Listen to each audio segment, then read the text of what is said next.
are saying this peacefully. Please go to your country.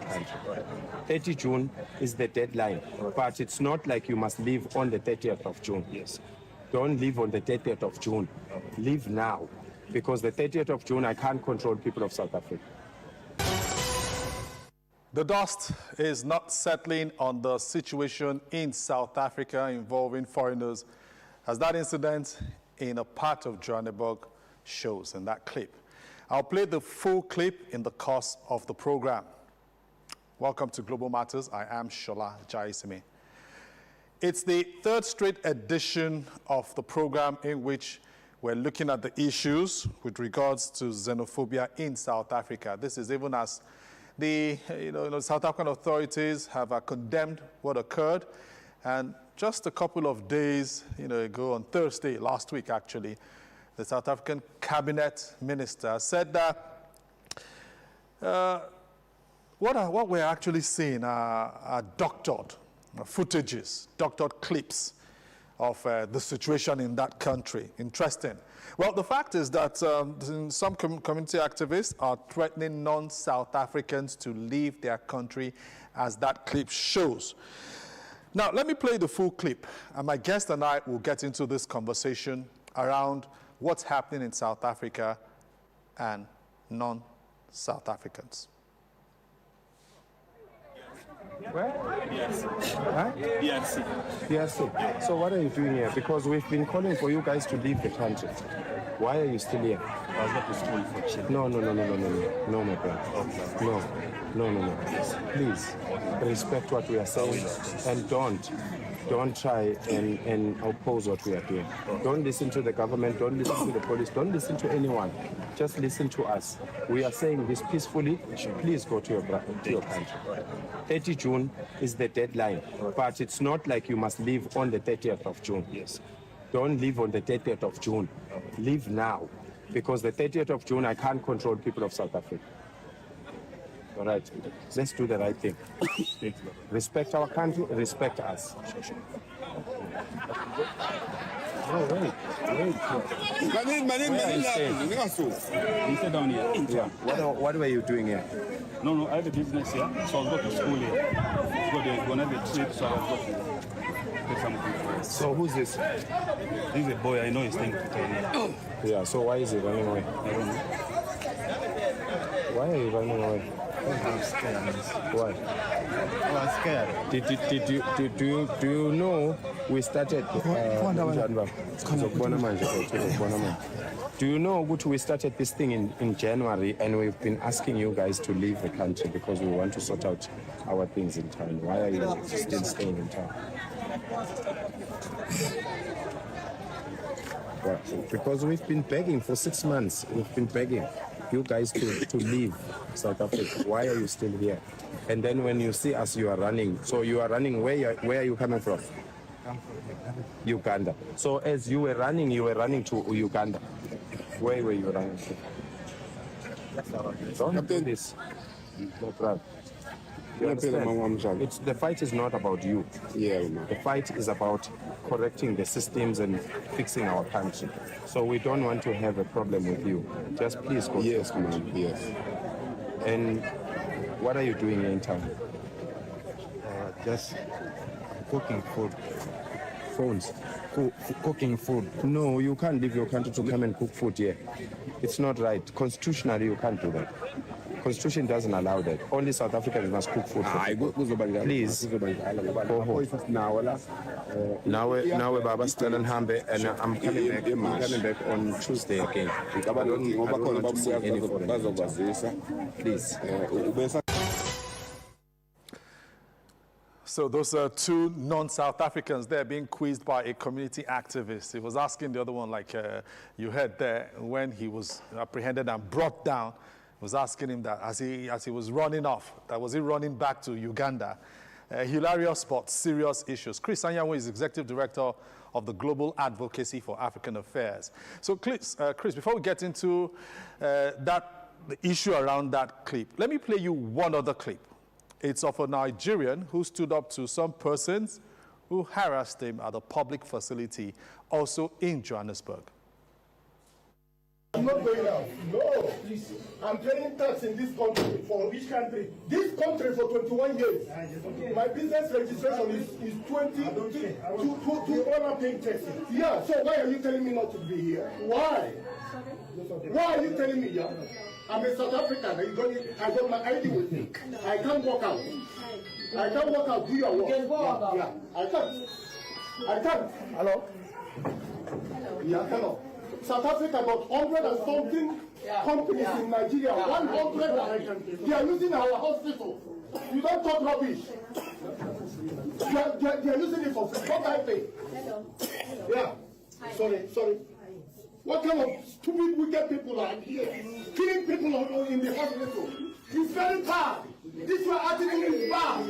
You are killing people. No country in this world do they do that kind of rubbish you are doing. It's wickedness. Maybe you are from Mozambique or Zimbabwe. You come here claim South Africa. You are forefathers from Mozambique or Zimbabwe. You come here and claim South Africa. Killing people.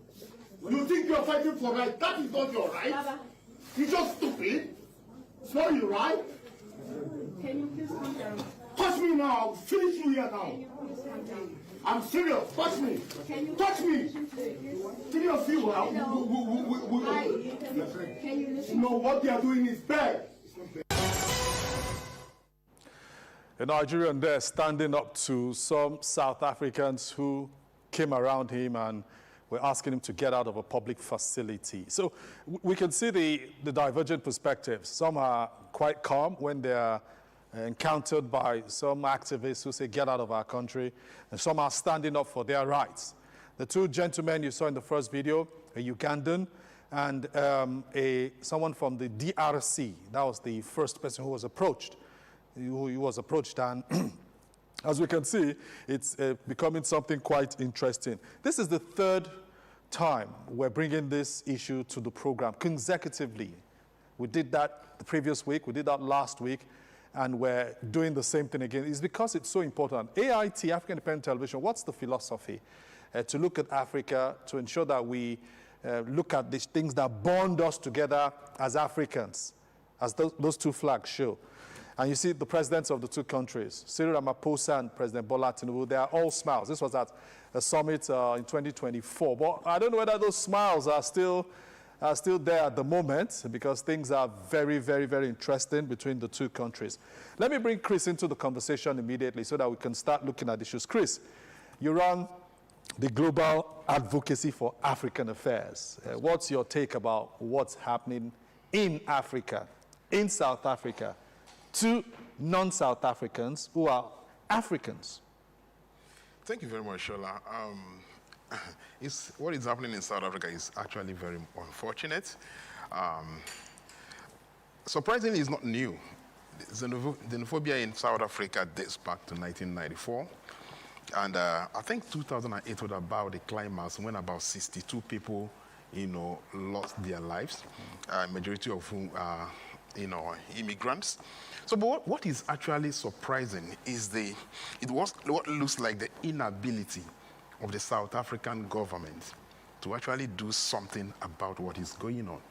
I mean, this is sheer criminality. This is lawlessness. This is the pointer to a state that is about to fail.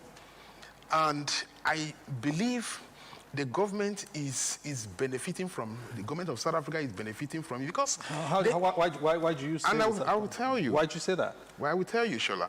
You see, the South African government has failed its citizens. And the citizens are meting out their angers to the wrong persons. They are talking about their jobs being taken away. They are talking about insecurity in the country. They are talking about people enjoying what they are supposed to enjoy in South Africa. Why do you blame the people for all of that? I mean, presently in South Africa, unemployment is about 43%, over 43%. Is citizens the reason why unemployment is that high? You mean immigrants and... immigrants, are they the reasons why such unemployment figure is so high? Yeah, but the South Africans are saying, look, you these non-immigrants, you these immigrants, you're taking our jobs. And the accusation against non-nationals is that when they come in, probably a job that could be done for, let's say, 40 rand per hour, an immigrant will say, okay, give me 10, give me 15, I'll get it done. Shola, unemployment everywhere in the world is a symptom of a struggling economy. It has nothing to, I mean, it's on record that United States of America has the highest number of immigrants, particularly from Africans. I mean, nobody has blamed immigrants for unemployment. Is a fair symptom of a struggling economy and the fact that the government is not doing what it's supposed to do. The figures are not adding up. It is not the duty of immigrants to make South Africa work. South Africa is suffering. There's a problem of insecurity. There's a problem of unemployment, as they keep, touting all over the place. These are the problems that they should confront their government with, and leave the poor immigrants alone. And to even make matter worse, Shola, it reminds all of us how people can forget so easily. South Africa is one country that enjoyed a comprehensive solidarity from every part of Africa. I mean, especially Nigeria and the Ghana that all of a sudden became their enemy right now. I mean, and it's unfortunate that most of the younger ones that are doing all these things have lost touch with history. And I believe South Africa should actually intervene to let the world know that they are in charge. The government is not doing well. And that was why I said they are the biggest beneficiary of what is going on in South Africa. Because their people are exonerating them from the problem that they created in the system and then taking the anger to the very wrong persons. So, I mean, people should sit up. South Africa should sit up. It is a sheer lawlessness that is going on in South Africa. I mean, criminality. What? People looting people's goods and services, killing people unperturbed, unchallenged. This is sheer criminality. And the South African government seems to be, to do what they are supposed to do as a government. Somebody is in charge. Somebody should brace up to his responsibility. It's actually so annoying that, we are seeing all these things in a place like South Africa. A place that, erasing every legacy that Nelson Mandela has put in place. A place that is supposed to stand, as an example in Africa. That is where we are seeing all this mess going on and everything. South Africa the leadership and the government of South Africa must sit up. This is really getting out of hand. And I think the governments across Africa are actually not doing enough. But if you recall, Christian, Ghana not only signified its intention to bring over 3 of its citizens back home a couple of days ago. Nigeria had done so earlier. It got about 130 persons who said, we want to come back to Nigeria. Ghana went further by reporting the matter to the African Union Commission on Human Rights. Nigeria has not gone to that level, but Nigeria has summoned the acting South African High Commissioner to Nigeria. And when you know what summons means in diplomatic parlance, it means we're not happy what's happening.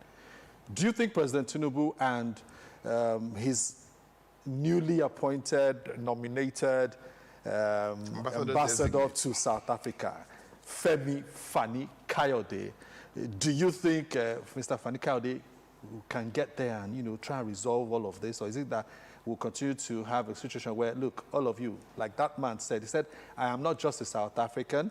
He said, I am a Nigerian. I'm not just a Nigerian. I'm a Nigerian with South African citizenship. There's nothing you can do to me. That was what that man said. How are we going to resolve all of this? You see, like I said during my intro, these problems, transcends Tinubu. It transcends Tinubu's government. But we saw him and Ramaphosa smiling cozily in that picture at Old Summit. We've been having these issues right from 1994, 2008, 2015, 2018, even 2019, and it's been going on. So, and I think this should go beyond the newly posted ambassador. There's what is called retaliatory diplomacy. Reciprocity. Yes. And it encompasses, you just mentioned one of them, it encompasses the reciprocity you just mentioned. You can respond economically, tit for tat. You can respond in so many ways. Our senator said so, but the Senate president said, look, we will send a delegation to Pretoria. It has gotten to, Cape Town, rather. It has actually gotten to that stage where retaliatory diplomacy has to be activated. Because it does seem that there's no end in sight. the South African government is not doing enough. As a matter of fact, like I keep saying, they are the biggest beneficiary of what is happening in South Africa. And there are also the place of some of the politicians in South Africa who are pandering around populist sentiments. These people should be called to order. Countries should begin to, countries should begin to respond in like terms. That's the only language that I feel South Africa can understand at this stage. You have South African citizens in so many other countries, in Africa even. And no country can actually survive alone. Somebody made, one of the senators the other time, I was listening to one of the senators, saying something about Ramaphosa having an interest in DSTV and all those things. Look, they should activate retaliatory diplomacy. But what many do not know as we speak. One interesting thing, let me just say this. I was listening to a trending video this morning shared by the second richest man here, Mr. Rabiu. Abu Samad Rabiu. Abu Samad Rabiu.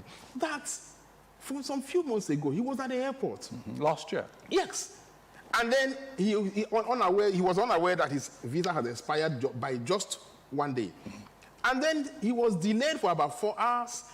And then while sitting and waiting for the whole thing to be resolved, he was seeing about 3 international flights arrived at the airport, and all of them was getting free, seamless, undisturbed entry into South Africa. But does Mr. Abdul Samad Rabiu's visa expiry scenario, does that mean the South Africans should waive it and allow him get into South Africa if his visa had expired a day before? Will he get an entry in Europe if his visa had expired a day before he arrived? The point I'm making, Shola, is that Africa must do better. You see, there is a protocol Sorry, when you say better, if Mr. Samad gets to Johannesburg, which is the entry point for international flights, his visa expired yesterday, he got in today. Should the immigration allow him to enter South Africa? Here is my point, Shola. This has nothing so that we do not just, this has nothing to do with Mr. Sam. I'm talking about a larger problem in Africa.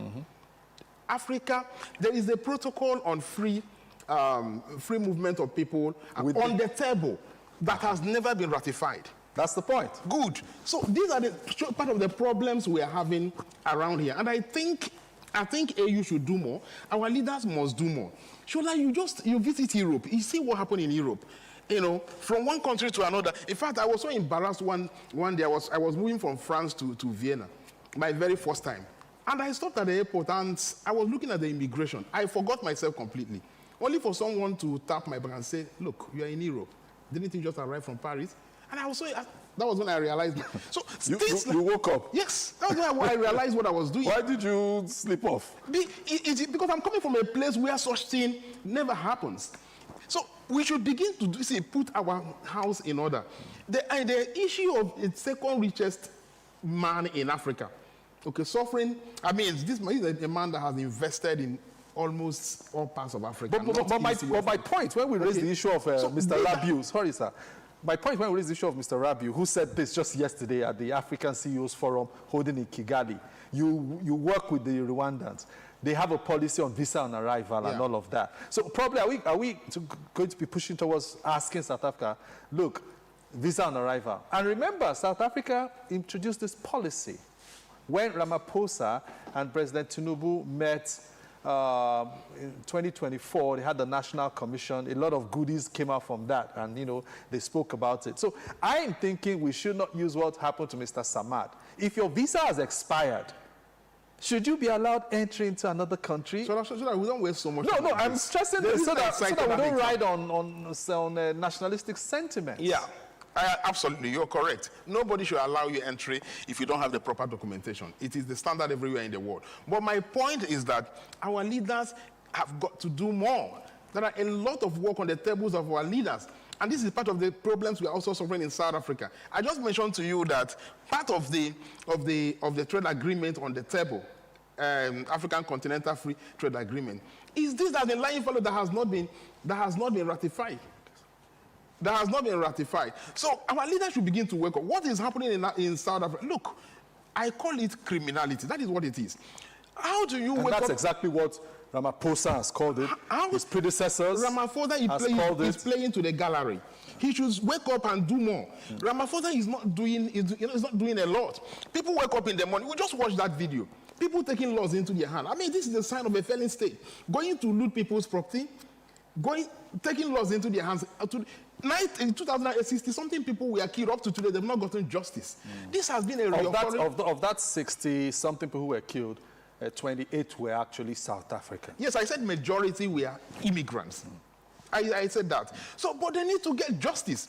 And because nobody has, we are not aware that anybody has been punished. That is why these things keep repeating. So this is 2026. Yeah. We are talking about since 1994. This is 2026. So this transcend is beyond the ambassador you just mentioned that is in South Africa. That will this is government. This is countries must sit up and agree that, look, if this should continue, so things, and part of my recommendation, like I said, must be retaliatory diplomacy, which encompasses a lot of things. They come with the look on Mr. Fani Kayode's face in that clip, which my production colleague put up there. I know he may not be going there to bite immediately in Pretoria, but Mr. Fani Kayode, I'm sure, will be going there to tell the South African Foreign Ministry, International Cooperation, as it's called, that, look, you need to get something done, South African authorities, so that you can simmer on all of this. Your parting shot on this. We've been talking about this in the last 3 weeks. Your parting shot. And my hope is that next week's edition, we will have moved on to something else. But because it's a center point of Africa Independent Television's philosophy, to look at Africa, that's why we've been on it. Your closing shot. This is a stand on the African solidarity that even our forefathers have been preaching for years. I mean, this got to stop. It is one thing. It is one crime too many, and this is not insurmountable. The government of South Africa must wake up. Like I said, if the Nigerian government should not wake up. No. It's happening in South Africa, not in Nigeria. No, but like you said, yes. I also mentioned, and we all know, Nigeria summoned the acting high commissioner. Is that how it should end? Shola, the duty of every government first is to protect lives and property. South Africa is not doing that. People are dying. People are losing their livelihood. First, the responsibility is on the doorstep of South Africa to do something. When they keep failing, there are other countries whose citizens are victims can retaliate in several ways. And I've just made few suggestions here. So, first of all, South Africa must, as a matter of priority, wake up. This is not politics. This is a very dirty politics. And the people that have been, shouldered, the people that have been covered, I've had some of the, politicians in South Africa and public servants in South Africa, supporting this, calling people to attack people and all those things. Those people must be arrested. Those people must be shown. You should stop scapegoating the innocent people who have come to earn livelihood innocently, obeying your laws, paying their taxes. Go to where the problem is. Scapegoat your leaders so that the people causing problems. They are not giving you jobs. They are not giving you security. They are not doing anything for you. And you are scapegoating the wrong people. You are fighting the wrong people. And the foreigners who are also engaged in criminal activities should be made to answer questions of the law. There is criminality everywhere. Wherever there is criminality, the law must take its course. Okay. But you don't just make out things that people have no business to do on innocent people. So that's just first criminality, bring them to book and everything. But first and most importantly, the South African government must sit up. Chris Anyanwu, the Executive Director of the Global Advocacy for African Affairs. Your thoughts on this issue of the xenophobic issues in South Africa. Thank you for coming on the program. Thank you, Shola. And I appreciate you for watching as well. It's something we've been trending on because of its importance. Africans must unite. Those are the kind of songs we've heard some of those who have done albums and all of that tell us that we need to unite. Let the unity flow. I am Shola Jaisimi. I thank you for watching this edition of Global Matters. Have a lovely evening.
Recall that some years ago, we never had mobile phones.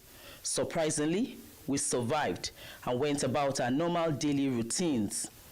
Across the globe today, the use of mobile phone as armor, shield, lifesaver, a handed defense against our own fears, anxieties, loneliness, and mortality has become a do without. This is the 21st century, man, and this is the lifeblood of the 21st century. You know, I'm a business person, and you gotta make money. So how do your clients get across to you if you don't have a phone? I've done without my phone several times. I can really do. Why would I call? When there was no phone, once I copy. I can do without my phone. If I decided that, well, I have something to, I just want to shut down. That's your phone? I can't do without my phone, and I can actually do without my phone. Because I sell online, so it's not possible for me not to always be online. I have to always be online because my customers can just chat me up. Yeah, of course. I've had situations where I have to, drop my phone or be without it for probably 2-3 days. I'm not really internet crazy. The addiction by some to continuously glue to it, tap to read, swipe and repeat the process all over calls for concern. Why is it so addictive? My phone is always with me because I'm always expecting calls, opportunities, and greater things as well. I log in my phone to check the latest information online, so I can't do it without my phone. Without my phone, I'm empty. My phone actually represents a person to me, and I really love pressing it a lot. It gives me vibe. It gives me it makes me feel less loneliness. I'm a kind of introvert. I don't go out. So the only thing that keeps me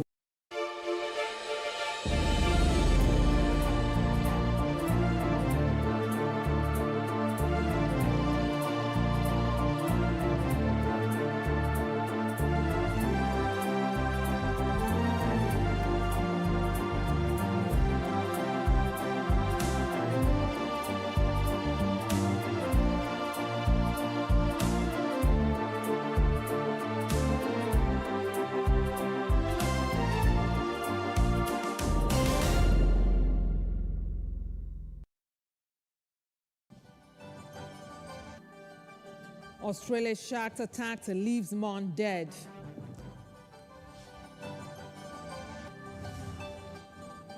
And 80 dead in eastern Congo over new Ebola virus outbreak. This is the World News on AIT. I am Chioma Okole Mukuzi. Welcome. Now, U.S. President Donald Trump says that American Nigerian forces have killed the second in command of ISIS globally in a military operation in Africa. Writing on Truth Social, Trump said the joint mission was flawlessly executed to eliminate the most active terrorist in the world, Abu Bilal al-Munuki. Al-Munuki was declared a specially designated global terrorist by Washington in 2023. Al-Munuki, also known as Abu Bakr ibn Mohammed ibn Ali al-Munuki, directed ISIS-linked cells across Africa, particularly the Islamic State West African province, which has entrenched itself in the Lake Chad Basin and Sahel, with cross-border links into Niger, Chad, and Mali. Trump's message did not provide further details of the operation or the timeline of the joint mission. Trump described his death as a major blow to ISIS Africa and global networks, disrupting funding channels and command structures. The U.S. president thanked the Nigerian government for their partnership, adding that Munuki will no longer terrorize the people of Africa or help plan operations to target Americans. Meanwhile, President Bola Tinubu has hailed the successful joint military operation between Nigeria and the United States, which led to the elimination of a senior Islamic State commander in the Lake Chad Basin. President Tinubu made this known in a post on his verified X handle at Official BAT following the announcement of operation by the United States President Donald Trump. According to the president, Nigerian armed forces, working closely with the armed forces of the United States, carried out the overnight strike on the compound of Abu Bilal al-Munuki, also known as Abu Minok. He disclosed that preliminary assessment confirmed the killing of the wanted Islamic State leader alongside several of his lieutenants during the coordinated operation in the Lake Chad Basin. President Tinubu described the mission as a strong example of effective collaboration between Nigeria and the United States in advancing shared security objectives and combating terrorism within the region. He commended the professionalism, bravery, and commitment of the military personnel involved in the operation, noting that the strike dealt a significant blow to terrorist elements operating around the Lake Chad region. The president also expressed appreciation to Donald Trump for his leadership and support in strengthening security or cooperation between both countries. Tinubu reaffirmed his administration's commitment to sustaining military offensive against terrorist enclaves across the country while deepening international partnerships aimed at restoring peace and stability in affected communities. Now, President Donald Trump has cautioned Taiwan against formally declaring independence from China. Taiwanese President Lau Ching-te has previously stated that Taiwan does not need to declare formal independence because it already sees itself as a sovereign nation. The U.S. has long supported Taiwan, including being bound by law to provide it with a means of self-defense, but has frequently had to square this alliance with maintaining a diplomatic relationship with China. Trump earlier said he had made no commitment either way about the self-governing island, which China claims as part of its territory and has not ruled out taken by force. Washington's established position is that it does not support Taiwanese independence, with continued ties with Beijing being contingent on its acceptance that there is only one Chinese government. Beijing has been vocal in its dislike of Taiwan's president, who it has previously described as a troublemaker and a destroyer of cross-strait peace.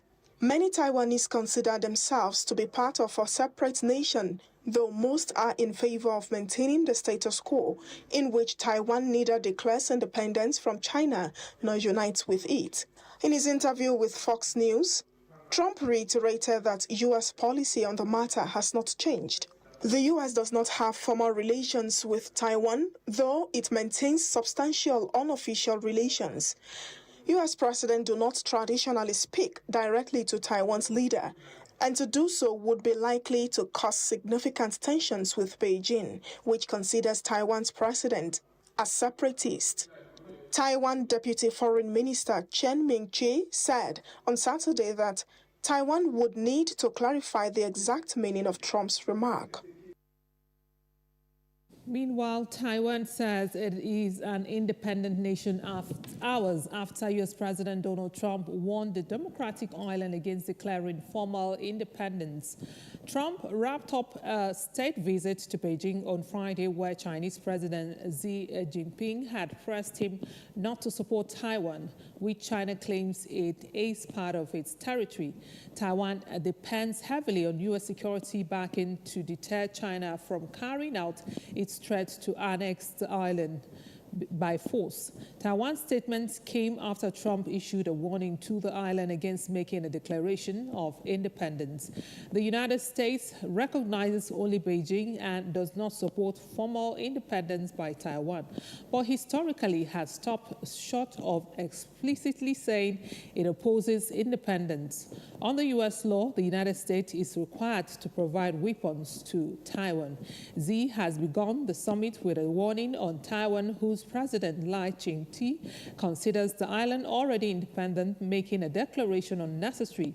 Taiwan's president's office noted Saturday the multiple reaffirmations from the U.S. side, including President Trump and Secretary of the State, Marco Rubio, that the consistent U.S. policy and position towards Taiwan remain unchanged. Now, more than 4,000 police officers have been deployed to London as crowds start to gather for two rival protests in the capital. Officers will use drones, police horses and dogs, and have armored vehicles on standby. They will also manage to a so-called sterile zone between the United Kingdom march organized by the far-right figure Tommy Robinson and a pro-Palestinian demonstration. The Metropolitan Police has called it one of the most significant policing operations in 5 years. In addition to the protest, tens of thousands of football fans are expected at Wembley Stadium for the FA Cup final on Saturday afternoon. Met Police Deputy Assistant Commissioner James Hammond said the policing operation will cost the force £4.5 million. The Met said the risk from the protest meant it had to impose the highest degree of control, including the first use of live facial recognition cameras as part of a protest policing operation. Live facial recognition will be used at Euston and King's Cross St. Pancras railway stations, where people attending the United Kingdom march are likely to arrive. Drones will be used to monitor both protest routes, while officers in Wembley will also monitor CCTV feeds from the FA Cup final to identify supporters traveling toward demonstrations. 11 foreign far-right agitators have been blocked from entering the country to attend the United Kingdom event, the government said on Friday. Among the 11 blocked from entering the UK is the US-based anti-Islam influencer Valentina Gomez, who attended the first United Kingdom march last September. There are strict controls on where the marches can go and what time they must finish. Protesters attending the United Kingdom march are due to gather in Kingsway before heading to Whitehall and a rally in Parliament Square. Now, the U.S. Justice Department is reportedly preparing to indict aging Cuban leader Raul Castro in the coming days over the shooting down of two aircraft 3 decades ago. The reported charges, which will need to be approved by the U.S. grand jury, emerged as the director of the CIA travels to Cuba to meet officials in Havana. Castro, 94, stepped down as Cuban Communist Party leader in 2021, ending his family's more than half a century in power. He led the country for 15 years, stepping in after his brother Fidel resigned. The charges are set to center on the 1996 downing of 2 planes operated by the U.S. activist humanitarian group Brothers to the Rescue. Potential charges against Raul Castro were unclear, but officials said the investigation centered on attacks on 2 small planes which happened on 24 February 1996 while Fidel was president and Raul was armed forces minister. 4 people aboard were killed in the incident. Brothers to the Rescue, a Cuban exile group that searched for the raft carrying migrants from Cuba to U.S., had previously dropped anti-Castro leaflets near the Cuban coast. And a Hamas official has confirmed that Is Adin al-Haddad, commander of the group's armed wing, was killed in an Israeli airstrike in Gaza City on Friday. Israeli Prime Minister Benjamin Netanyahu and Defense Minister Israel Katz said in a joint statement that Haddad had been Israel described him as one of the architects of the October 7 massacre. The strike is the latest launched by Israel on Gaza despite a ceasefire with Hamas. The airstrike targeting the apartment block in the center of Gaza City sparked a large fire. Rescue teams rushed in to the scene but faced significant difficulties evacuating the wounded, witnesses said. Meanwhile, U.S.-led peace efforts have stalled since the start of the Iran war, with latter phases of the plan yet to come into effect. The U.S. announced the start of the second phase of a plan in January, with governance of Gaza assumed by a transitional technocrat administration alongside the demilitarization and de-reconstruction of the territory. However, talks on disarmament remain deadlocked, while Hamas has since reactivated its police force and appears to be reasserting its authority. An Israeli airstrike on a town in southern Lebanon has killed 6 people, including 3 paramedics, according to Lebanon's health ministry. It comes as the U.S. said the 2 countries had agreed a 45-day ceasefire. The health ministry said a 4th paramedic had sustained critical injuries after a civil defense was attacked in the town of Raharuf. U.S. President Donald Trump announced the truce on 16th April, but Israel and Hezbollah have continued to exchange fire since then. On Wednesday, Lebanon's health ministry said Israeli airstrikes had killed 22 people, including 8 children, across the south. There have been almost daily reports of Hezbollah and Israel trading fire across the southern border of Lebanon since the ceasefire began. Israel has intensified its air and artillery strikes in recent days, particularly in southern Lebanon, saying it was targeting Hezbollah fighters and infrastructure. The Israeli military said it is aiming to create a buffer zone in southern Lebanon to thwart future Hezbollah attacks. In those areas, entire villages have been destroyed in similar tactics deployed by the Israeli military in Gaza. Human rights groups say some cases would amount to war crimes, which Israel denies. Hezbollah has carried out its own attacks on Israeli troops in Lebanon and southern Israel with rockets and drones. Southern Lebanon is in the heartland of the country's Shia community, from which Hezbollah gets most of its support, and has been under constant Israeli bombardment. More than 1 million people, amounting to 1 in 5 of the population, have been forced from their homes across Lebanon, most of them from the south, the eastern Bekaa Valley, and the southern suburbs of Beirut, areas where Hezbollah holds sway. The conflict started on 2nd March, 2 days after U.S. and Israel launched a joint attack on Iran. Hezbollah fired rockets into Israel, and Israel responded with widespread airstrikes and a ground invasion of southern Lebanon. At least 2,896 people have been killed in Lebanon since then, according to the health ministry. A 38-year-old man has been killed by a 4M great white shark in Western Australia on Saturday. The man was beaten just before 10 a.m. at northwest of the popular Rottnest Island near the city of Perth, local police said. The state's Department of Primary Industries and Regional Development told AFP news agency it received a report the man was beaten by the great white shark. The department urged the public to take additional caution in waters around the area.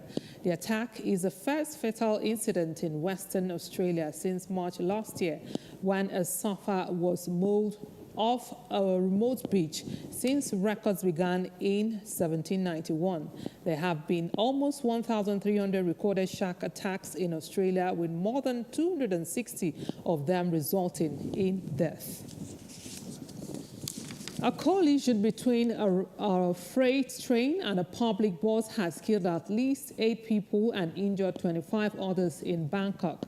Police and rescue officials said the collision triggered a fire that engulfed the public bus on Saturday. Flames also spread to nearby vehicles, prompting firefighters and rescue crews to be dispatched. Teams worked to pull injured victims from the wreckage as fire crews contained the blaze. The fire has been brought under control, with crews now working to cool the area, vet gas, and continue to search for victims. The cause of the accident is under investigation. Thai Prime Minister Anutin Chanvirakul has ordered an investigation into the incident, according to a statement from his office. Deadly transport accidents are common in Thailand, which regularly tops list of the world's most lethal roads, with speeding, drunk driving, and weak law enforcement all contributing factors. The collapse of a crane onto a passenger train killed 32 people and injured dozens in Thailand northeast in January.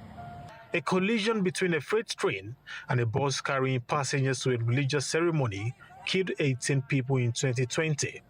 3 years later, 8 people were killed in a collision between a freight train and a pickup truck crossing a railway line in the east of the country. Africa's top health agency has declared an Ebola outbreak in the Democratic Republic of Congo's eastern Ituri province. Around 246 cases and 80 deaths have been reported, mainly in the gold mining towns of Mongulu and Rampara. South African Centers for Disease Control and Prevention. Ugandan officials confirmed 1 case of imported Ebola from DR Congo on Friday, with the country's health ministry stating that a 59-year-old male who died on Thursday had tested positive. Ebola was first discovered in 1976 in what is now DR Congo and is thought to have spread from bats. This is the 17th outbreak of the deadly virus disease in the country. It is spread through direct contact with foods and through broken skin, causing severe bleeding and organ.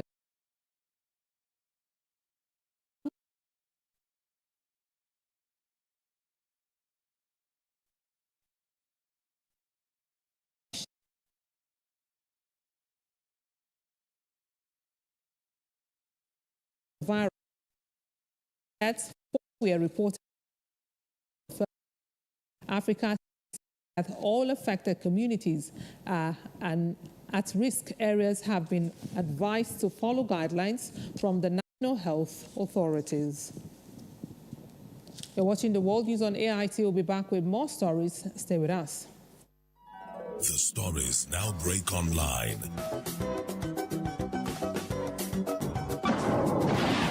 Don't miss anything from our real-time updates and exclusive content. Follow and participate in discussions on live TV studio programs to shape the narratives. Subscribe, engage, and share from AIT.live at AIT_online on X, AIT Online on Facebook, Official AIT Live on Instagram, TikTok, and Threads on YouTube.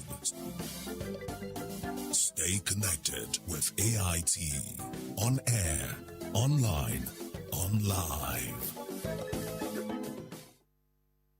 Nice to have you back. Now, the federal government has begun the implementation of a 30-day visa exemption policy for citizens of Rwanda as part of efforts to help strengthen diplomatic and bilateral relations between the Federal Republic and the Nigerian and the Republic of Rwanda. This development follows an announcement made by President Bola Ahmed Tinubu at the Africa CEO Forum in Kigali, Rwanda, granting Rwandan nationals a 30-day visa exemption, reciprocating similar gesture from Rwandan government to Nigerian citizens. As a statement signed by the Public Relations Officer, Nigeria Immigration Service, Akinshola Akinlabi, said this bilateral agreement allows Rwandan nationals to enter Nigeria without a visa for a period not exceeding 30 days for lawful activities such as tourism, business, and official engagements. However, individuals seeking to remain in Nigeria beyond the approved 30-day period will be required to obtain their appropriate visa through Nigerian Embassy or High Commission abroad or the Nigerian e-visa channel. Akinlabi also said all international entry points, including airports, land, borders, and seaports, have been directed to commence immediate implementation of the policy in line with the directive. Authorities of the Nigerian Immigration Service further reiterates its commitment to facilitating safe, orderly, and lawful migration in accordance with international best practices. Now, the All Progressive Congress, APC, in Yagba has concluded its primary across the Yagba Federal Constituency. The primary featured a notable contest between the incumbent lawmaker, Honorable Leke Abejide, who recently defected from the All Democratic Congress, ADC, to All Progressive Congress, APC, and Babafemi Adejola. Speaking to journalists in his country home ward, Alu, where he emerged as winner, Abejide said the 2027 elections will be all about selfless service delivery for the people in years past.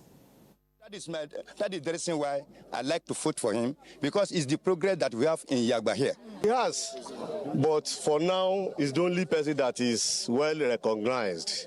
So once the party is not a one-party system, by God's grace, we have almost 401 for this exercise. Finished before us here. There was no, it was unopposed all through. Well, you can see my work. You see ongoing construction everywhere.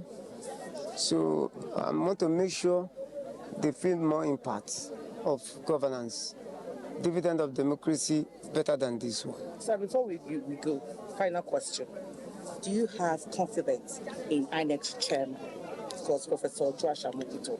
If there's anything like 110%, I have confidence in him.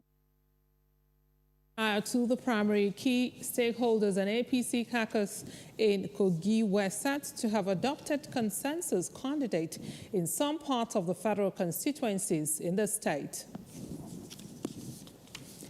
Nigeria is seeking international backing for its proposed state police initiative, describing it as a major step towards improving public trust, accountability, and international security across the country.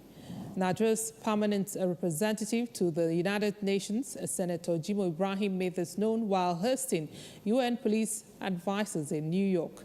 He said President Bola Tinubu remains committed to strengthening Nigeria's policing structure through the centralization and institutional reforms. According to Ibrahim, the proposed state police system is expected to enhance crime prevention, operational efficiencies, and manpower deployment nationwide. He added that the federal government will provide the necessary logistics, equipment, and institutional support needed for the implementation of the policing framework. The envoy said the reform will help bridge the gap between community expectations and police accountability. Ibrahim also highlighted Nigeria's contributions to the United Nations peacekeeping operations, noting that Nigerian police officers have earned international recognition for professionalism and operational excellence in countries such as Liberia, Sudan, and Mali. According to him, Nigeria has deployed more than 13,000 personnel, including formed police units for international peace operations, contributing significantly to disarmament, reintegration, and electoral security efforts in host nations.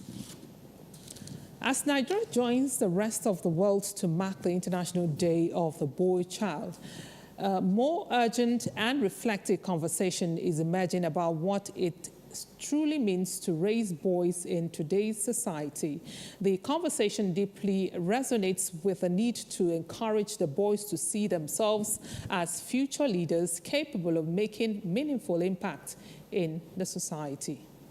When conversations around child development often focus on a girl child, more attention is now being drawn to the emotional, moral, and social well-being of boys. And while the celebrations and symbolic recognition goes on that a child born is a boy, the International Boy Conference 2026 emphasizing the growing need to understand the psychological and social reality shaping the boy-child development. The life of these boys matter, and when you have interaction with them, you realize that some of them are already feeling that, you know, you're paying attention to the girl child in certain areas, and then you ignore the boys to sort themselves out, you know, to struggle their way out. And that is something that is very, very painful and needs to be changed. So this meeting is about how do we reform the boys? How do we tell them they're not left alone? Speakers stressed the importance of parental involvement in raising responsible boys. One is that wrong influences and poor decisions can destroy promising futures. In a society where fathers and men are taking responsibility for the future and doing the needful, that's why we are on this vision, raising boys that will change the narrative and will give us the sanity in the society that we desire. For some students at the event, the lessons were deeply personal. It's trying to teach us the way whereby we are not meant to be on drug addict. We are not meant to be taking cocaine, marijuana. It affects our kidney and our lungs. With the team Reformation, the conference aims at helping the boy child develop confidence, discipline, and sense of purpose. Oluwaranti Adaramola, AIT News, Abuja. Well, that's the world news on AIT. I am Chioma Okole Mukuze. Thanks for staying with us.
Two of you will not kill me in this house.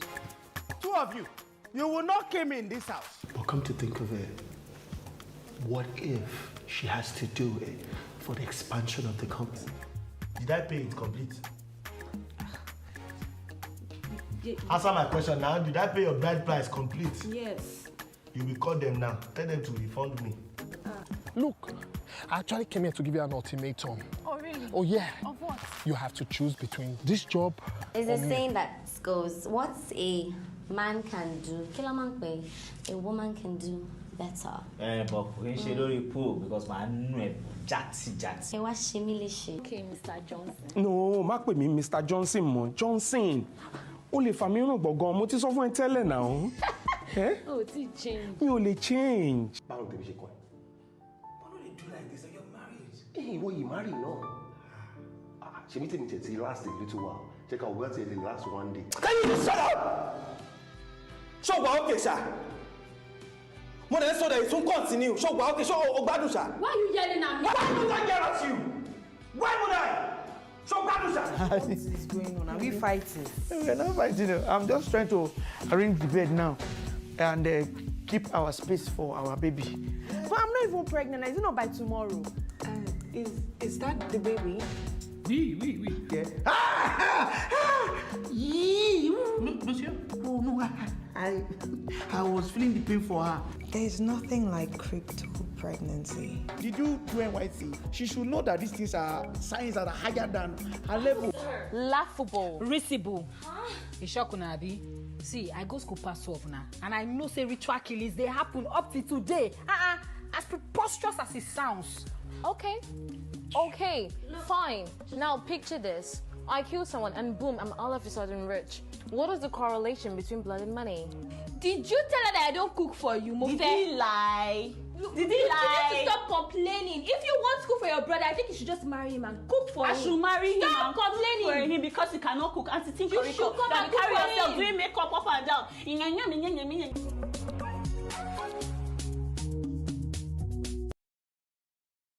For 2 years, Precious Mbomboli took pills daily to prevent infection with HIV, the virus that causes AIDS. But the 21-year-old is among the first in Zambia to receive a new injectable prevention drug. For 2 years, yes. I changed the new injectable on 25th February because the pill was difficult for me, as I used to forget to take it. Sometimes I was not at home at the time of taking the medication, so the injection makes me feel better and confident. The new drug is known as cabotegravir, long-acting. Each shot prevents infection for 6 months. Zambia is the first low or middle-income country to offer the drug to the public. Lina Mwango is technical director of the local non-profit CHEP Zambia. Our target age group for this is adolescent girls and young women who are aged 16 to 24, as well as we're reaching out to their sexual partners. Local representatives called connectors are helping roll out the program. The connector is based in the community. We do community mobilization, we do community sensitizations. We go on, screen the girls that are eligible for dreams. Those that are eligible get to be enrolled.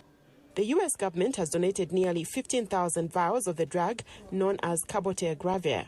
That's enough to protect 2,000 Zambians against HIV for 1 year, the U.S. Embassy says. But experts say people who get the shot still need to take precautions. People get the injection and then they think it's a silver bullet, in that then they can go out and sleep around. And really the message here is that that's not why this drug has been brought on board. To realize that this drug does not prevent pregnancies, it doesn't prevent other sexually transmitted infections. About 1.4 million Zambians are living with HIV, with about 33,000 new infections per year. Experts hope the new drug can help bring those numbers down. Kathy Short, VOA News, Lusaka, Zambia.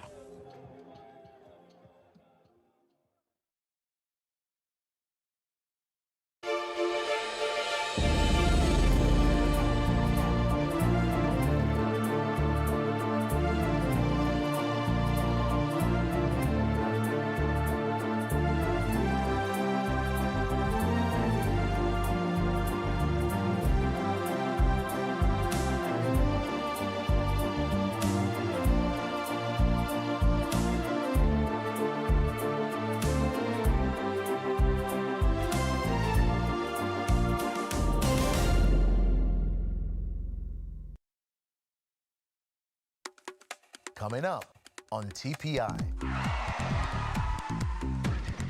I just saw his face had doubled, and then blood was gushing out of his head, his nose, his mouth. I screamed.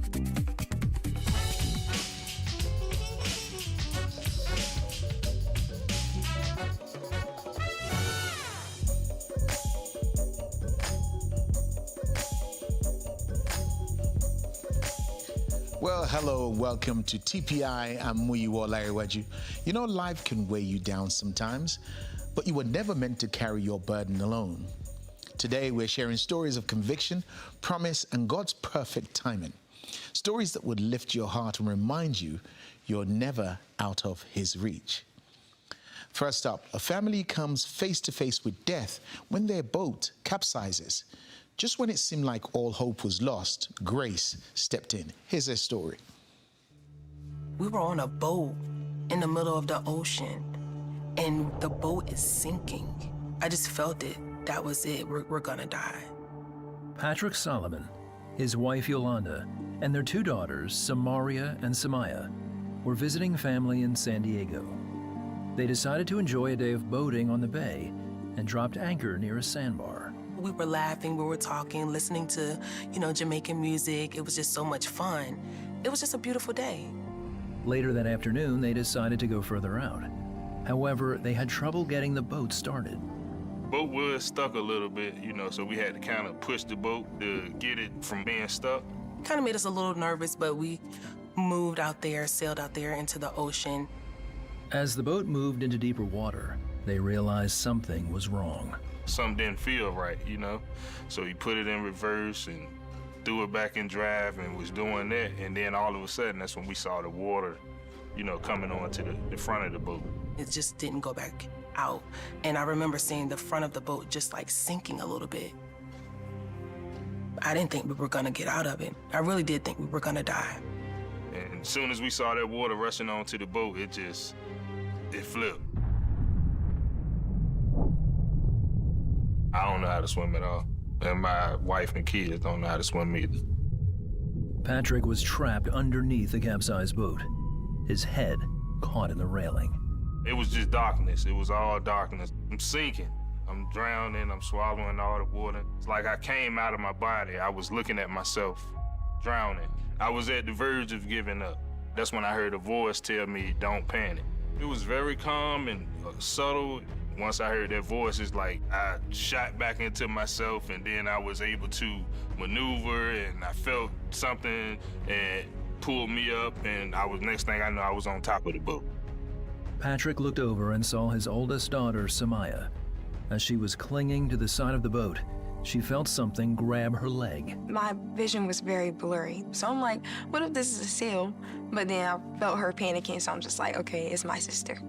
I thought I was gonna die. I couldn't breathe, but like water kept going into my mouth as I tried to breathe. I was trying to pull her up from sinking because she was kind of kicking a bit. Then that's when I started to go under. But then I grabbed the boat, like the little ledge part of the boat, and I held on to it as I was holding her. God just helped me stay above the water. Meanwhile, their mother, Yolanda, was trapped underneath a different section of the boat. I remember the water just moving so fast, like I'm flipping underneath the water, trying to get myself together. It was dark, trying to see if I can poke my head up a little bit to get some type of air. But I realized there was no air for me to get, and that meant that I had to hold my breath. I knew that wasn't gonna last long, so I used my fingertips to slide across the boat, because if I let go, I might sink down. I just felt suffocated. And I said, God, if you show me some type of light, a small glimpse of light, I'm just gonna do all I can to get to the top, to that light. At that moment, she saw it. It was only like a glimpse of it, but that was enough for me. I just went straight for it. Moving my arms, moving my legs. I just was like, thank you, God. Thank you, God. When she reached the surface, other boaters pulled Yolanda to safety. It was the most beautiful thing to witness. People that don't even know you coming to our rescue. They helped me get to the other part of our boat. I was able to climb up to our boat, and instantly, I started feeling like, where are my girls? Then, Yolanda saw Patrick. I remember seeing him like bleeding from his forehead down, but he was still okay. And I remember seeing him hunched over, but I didn't know why he was hunched over. When I crawled to him a little bit more, I can see my babies. He was holding them up so that they wouldn't continue to sink down in the water. Everything was good for me, because I saw my family. Everybody was safe. Soon after, water rescue arrived and got them all to shore. Patrick had some minor cuts and abrasions. Everyone else was unhurt. The Solomon family credits God alone with bringing them through. I know that God will always have my back, so I can go through life, I can face adversity with God, because I know He has me no matter what. God is real. God is real. He's watching. I mean, every step of the way, He's with us. In the midst of anything, He's always there. And sometimes you don't believe it. You know, you can be going through something that's so bad, right? You feel like you're alone, feel like you're stuck. But He proved Himself to me that day. He showed me it's not about you. There's nothing that you can do but lean literally on me. And that's what I did. And He brought us through. What a powerful account. When the storms came, God's grace held them. The Solomon story reminds us that His hand is never too short to save. He's always our present help in trouble. After the break, Pastor Toni Collier gets real about walking through a public divorce and how she found healing through the power of community. Don't miss it. A lot of times we feel like life is crushing us because we're trying to hold it all ourselves. That there are some things that maybe the Lord has called us to be redeemed from, not by our own strength, but by the strength of His people.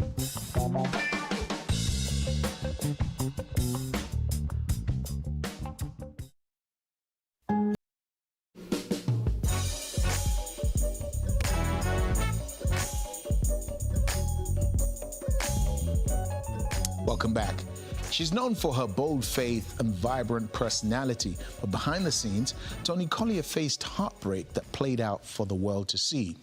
Now in a candid conversation with Simisola Okai, Toni opens up about picking up the pieces and discovering the power of not doing life alone. Toni Collier, welcome to TPI. Thank you so much for joining us here. I'm so excited. When I heard, I was like, we've got another show. I'm like, yes, let's do it. And we've got a lot going on here. Yes. Colors and energy, and it's going to be a good one. I love it. Yeah. Now, you've written this amazing book, Don't Try This Alone, How to Yeah. Build Deep Community When You Want to Hide from Your Pain. And I gotta say, I feel like we should all be born with a disclaimer on our foreheads saying, okay, don't try this alone. Don't. Like, Stop. don't do it, please. I know. But for you, tell us about a point where you wanted to hide from your pain. Yeah. And how your village came through. Yeah, I mean, I went through a really hard public divorce about 2 years ago and have just been walking through the pain of what that is. And we know that divorce is not in God's design. He did not want that for us. And for me, my marriage was no longer God honoring. I had endured years of infidelity and found out more. And it just is hard and embarrassing. And what happens is you naturally want to hide. I'm on public platforms. I don't want anyone to know what's going on. I want you guys to see hope, and I want you to see Jesus doing amazing things in my life. And when I'm in pain, I don't want you to see that. However, my community came around me and reminded me that the reason why people even need hope is because we're going through really hard things. Yeah. And so who am I to say, well, I'm going to hide my stuff and rob people of the ability to see God redeem things? It's me being here. This is a great moment. It's like a huge, amazing moment, but I don't think it means a whole bunch if I wouldn't have said, no, look at all this mess and look at what God put his hand on. Yeah. So my people came around me not only in spiritual ways, encouraging ways, but in practical ways too, like helping me and my kids. That's beautiful. Yeah. Now, there's a chapter in your book called Remember to Ask Your Community to Help Carry Your Burdens. And literally, this just happened this last week. My husband was in the emergency room. Oh my goodness. And I'm literally holding this book because I'm looking at it like, oh, I think God is speaking to me right now. Right. So I'm like texting, asking for help. Like, Really? because it's like, you know how we say, I got this. Yeah, I'm strong. I got this. But I don't got this. I don't. Yeah. So I'm like, okay. And it was such a burden lifter. So talk about why it's so important to reach out and ask for help when you are in a situation like that. I think the truth is society really has tried to make us believe that we are valued when we're the strong friend. We are valued when we can do it all of ourselves and we can muster up the energy. But the truth is we weren't designed for that. A lot of times we feel like life is crushing us because we're trying to hold it all ourselves. That there are some things that maybe the Lord has called us to be redeemed from, not by our own strength, but by the strength of his people. Yeah. And I think we just have to be humble enough, humble and enough, brave enough to say, I don't have it. Yeah. And that doesn't make me any less of a follower of God. Yeah. It doesn't make me any less valuable. As a matter of fact, it shows my humanity. It points to a Jesus who saves.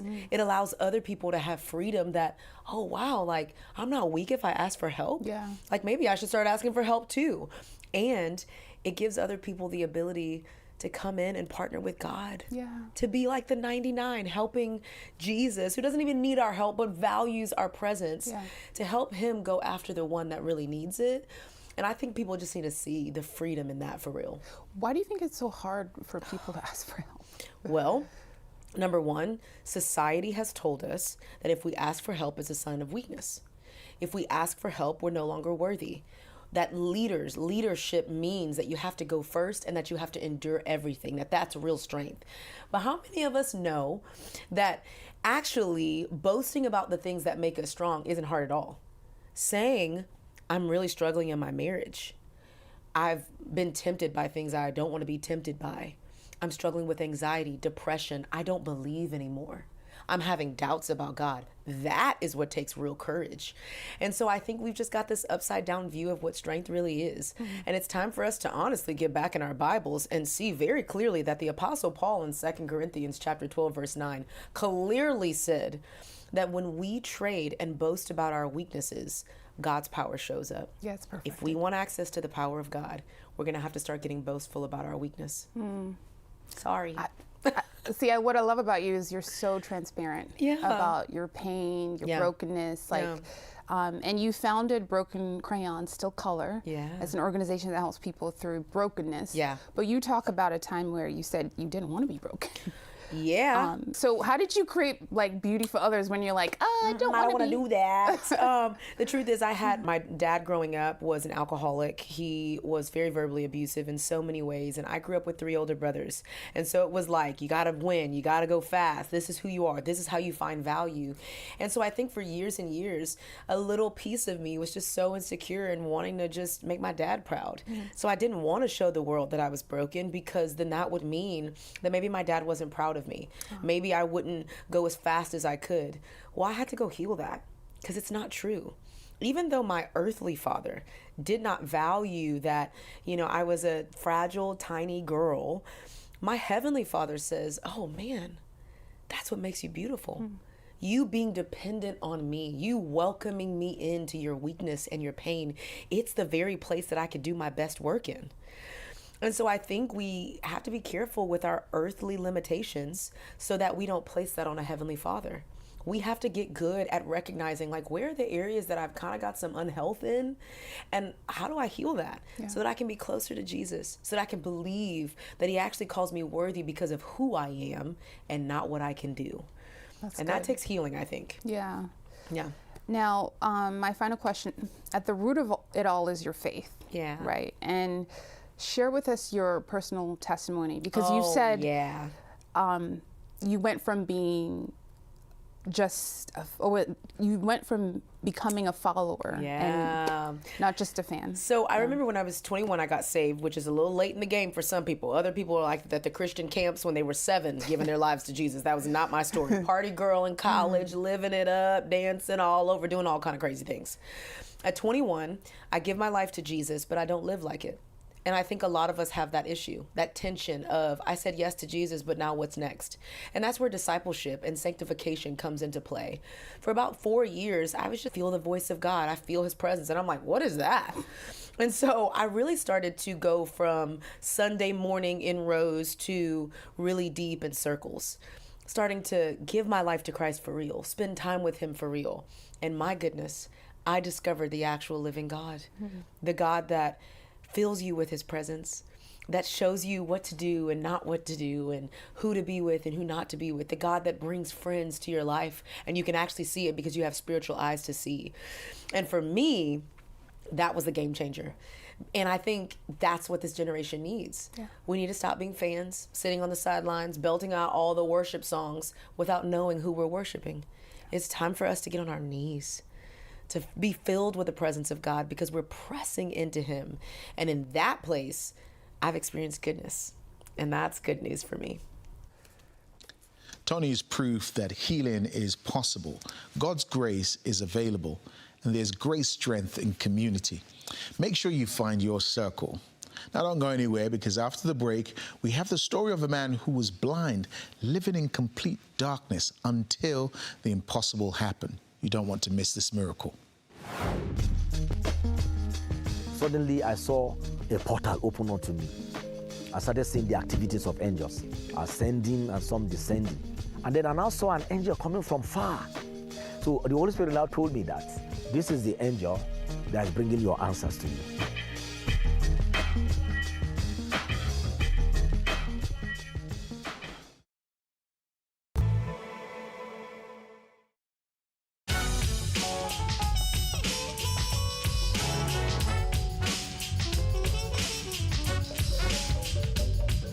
Welcome back. Imagine this. One moment you can see, the next, total darkness. After a traumatic brain injury, Israel Katung's world went black. Doctors said there was no hope of his sight returning, but then something happened that no one could explain. Suddenly, I just heard, ah! I saw myself on the floor. I didn't understand what was happening. Planning for a wedding in Bauchi from Abuja. While praying for the trip, I had the instruction while I was walking, do not travel for the wedding.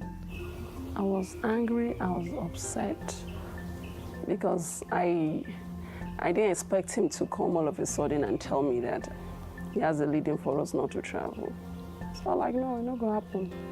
She mounted pressure on me. I said, okay, no problem. We will go.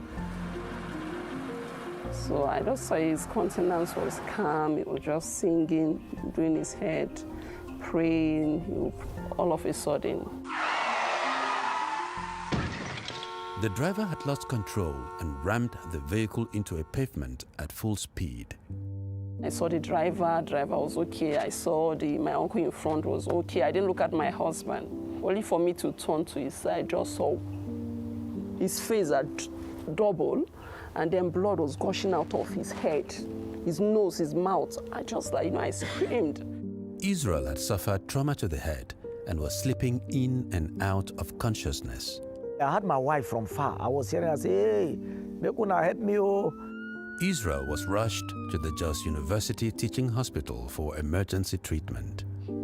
So when they did the MRI, the result came out. They say he has a fracture in the skull and a broken jaw. Further tests showed Israel had sustained an injury to the brain and needed surgery. So I asked them, I said, what's the percentage? Can we know? They said 50-50. I said, oh, either he will survive or he will die and everything. But Israel had to wait for weeks for an appointment with the neurosurgeon. We waited for like 3 weeks and some days. As Israel waited for a date with the surgeon, family, friends, and CBN staff prayed for his healing.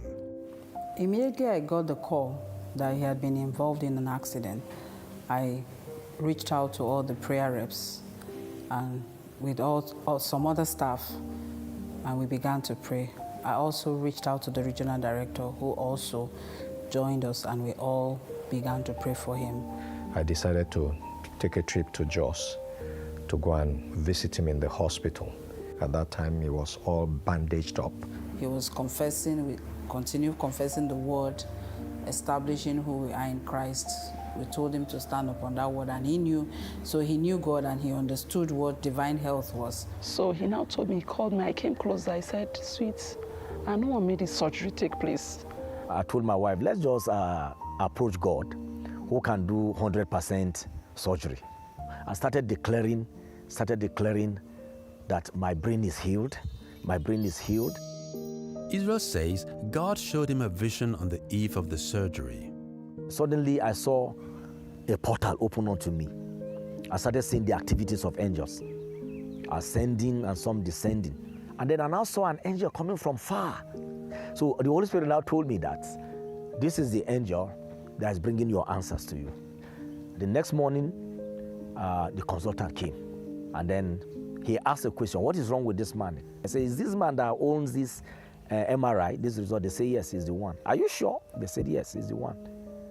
But it doesn't look like the person that has this. And that's okay.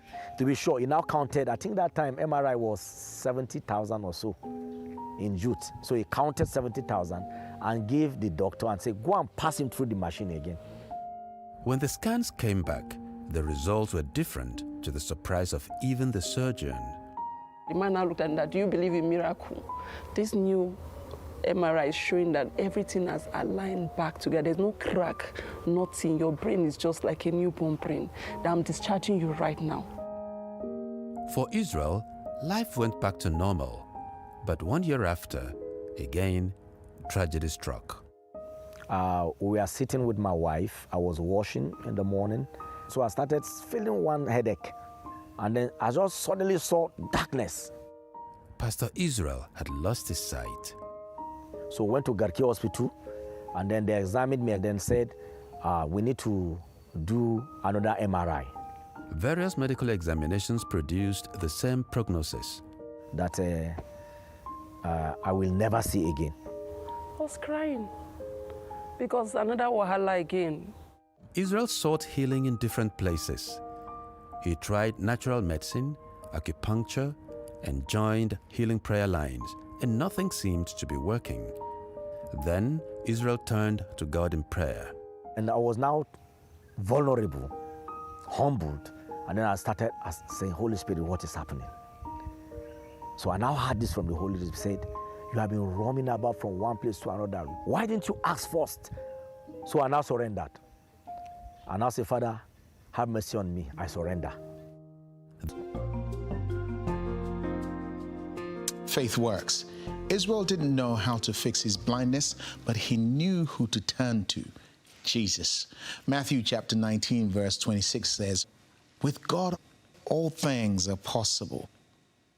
John 9, verse 25 says, "One thing I know, I was blind and now I see."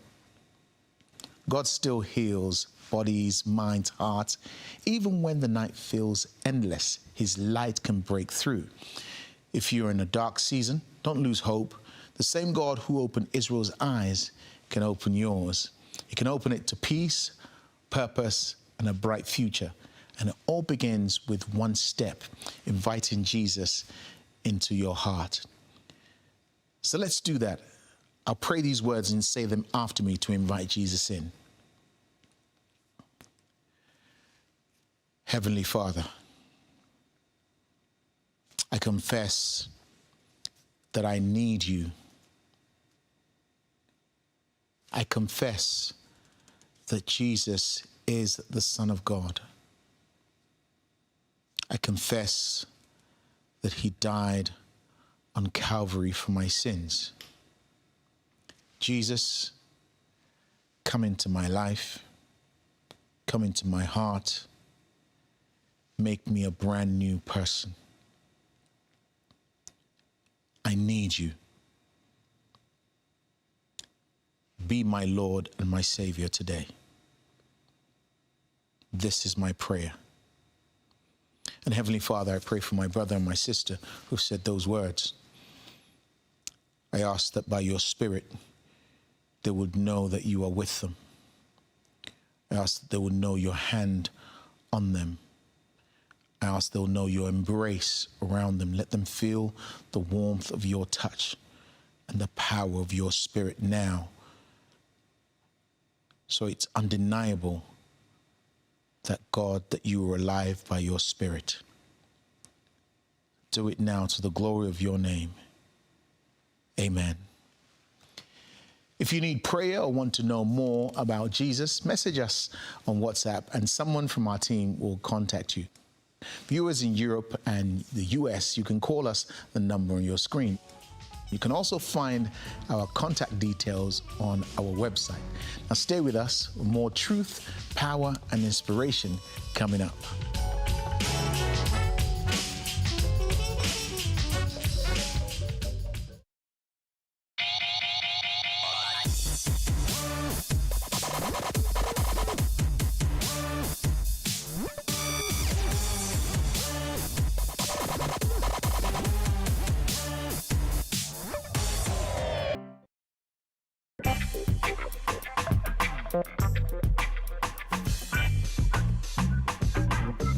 Welcome back. Will you take a moment to follow and like us on Facebook, Instagram, and subscribe to our YouTube channel for encouraging stories, inspiration, and community? We'd love to connect with you. As we close, remember this: alone we may struggle, but together in faith we rise. From all of us here at TPI, goodbye and God bless you. Keep shining your light.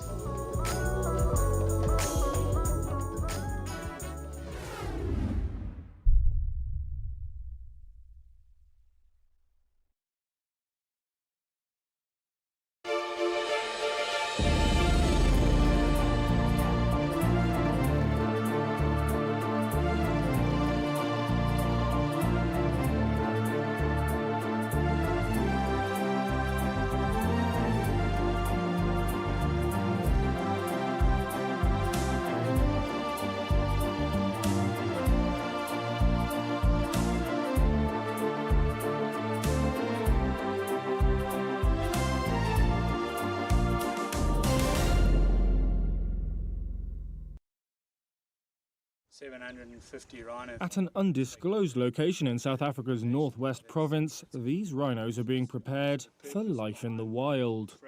That's under a scheme by conservation NGO African Parks to rewild 2,000 captive-bred white rhinos.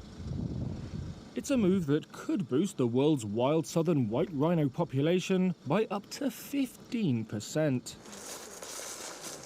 African Parks project manager Donovan Juice said the aim is to rewild around 200 rhinos per year over the next 10 years to various protected areas across Africa. It's a once-in-a-lifetime de-risking effort from a conservation initiative at scale that's never happened before. So I think for the species, it's a massive opportunity.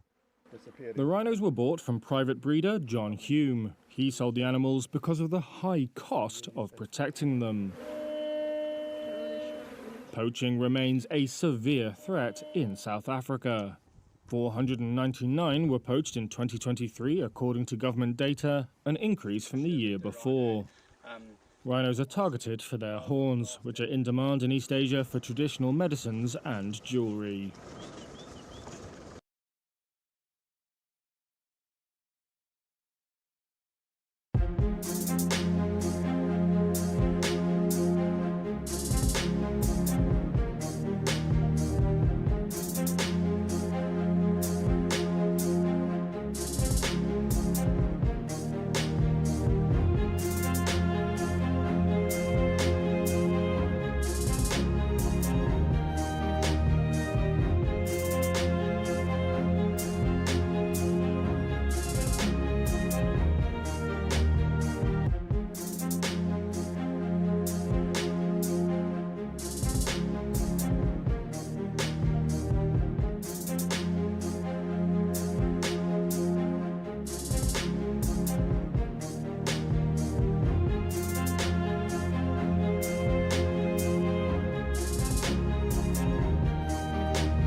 And welcome to Health Digest. I'm Ukemere Tokwa, and it is such an honor to be your host on today's edition of the program.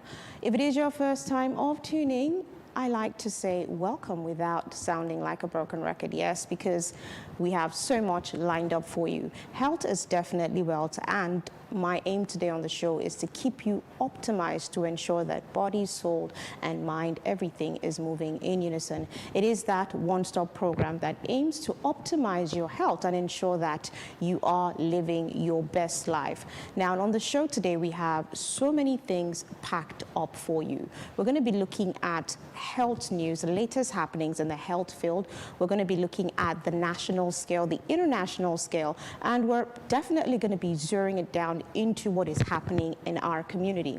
We're going to be looking at outreaches and interventions on the program today, as well as health tech and innovation. All that coming right up on the show. You are most welcome.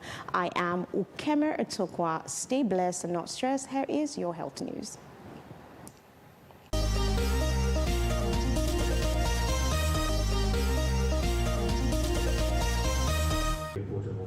The National Coordinator, Dr. Abdul Mukhtar, explained that creating a more supportive and business-friendly regulatory environment will encourage investment in pharmaceutical production, reduce dependence on imported medicines, and improve the availability of essential drugs across the country. PCN has really been doing a lot to improve on their efficiency. They have launched e-pharmacy regulations to regulate, all the digital practice for pharmacy, and within that, and we're looking at areas where we can also support new initiatives like compounding in the country, because it's part of like community pharmacy practice. So really whatever we're doing is really to make sure that we put in, again, we say we're building the ecosystem.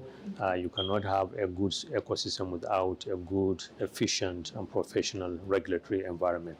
And that Registrar of the Pharmacy Council of Nigeria, Pham Ibrahim Ahmed, described the partnership as a key step towards achieving the governor's objectives of the Health Sector Renewal Initiative. Critical to this is the fact that we have the responsibility to operationalize the National Drug Distribution Guideline. And that's the entire healthcare value chain.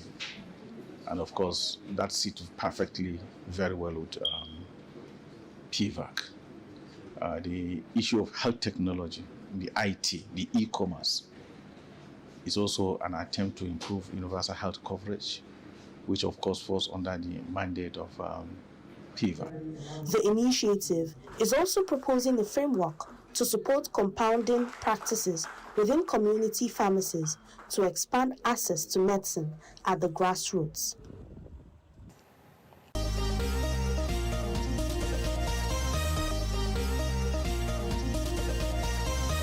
So I'm going to start with a little bit of some health technology. So I'll bring you those details. You know what? Just check it right out.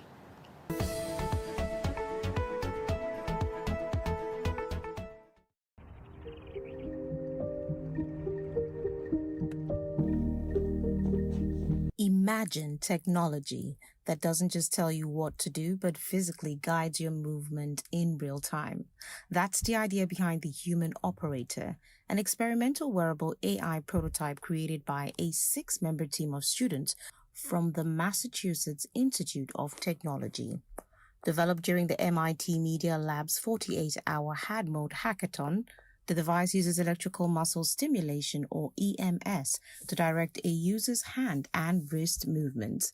Described by its creators as a GPS for your muscle, the system combines artificial intelligence with wearable technology to trigger physical motion instead of relying on visual instructions or audio feedback. Small electrical signals are sent to specific muscles, gently guiding the hand through the movement in real time. The technology could have major implications for healthcare and rehabilitation, particularly for patients recovering from injuries, strokes, or motor impairments. Experts say systems like this may one day assist with physical therapy, skill training, and even remote medical support by helping users perform precise movements more accurately. While still experimental, the project highlights the growing intersection between artificial intelligence, human movement, and healthcare innovation. As wearable technology continues to evolve, the research believes tools like the Human Operator could reshape how humans learn, recover, and interact with the machines in the future.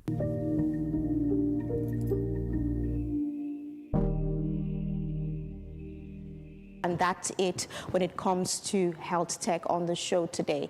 I'm going to be giving you a chit-chat with the expert in just a little bit.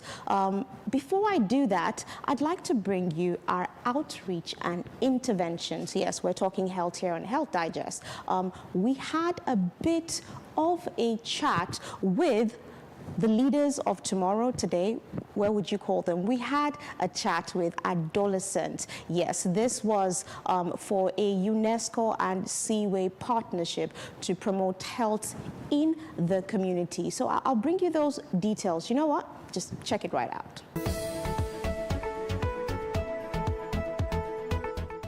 Nigeria has a HIV prevalence of 1.4% among adults, with approximately 2 million people living with HIV. Annually, there are about 22,000 new HIV infections and 15,000 AIDS-related deaths. Children aged 0 to 14 accounting for 15,000 of these deaths. The National Agency for the Control of AIDS held an event educating young people on HIV/AIDS prevention, emphasizing that AIDS is not a death sentence. The key focuses included the abstinence and safer practices, promoting condom use, testing, and reducing stigma. The objective of this conference is to create awareness is to discuss how the youth engage with prevention strategies, and then 3, to discuss ways of empowering the youth. Because you empower them, then you're enabling them to make informed choices and better choices. It also had students involved in advocacy by creating the platform for discussions, creating awareness, and launched the initiative PMTCT, Acceleration Committee to reach more communities. I want to start maybe engaging into any activities, any such activities. I would first of all know those contraceptives that we all have here. We have pills, we have birth pills, we have condom. There are many more. So you first of all have knowledge concerning it, and then I feel when you do, then you know how to use it to save yourself from getting STD. NACA aims to end AIDS in Nigeria by 2030, urging collective action, equity, and sustained funding. With World AIDS Day on the 1st of December and the theme Take the Right Path, Sustain HIV Response, Stop HIV Among Children, NACA has called on Nigerians to break the stigma, support testing, and join the fight. I had a discussion with the Director General of NACA, Dr. Temitokbe Ilori.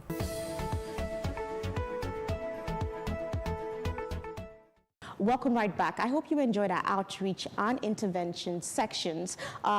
We have very little time left on the show, but I'm not going to leave you right that. I'm going to bring you a conversation I had with the EU delegation. That's correct. As you know, the EU and Nigeria have been strategic partners for quite a number of years in so many different areas. Just check it right out.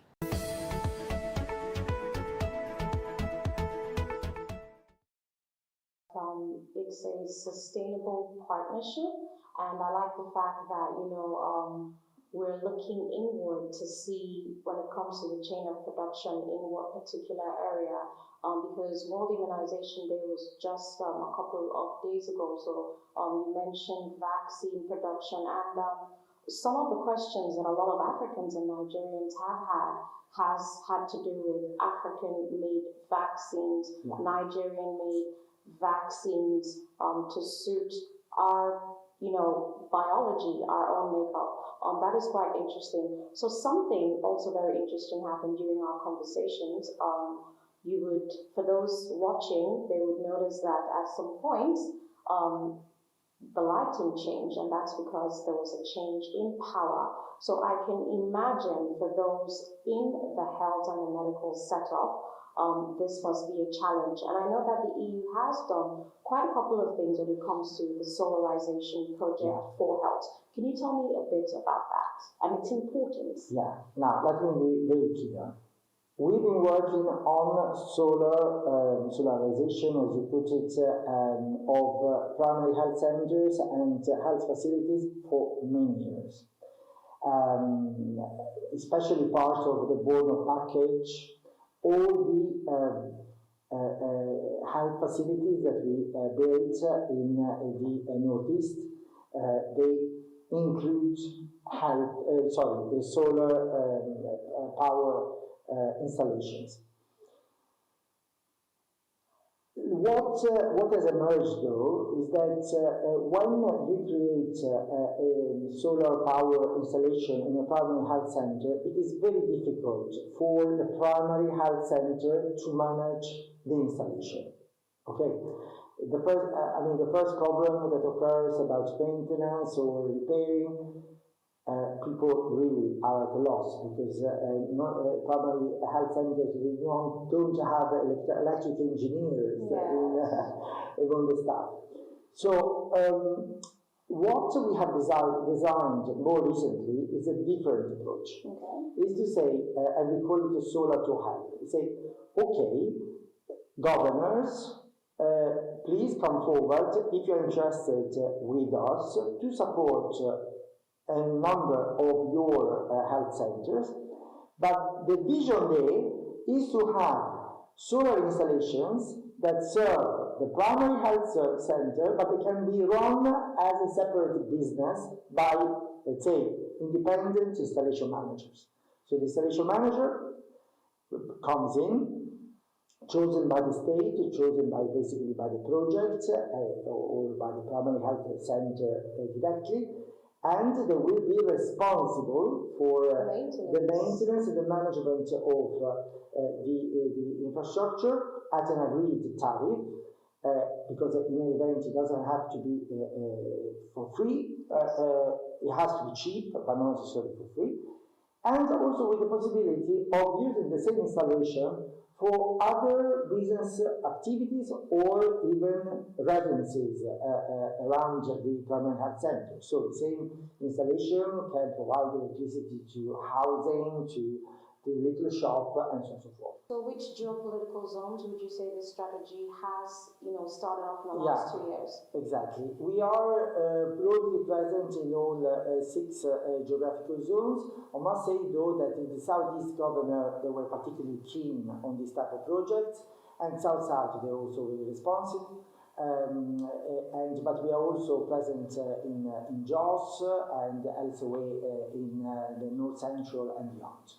Wow, thank you so much for that. I found out from a couple of field activities that when it comes to sustainable development, if you can get the community to be a part of it, like you've mentioned in the area of maintenance, and you've also, the EU in partnership with its Nigerian stakeholders have also provided a form of health entrepreneurship in that project. Thank you so much for that.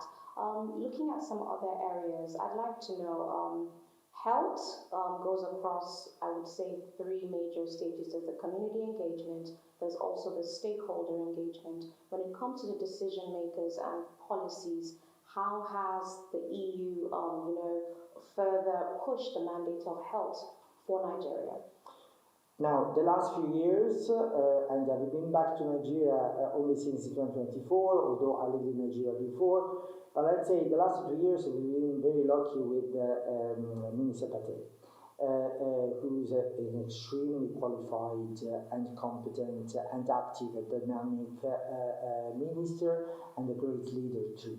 So what, probably something that you know already, the SWAP, the state is in the health-wide approach that we pursue here in Nigeria, meaning that all the donors and the government, we work together to precisely address the main challenges that we tackle. Of course, the primary health is still the primary issue, and as European Union, we remain committed, especially in some states, and especially with the focus on the young girls. Okay. We believe that that segment, young girls, and to some extent young males, it's very important for the overall welfare of the country. It touches on maternity, touches on rights, really empowerment of youth. So we are active in Sokoto, in Kwara, but in different ways we are also very present in other states. The health sector, as you know, is a shared business between federal and states. Okay, the delivery of the service finally lies in the hands of the state. Yeah.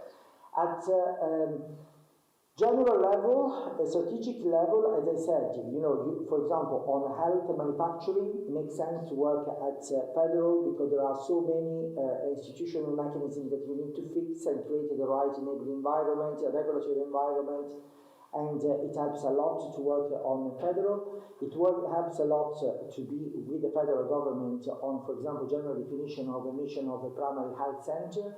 But when it comes to measuring the investment into health, you need to be at the state level. So a big discussion, if I may say, that has been going on for many years and where we've seen a change is the ability of states to put more money in health and to prove results for their investment. This is a big issue in Nigeria because health has been underfunded, and now we see more funding going into health, and we see really even better monitoring, better assessment of the public funding and its use in the state. It's been an area that is not necessarily really, for us, it's not really about naming or shaming or about making our health I did want to ask that, yes. Yeah. Is there some sort of, some of these funds are from the EU and from different organizations. Is there some sort of scorecard that you go back and evaluate? I know that you have normal monitoring and evaluation, in there, but is there some sort of way that you get a scorecard so you know which particular stakeholders are actually bringing the impact? You mentioned, like with the solarization project, after going back to the books and looking at the project, you realize there needs to be some sort of community input when it comes to the maintenance for solarization to actually work for better healthcare. So is there some sort of scorecard systems? Because I do see a lot of funds coming in, but sometimes the public wants to know. We might not get to know because these conversations are in closed door, but is there some sort of, scorecard? Look, if you look, for example, Sokoto State is a state where we are doing a lot of work. And we've seen the health budget really going really high. Besides our intervention, the state is investing a lot more than before. Okay. And I was there, and you were accusing me of touring too much the country. But when you see really the Commissioner for Health in Sokoto, same thing, by the way, also in other states, and I would mention Borno, in the northern context, their commitment to improve delivery and also the role of their national assemblies to review the expenditure is already quite comforting. Things are changing in Nigeria. People are not so gullible, I would say. They know that, if you are pregnant, you have to be treated for free and, with good quality treatment. Same thing for immunization. People expect quality. So that's really happening. Then I would say the Governors Forum is an institution that we have here in Abuja, and they do the famous scorecards. So not for me now to mention anybody in particular, but they do check the level of, for example, investment of each state into the health sector, and also to a large extent the results they achieve, because discussion we had recently with the governor in Nasarawa for health, for education. Yes, you can improve and increase the investment, but then you also need to know really the outcomes. You can invest a lot in new schools, in new buildings, but if the level of teachers is very low, education will not improve. Okay. Although you built and flagged off 200 schools. Okay. So, of course, it's not an easy assessment when it comes to impact, but governors are broadly, developing their strategy. And, having lived in Nigeria before, I see a change of gear in most states. Thank you so much for those insights, because it's quite important for the public to know that we are having positive changes when it comes to our attitude to health, public health, and so much more. So another area that I find quite interesting in the world of health is innovation and technology. The world is moving in that direction, and Nigeria, being what we call the giant of Africa, is definitely a decision maker. What would you say are some of the strengths or wins when it comes to innovation technology in health in Nigeria? Can I start from a recent example? We had the Health Forum last year, November 29th, I think it was of October. An important European company called Bayer, probably you know of Bayer, they came to the country and they announced their partnership with a Nigerian company called Promedics, Anambra State. They are going to produce contraceptive drugs and devices. last generation, best quality, best available quality, through a transfer of technology here to their counterparts. Again, I mentioned this one because it marks really a comeback for bears into the country through a partnership and based on an assessment of the capacity of the partner.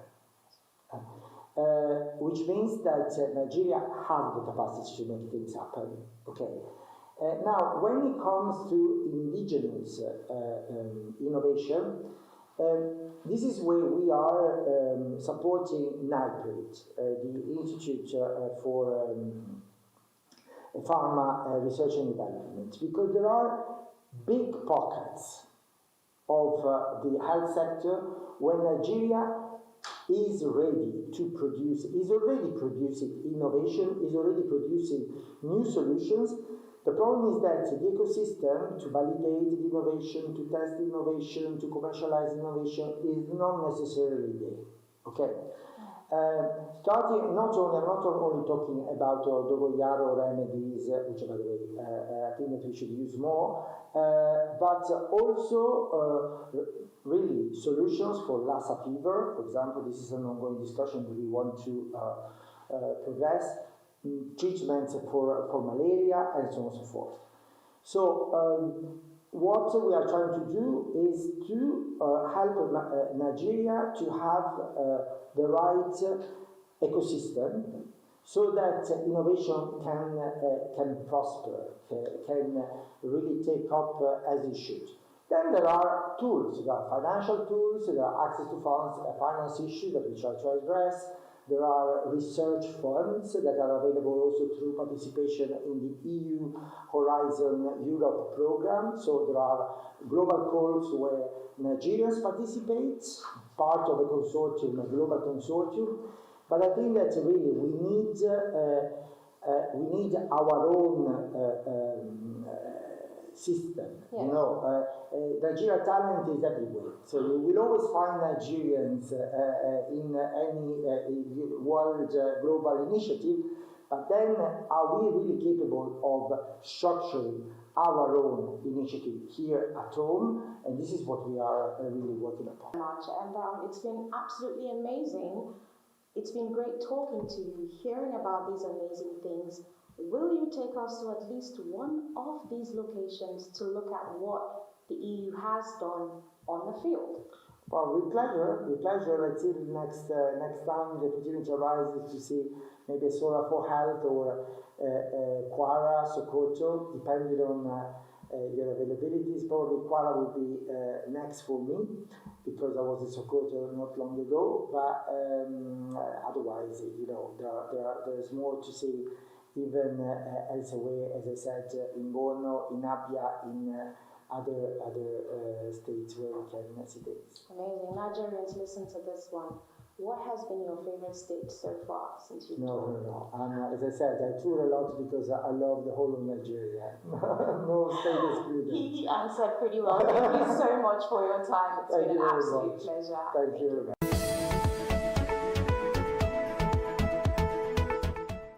Today on Women's Health, what if women had only their period once every 3 months? That's one of the questions being explored by Chinese biologist Hongmei Wang, whose research is focused on extending fertility and slowing reproductive aging. Working at the state's key laboratory of stem cell and reproductive biology in Beijing, Wang and her team are studying whether reducing how often ovulation occurs could help preserve the healthy eggs for a longer period of time. The idea is based on the fact that women are born with a limited number of eggs, which gradually decline with age. Researchers believe that if ovulation happens less frequently, such as once every 3 months instead of monthly, it may help slow down the depletion of eggs and potentially extend fertility. The research is still experimental, but scientists say it could one day influence the future of reproductive medicine and women's health. Experts, however, stress that more studies are needed before such approaches can become widely used. That's it for us today on Women's Health. Thank you so much for staying tuned to Health Digest today. I really do hope you enjoyed the show.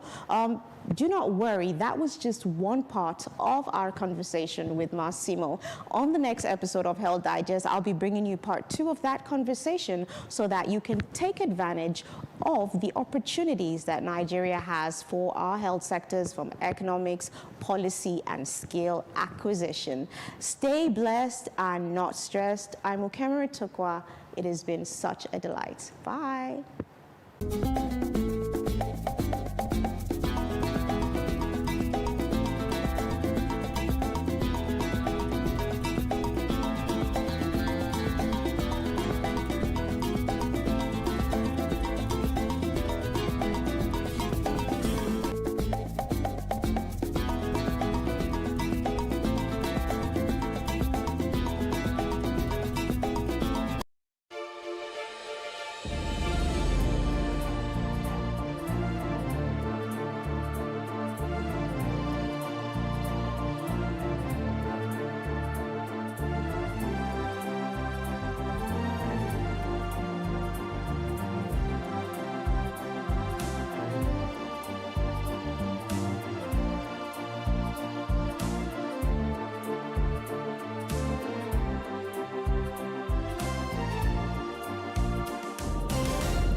Hello and welcome to Sportfan Africa Independent Television, AIT. My name is Osaibovo Usifo.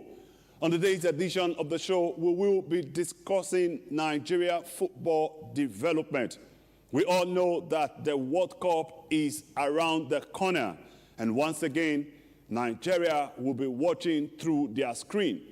On the show today, we will take time to explore how it feels to be watching the World Cup from our screen, not participating.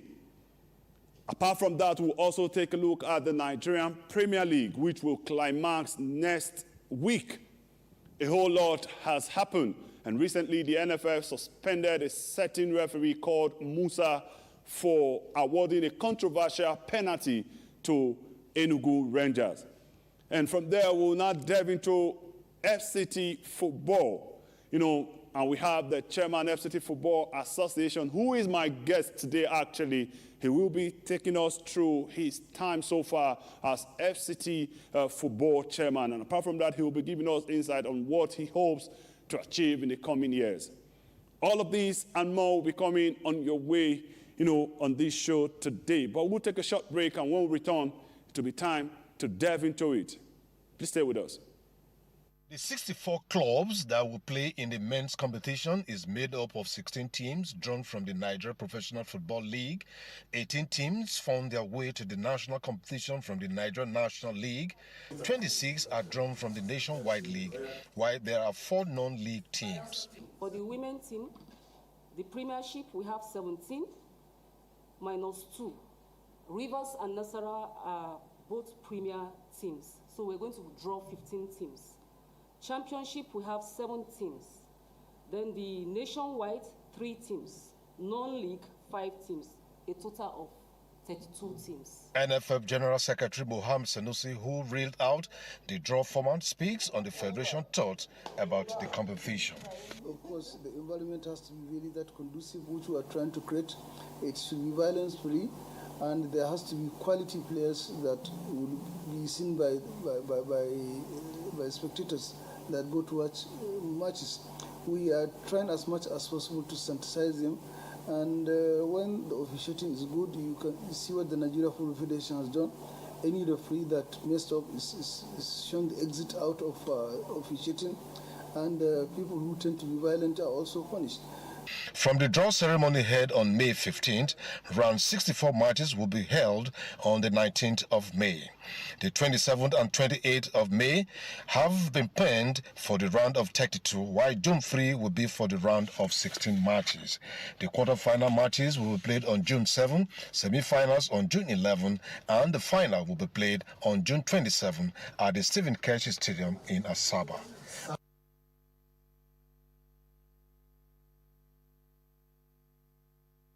The 64 clubs that will play in the men's competition is made up of 16 teams drawn from the Nigeria Professional Football League.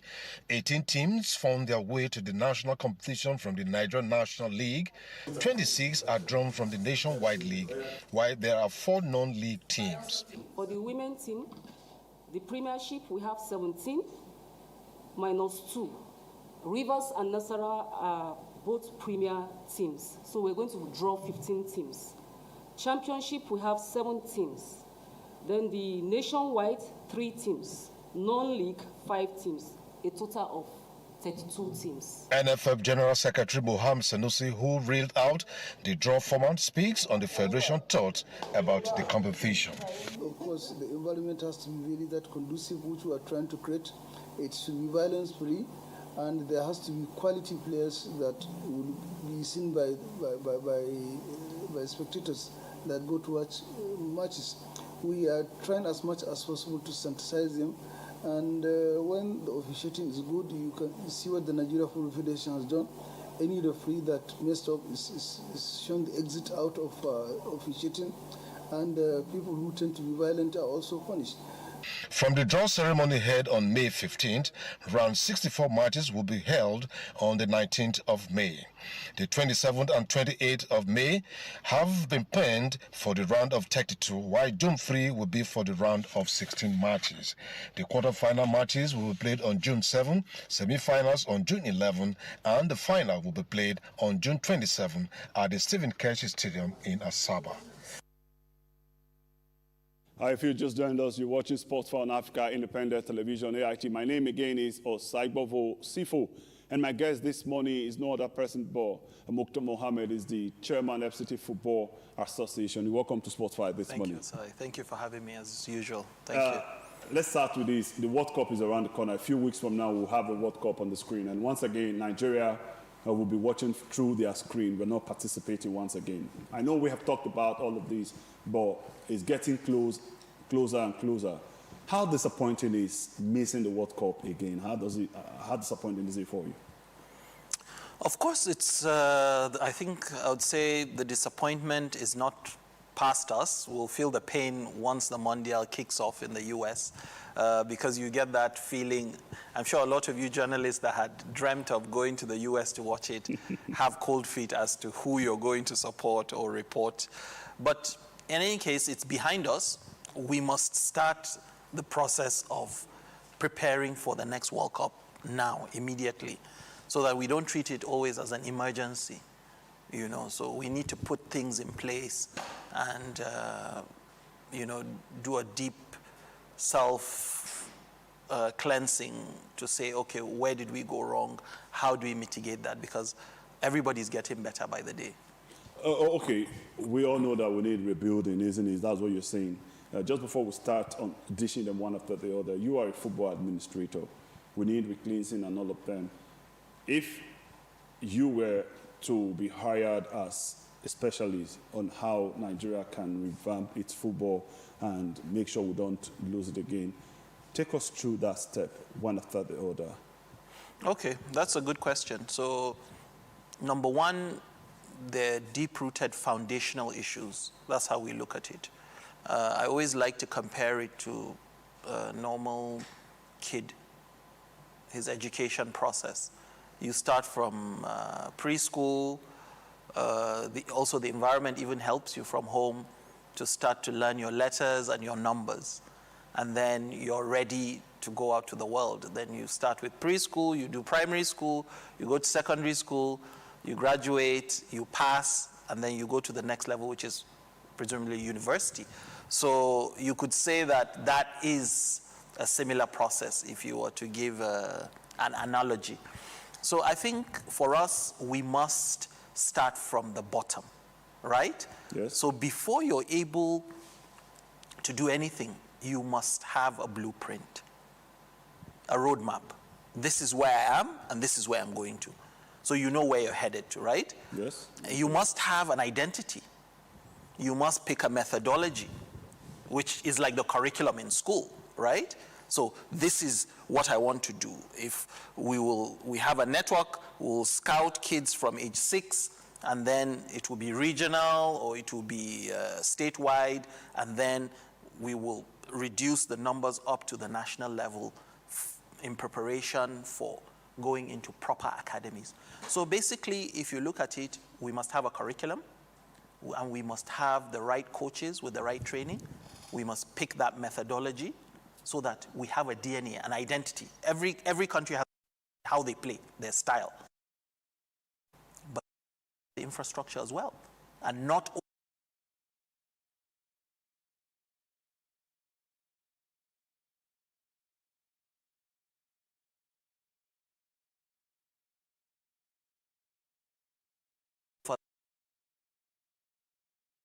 that's one building. You must have a country, even a diaspora network that captures all your talent, brings them together in a database, track them, and follow them through the process so they transition. So we must have the infrastructure, we must have the coaching across, we must have the scouting network, we must have the right environment, which is we must promote more academies across the zones in the country so that any talent in that zone will be captured, will be nurtured in his environment, and then he has the possibility to come into the national net. And then we must track their progress going from under 17 to under 20, under 23, signing a contract. There's a lot to it. Okay. I'd like to cut you. Right now, we're talking about Super Eagles now. What you have said now is a long-term goal. And we are talking about how to get back to the World Cup. All of these will probably take us years. Definitely, if you do it like that, you will get it right, in the long run. Definitely coming back to like Spain did, like Argentina did, a few countries did in the past. Brazil is currently going through that phase right now. If we are going to go through that phase, we'll miss the next World Cup in 4 years. We'll miss the next one in 8 years before we eventually get it right.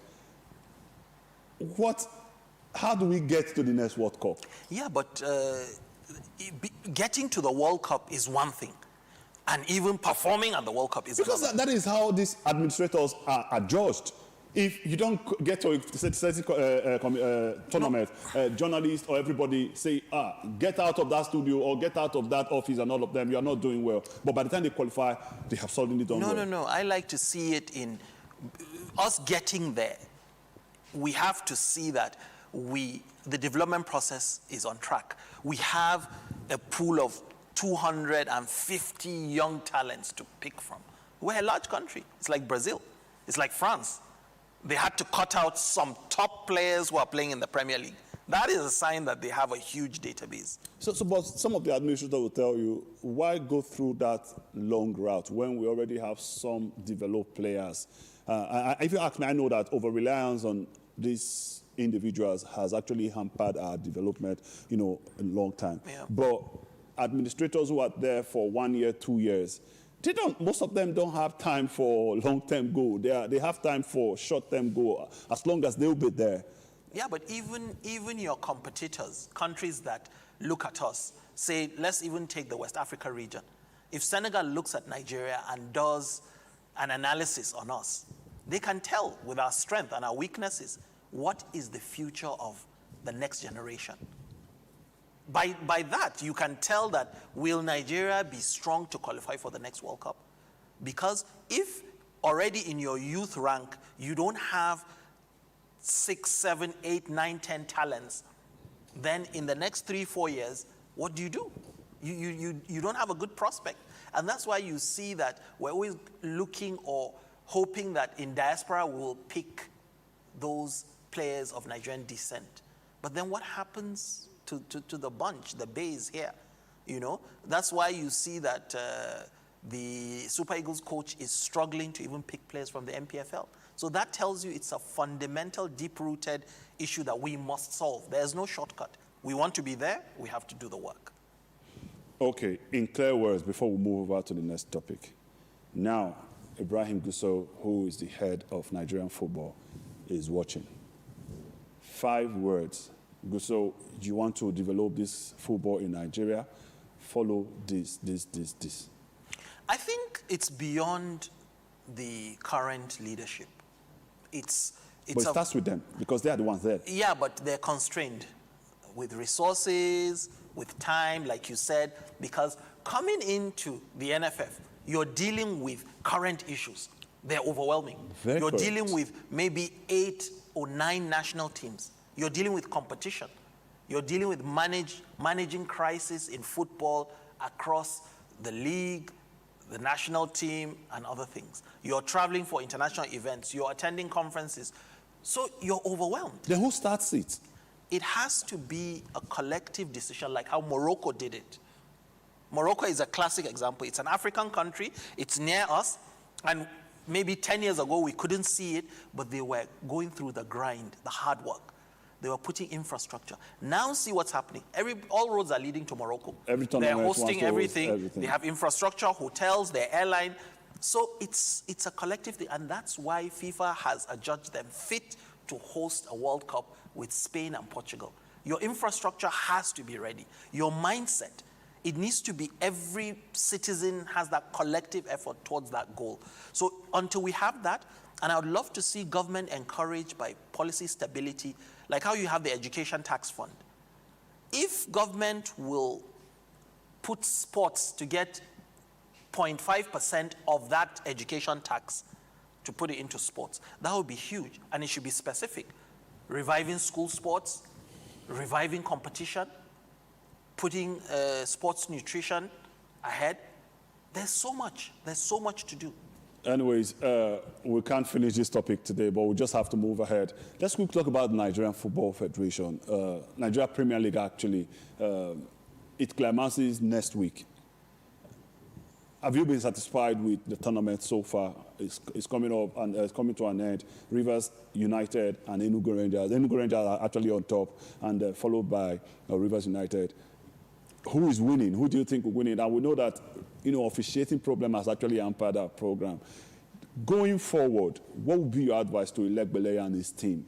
Because we need to get our own league right. If not, we won't have any of the players in the Super Eagles, like you rightly said earlier on. It's difficult to get them. I think Gusau has done well bringing Honorable Elegbele, and he's a good man. He's done his best. You've seen considerable changes in organizing the league, but he's also constrained. He's also constrained. He can't manufacture players. So it's the quality of the players, and he has nothing to do with the referees.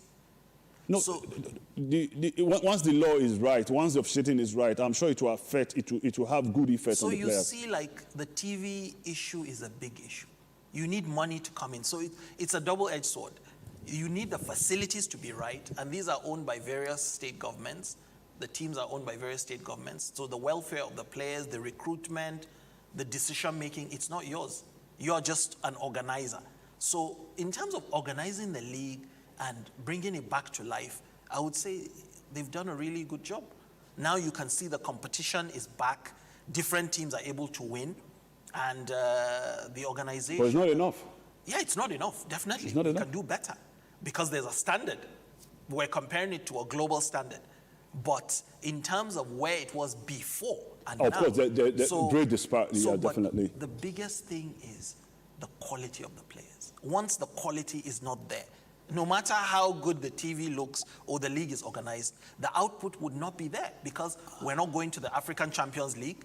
We're not producing players that are globally outstanding or have that potential. So then... How do you improve the quality of the players? Because they are all groomed right here in Nigeria. How do you improve the quality? So efforts were done in the past to say every team must have a youth team. And there was some kind of partnership with La Liga. But it hasn't taken off properly in the sense that the investment, the money is just not there. The states are not investing enough money to make sure that thousands of young kids in every nook and cranny of Nigeria gets an opportunity to train for a number of hours. That means the job starts from enlightening these states to see the reason why they should put their money into it. Because if they don't see the reason why they should... need to be enlightened? A lot of them, because once it gets to election time, that is when they put their money. You have a teeming youth of millions. Nigeria has one of the youngest demographics growing, coming up. We need to find something for them to do. They don't see it. And sports, football and sports has become a strategic industry in every country in the world. You are saying this because you know it, because you have over the years, studied and got to find out that, okay, this is where it is. Many of these people don't know. When it comes, I'm sorry, this is not an election program, but that is when you see them engaging the youth. So I think the job starts from maybe making this. We see a few governors doing it. In Bayelsa, we see the Bayelsa State governor sponsoring the Prosperity Cup year in, year out. And we know, everybody have come to testify that whenever that tournament is on, crime rate reduces. If every other governor can see it like that and put in their money, I'm sure we will go a long way. Yeah, because, okay, I understand the point you're saying. Maybe they see other areas as more critical. Putting money in education or security, but there's a link. Sports is also related to all those critical areas that we're talking about. Once the youth are engaged, there will be less crime rate. They will be engaged, they will develop better, their even cognitive development. There's a correlation between kids that are active in sports with their health, with their mental development, and even their educational performance. So I think we underrate, undervalue sports and the impact it can have on the economy, on the GDP, on even the image of the country and other attractions in terms of tourism and... The next time I'll have you on this show, we'll probably take time to educate some of our governors and all of them. Probably that will be dedicated to that show. And now, just before we go, let's talk about the FCT football. One area I am very particular about is the area of facility. We have very beautiful facilities around the FCT, but they are not accessible. Many of them are not accessible, and commercial facilities, playing ground, also, they are springing up all over the FCT.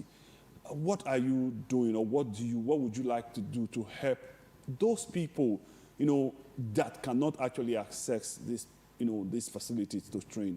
We want something done to that. That's a good question, and my main focus is on infrastructure, because without it, you can see the difference of what Buhari is as to before there was nothing in Buhari. But now the Federation Cup, in fact, I think Ayimba are going to play in Buhari again. They love it.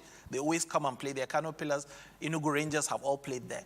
And now Buhari has sort of become like a sports city in the FCT. Yeah, beautiful place. So if we can have more of that, it will transform those area councils. And across the country too, we need more of such mini stadiums. So are we having more of that in the FCT? Because I'm talking to the right person right now. Well, we've been actually pushing for the Honourable Minister of the FCT to look at the abandoned stadiums across the 6 area councils. We hope that he will hear that plea and try to revive that project, because of it's of utmost importance to the development of sports in even Nigeria as a whole, because FCT is the center. And once those facilities are completed, you will see like a rejuvenation of activities, competitions, sports, and a lot of the young people will have sort of a home to go there and enjoy. So I think without those facilities, that investment in facilities and competitions, we cannot see much difference from our current situation. So in the coming days, in the coming weeks, in the coming year, in the coming months, what are we expecting from the FCT? Because we keep saying you have done well. It's not because you're here, but you've done well. So what are we expecting? What next are we expecting? Or are we saying shortly? Oh, well, like I say, we have different sets of responsibilities. You must have a vision, a dream. But you must also do the current work of managing it. And then you must also galvanize resources, and you must also give value to the population. So I think it's hard work, and one must not underestimate it. You need resources, but you also need a good plan. You need a good team around you, and that commitment and that drive for you to see the difference. Anyways, I will say a very big thank you to you for joining me today. But just before we go, let's just take a look at these beautiful fixtures. I guess I should walk to it.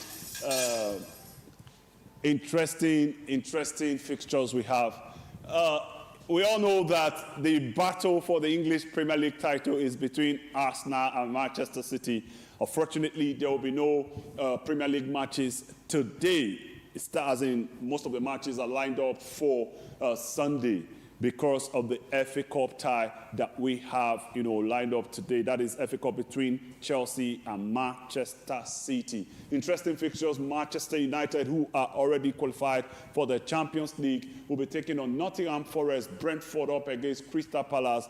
Everton will be taking on Sunderland, and Leeds United will take on Brighton and Hove Albion. Wolverhampton are up against Fulham, and Newcastle United will play West Ham United. Mr. Mukhtar, we have 3 Nigerians right here in Fulham. What are your expectations in that match? Well, I think they've been very important to Fulham.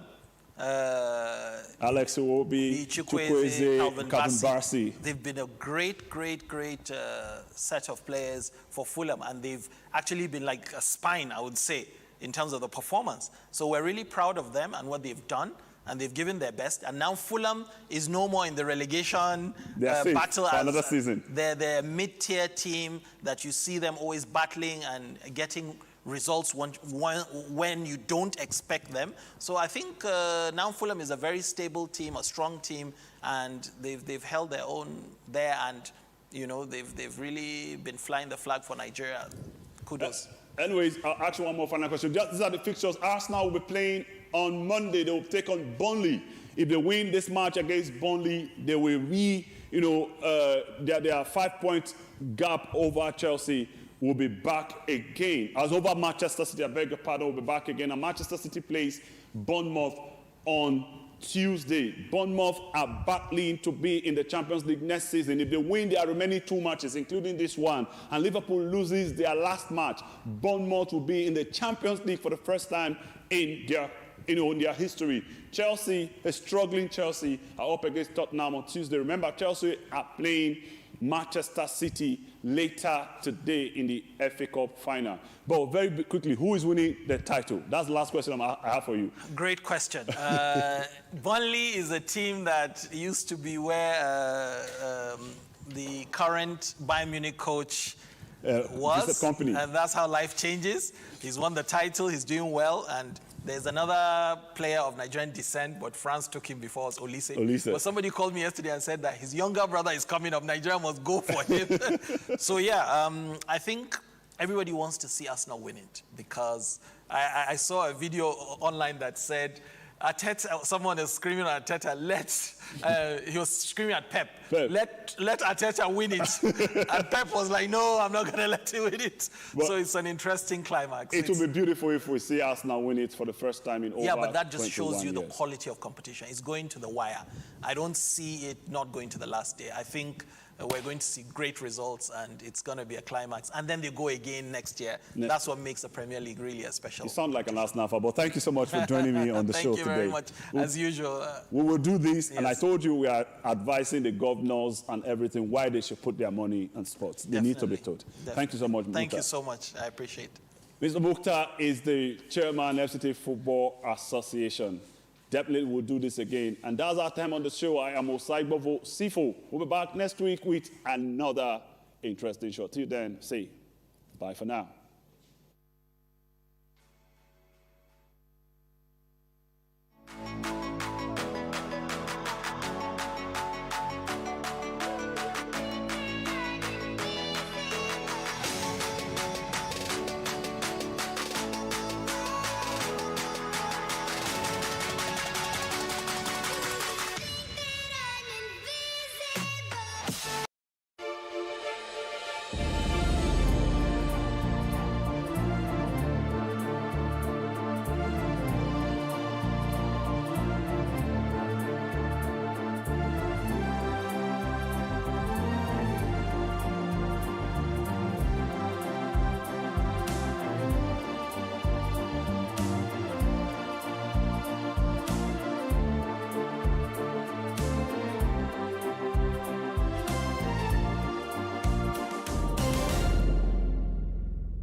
ISIS second-in-command Abu al-Bilal al-Munouki killed in U.S. Niger-led military operations. Australia's shark attack leaves man dead.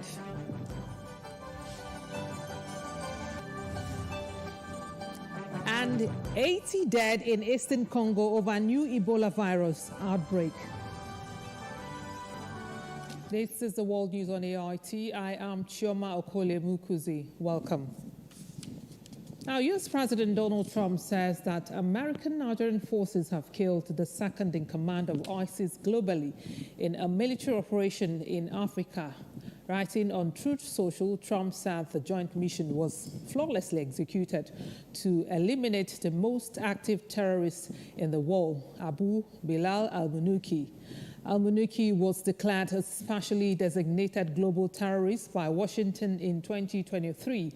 Al-Munouki, also known as Abu Bakr ibn Mohammed ibn Ali al-Munouki, directed ISIS-linked cells across Africa, particularly the Islamic State West African province, which has entrenched itself in the Lake Chad Basin and Sahel, with cross-border links into Niger, Chad, and Mali. Trump's message did not provide further details of the operation or the timeline of the joint mission. Trump described his death as a major blow to ISIS Africa and global networks, disrupting funding channels and command structures. The U.S. president thanked the Nigerian government for their partnership, adding that Munouki will no longer terrorize the people of Africa or help plan operations to target Americans. Meanwhile, President Bola Tinubu has hailed the successful joint military operation between Nigeria and the United States, which led to the elimination of a senior Islamic State commander in the Lake Chad Basin. President Tinubu made this known in a post on his verified X handle at Official Bat following the announcement of operation by the United States President Donald Trump. According to the president, Nigerian armed forces, working closely with the armed forces of the United States, carried out the overnight strike on the compound of Abu Bilal al-Munouki, also known as Abu Minok.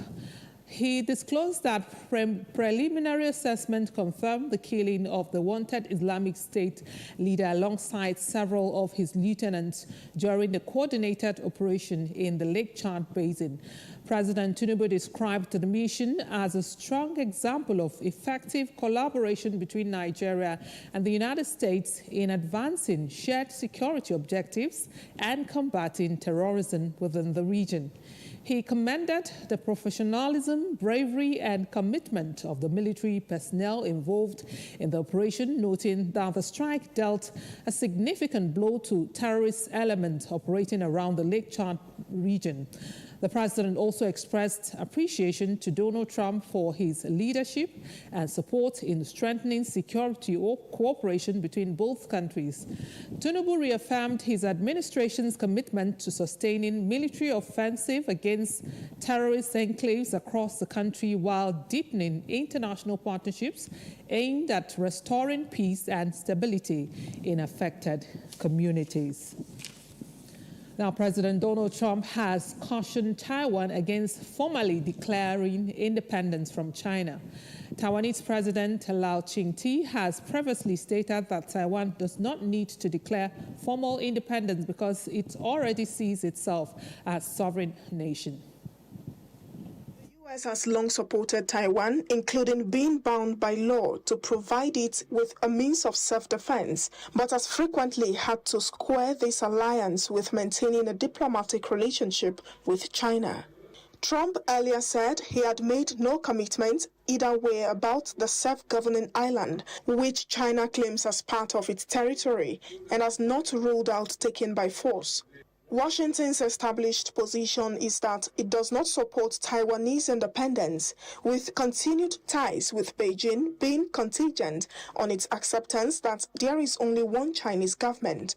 Beijing has been vocal in its dislike of Taiwan's president, who it has previously described as a troublemaker and a destroyer of cross-strait peace. Many Taiwanese consider themselves to be part of a separate nation, though most are in favor of maintaining the status quo, in which Taiwan neither declares independence from China nor unites with it. In his interview with Fox News, Trump reiterated that U.S. policy on the matter has not changed. The U.S. does not have formal relations with Taiwan, though it maintains substantial unofficial relations. U.S. President do not traditionally speak directly to Taiwan's leader, and to do so would be likely to cause significant tensions with Beijing, which considers Taiwan's president a separatist. Taiwan Deputy Foreign Minister Chen Ming-chi said on Saturday that Taiwan would need to clarify the exact meaning of Trump's remark. Meanwhile, Taiwan says it is an independent nation hours after U.S. President Donald Trump warned the democratic island against declaring formal independence. Trump wrapped up a state visit to Beijing on Friday, where Chinese President Xi Jinping had pressed him not to support Taiwan, which China claims it is part of its territory. Taiwan depends heavily on U.S. security backing to deter China from carrying out its threat to annex the island by force. Taiwan's statement came after Trump issued a warning to the island against making a declaration of independence. The United States recognizes only Beijing and does not support formal independence by Taiwan, but historically has stopped short of explicitly saying it opposes independence. Under U.S. law, the United States is required to provide weapons to Taiwan. Xi has begun the summit with a warning on Taiwan, whose President Lai Ching-te considers the island already independent, making a declaration unnecessary. Taiwan's president's office noted Saturday the multiple reaffirmations from the U.S. side, including President Trump and Secretary of the State Marco Rubio, that the consistent U.S. policy and position towards Taiwan remain unchanged. Now, more than 4,000 police officers have been deployed to London as crowds start to gather for two rival protests in the capital. Officers will use drones, police horses and dogs, and have armored vehicles on standby. They will also manage to a so-called sterile zone between the United Kingdom march organized by the far-right figure Tommy Robinson and a pro-Palestinian demonstration. The Metropolitan Police has called it one of the most significant policing operations in 5 years. In addition to the protest, tens of thousands of football fans are expected at Wembley Stadium for the FA Cup final on Saturday afternoon. Met Police Deputy Assistant Commissioner James Hammond said the policing operation will cost the force £4.5 million. The Met said the risk from the protest meant it had to impose the highest degree of control, including the first use of live facial recognition cameras as part of a protest policing operation.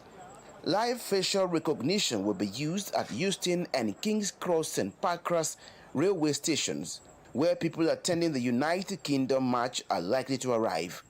Drones will be used to monitor both protest routes, while officers in Wembley will also monitor CCTV feeds from the FA Cup final to identify supporters traveling toward demonstrations. 11 foreign far-right agitators have been blocked from entering the country to attend the United Kingdom event, the government said on Friday. Among the 11 blocked from entering the UK is the US-based anti-Islam influencer Valentina Gomez, who attended the first United Kingdom march last September. There are strict controls on where the marches can go and what time they must finish.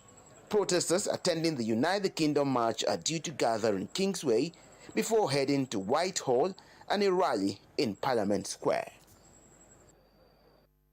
Now, the U.S. Justice Department is reportedly preparing to indict aging Cuban leader Raul Castro in the coming days over the shooting down of two aircraft 3 decades ago. The reported charges, which will need to be approved by the U.S. grand jury, emerged as the director of the CIA travels to Cuba to meet officials in Havana. Castro, 94, stepped down as Cuban Communist Party leader in 2021, ending his family's more than half a century in power. He led the country for 15 years, stepping in after his brother Fidel resigned. The charges are set to center on the 1996 downing of 2 planes operated by the U.S. activist humanitarian group Brothers to the Rescue. Potential charges against Raul Castro were unclear, but officials said the investigation centered on attacks on 2 small planes which happened on 24 February 1996 while Fidel was president and Raul was armed forces minister. 4 people aboard were killed in the incident.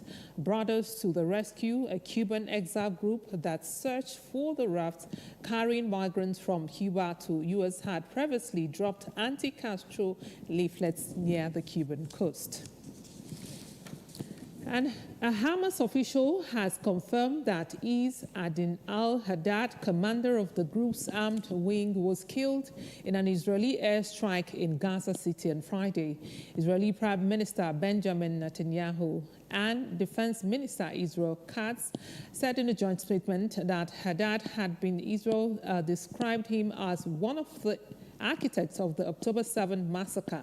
The strike is the latest launched by Israel on Gaza despite a ceasefire with Hamas. The airstrike targeting the apartment block in the center of Gaza City sparked a large fire. Rescue teams rushed in to the scene but faced significant difficulties evacuating the wounded, witnesses said.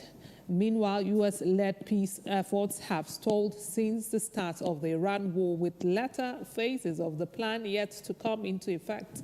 The U.S. announced the start of the second phase of a plan in January, with governance of Gaza assumed by a transitional technocrat administration alongside the demilitarization and de-reconstruction of the territory. However, talks on disarmament remain deadlocked, while Hamas has since reactivated its police force and appears to be reasserting its authority. An Israeli airstrike on a town in southern Lebanon has killed 6 people, including 3 paramedics, according to Lebanon's health ministry. It comes as the U.S. said the 2 countries had agreed a 45-day ceasefire. The health ministry said a 4th paramedic had sustained critical injuries after a civil defense was attacked in the town of Raharuf. U.S. President Donald Trump announced the truce on 16th April, but Israel and Hezbollah have continued to exchange fire since then. On Wednesday, Lebanon's health ministry said Israeli airstrikes had killed 22 people, including 8 children, across the south. There have been almost daily reports of Hezbollah and Israel trading fire across the southern border of Lebanon since the ceasefire began. Israel has intensified its air and artillery strikes in recent days, particularly in southern Lebanon, saying it was targeting Hezbollah fighters and infrastructure. The Israeli military said it is aiming to create a buffer zone in southern Lebanon to thwart future Hezbollah attacks. In those areas, entire villages have been destroyed in similar tactics deployed by the Israeli military in Gaza. Human rights groups say some cases would amount to war crimes, which Israel denies. Hezbollah has carried out its own attacks on Israeli troops in Lebanon and southern Israel with rockets and drones. Southern Lebanon is in the heartland of the country's Shia community, from which Hezbollah gets most of its support, and has been under constant Israeli bombardment. More than 1 million people, amounting to 1 in 5 of the population, have been forced from their homes across Lebanon, most of them from the south, the eastern Bekaa Valley, and the southern suburbs of Beirut, areas where Hezbollah holds sway. The conflict started on 2nd March, 2 days after U.S. and Israel launched a joint attack on Iran. Hezbollah fired rockets into Israel, and Israel responded with widespread airstrikes and a ground invasion of southern Lebanon. At least 2,896 people have been killed in Lebanon since then, according to the health ministry. A 38-year-old man has been killed by a 4M great white shark in Western Australia on Saturday. The man was bitten just before 10 a.m. at northwest of the popular Rottnest Island near the city of Perth, local police said. The state's Department of Primary Industries and Regional Development told AFP news agency it received a report the man was bitten by the great white shark. The department urged the public to take additional caution in waters around the area. The attack is the first fatal incident in Western Australia since March last year, when a surfer was mauled off a remote beach since records began in 1791. There have been almost 1,300 recorded shark attacks in Australia, with more than 260 of them resulting in death. A collision between a freight train and a public bus has killed at least 8 people and injured 25 others in Bangkok. Police and rescue officials said the collision triggered a fire that engulfed the public bus on Saturday. Flames also spread to nearby vehicles, prompting firefighters and rescue crews to be dispatched. Teams worked to pull injured victims from the wreckage as fire crews contained the blaze. The fire has been brought under control, with crews now working to cool the area, vet gas, and continue to search for victims. The cause of the accident is under investigation. Thai Prime Minister Anutin Chanvirakul has ordered an investigation into the incident, according to a statement from his office. Deadly transport accidents are common in Thailand, which regularly tops list of the world's most lethal roads, with speeding, drunk driving, and weak law enforcement all contributing factors. The collapse of a crane onto a passenger train killed 32 people and injured dozens in Thailand northeast in January. A collision between a freight train and a bus carrying passengers to a religious ceremony killed 18 people in 2020. 3 years later, 8 people were killed in a collision between a freight train and a pickup truck crossing a railway line in the east of the country.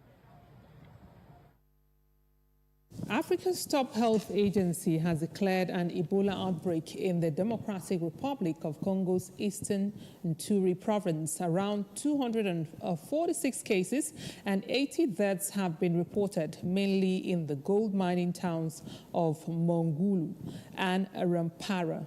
South African Centers for Disease Control and Prevention. Ugandan officials confirmed 1 case of imported Ebola from DR Congo on Friday, with the country's health ministry stating that a 59-year-old male who died on Thursday had tested positive. Ebola was first discovered in 1976 in what is now DR Congo and is thought to have spread from bats. This is the 17th outbreak of the deadly virus disease in the country. It is spread through direct contact with foods and through broken skin, causing severe bleeding and organ.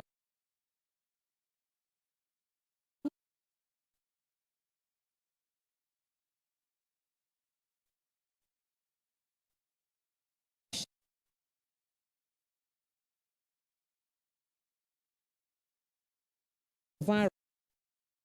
That's what we are reporting.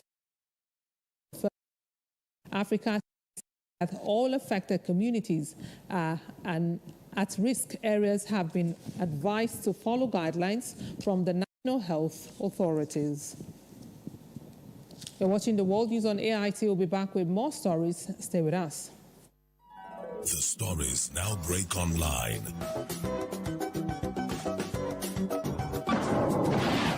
Don't Don't miss anything from our real-time updates and exclusive content. Follow and participate in discussions on live TV studio programs to shape the narratives. Subscribe, engage, and share from AIT.live at AIT_online on X, AIT Online on Facebook, Official AIT Live on Instagram, TikTok, and Threads on YouTube. Stay connected with AIT. On air, online, on live.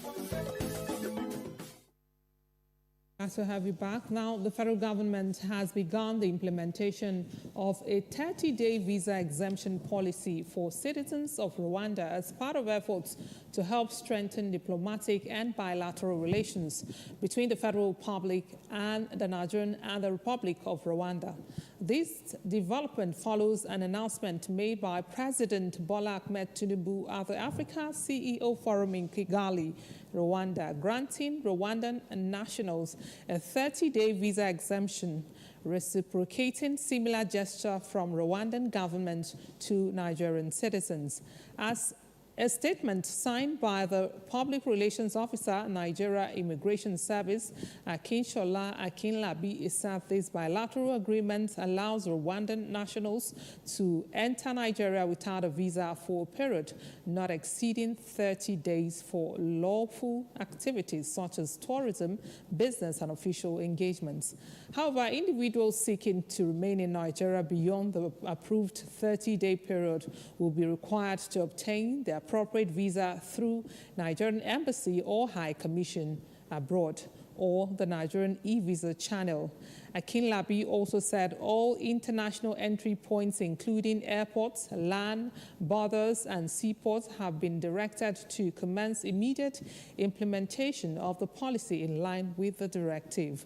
Authorities of the Nigerian Immigration Service further reiterates its commitment to facilitating safe, orderly, and lawful migration in accordance with international best practices. Now, the All Progressive Congress, APC, in Yagba has concluded its primary across the Yagba federal constituency. The primary featured a notable contest between the incumbent lawmaker, Honorable Leke Abejide, who recently defected from the All Democratic Congress, ADC, to All Progressive Congress, APC, and Babafemi Adejola. Speaking to journalists in his country home ward, Alu, where he emerged as winner, Adejide said the 2027 elections will be all about selfless service delivery for the people in years past. That is the reason why I like to vote for him, because it's the progress that we have in Yagba here. Yes, but for now, he's the only person that is well recognized. So once the party is not a one-party system, by God's grace, we have almost 401 for this exercise. Finished before us here. There was no, it was unopposed all through. Well, you can see my work. You see ongoing construction everywhere. So I want to make sure they feel more impact of governance. Dividend of democracy better than this one. Sir, before we go, final question. Do you have confidence in INEC chairman, because Professor Joash Amokuto? If there's anything like 110%, I have confidence in him. To the primary, key stakeholders and APC caucus in Kogi were said to have adopted consensus candidate in some parts of the federal constituencies in the state. Nigeria is seeking international backing for its proposed state police initiative, describing it as a major step towards improving public trust, accountability, and international security across the country. Nigeria's permanent representative to the United Nations, Senator Jimo Ibrahim, made this known while hosting UN police advisors in New York. He said President Bola Tinubu remains committed to strengthening Nigeria's policing structure through the centralization and institutional reforms. According to Ibrahim, the proposed state police system is expected to enhance crime prevention, operational efficiencies and manpower deployment nationwide. He added that the federal government will provide the necessary logistics, equipment, and institutional support needed for the implementation of the policing framework. The envoy said the reform will help bridge the gap between community expectations and police accountability. Ibrahim also highlighted Nigeria's contributions to the United Nations peacekeeping operations, noting that Nigerian police officers have earned international recognition for professionalism and operational excellence in countries such as Liberia, Sudan, and Mali. According to him, Nigeria has deployed more than 13,000 personnel, including formed police units for international peace operations, contributing significantly to disarmament, reintegration, and electoral security efforts in host nations. As Nigeria joins the rest of the world to mark the International Day of the Boy Child, more urgent and reflective conversation is emerging about what it truly means to raise boys in today's society. The conversation deeply resonates with the need to encourage the boys to see themselves as future leaders capable of making meaningful impact in the society. When conversations around child development often focus on a girl child, more attention is now being drawn to the emotional, moral, and social well-being of boys. And while the celebrations and symbolic recognition goes on that a child born is a boy, the International Boy Conference 2026 emphasizing the growing need to understand the psychological and social reality shaping the boy-child development. The life of these boys matter, and when you have interaction with them, you realize that some of them are already feeling that, you're paying attention to the girl child in certain areas, and then you ignore the boys to sort themselves out, to struggle their way out. And that is something that is very, very painful and needs to be changed. So this meeting is about how do we reform the boys? How do we tell them they're not left alone? Speaker stressed the importance of parental involvement in raising responsible boys. One is that wrong influences and poor decisions can destroy promising futures. In a society where fathers and men are taking responsibility for the future and doing the needful, that's why we are on this vision, raising boys that will change the narrative and will give us the sanity in the society that we desire. For some students at the event, the lessons were deeply personal. It's trying to teach us the way whereby we are not meant to be on drug addicts. We are not meant to be taking cocaine, marijuana. It affects our kidney and our lungs. With the team Reformation, the conference aims at helping the boy child develop confidence, discipline, and sense of purpose. Oluwaranti Adaramola, AIT News, Abuja. Well, that's the world news on AIT. I am Chioma Okole Mukuze. Thanks for staying with us.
Hello there and welcome to this inspiring edition of Africana.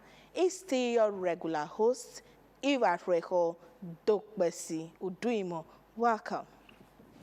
Today, we open the doors to Nigerians' living heritage, where rivers sing of ancient ties, colors speak the language of ancestors, and skilled hands carry forward stories that refuse to fade. From lakeside celebrations that stir the soul of age-old crafts that paints our history in blue, we celebrate the spirit of a people who hold tradition close. Today on the program, we take you on a journey through two remarkable traditions. We'll begin with the 2026 Nwoyo Fishing Festival in Taraba State, a colorful celebration of tradition, community, and river's bounty. But that will come your way after this short break. Please do stay. Now, let's begin with the 2026 Nwoyo Fishing Festival. Held yearly at the famous Nwoyo Lake in Ibi, Taraba State, this festival brings fishermen, dancers, and visitors together in a remarkable display of culture. For generations, it has honored the lake that sustained the people, turning fishing into a festival of unity, music, and pride. Let's now bring you the story. The ancient town of Ibi in Taraba State came alive on April 17th and 18th, 2026, as the 2026 Nwoyo Annual Traditional Fishing Festival returned to the banks of the historic Nwoyo Lake. Hosted by Taraba State Governor Agbo Kefes, the two-day event drew thousands of visitors, tourists, culture enthusiasts, and dignitaries from across Nigeria and beyond. The Nwoyo Fishing Festival, also known as the Nwoyo International Fishing and Cultural Festival, is one of the oldest fishing festivals in Africa, with a legacy stretching back more than 90 years. Held at Nwoyo Lake, located about 5 kilometers north of Ibi town in Ibi local government area, the festival celebrates the rich fishing heritage of the people. Nwoyo Lake itself is a natural wonder, regarded as one of the largest natural lakes in West Africa. It serves as both the stage and the spirit of the festival. The 2026 edition marked the third year since the festival was revived in 2024 after a 14-year break, a move championed by Governor Kefes to restore Taraba's cultural pride. The festival opened with colorful traditional rites performed by elders and custodians of the lake, seeking blessings for a peaceful and bountiful celebration. At the heart of the festival is the grand fishing competition. Hundreds of fishermen, young and old, lined the lake's edge at dawn, armed with traditional nets, calabashes, and gourds.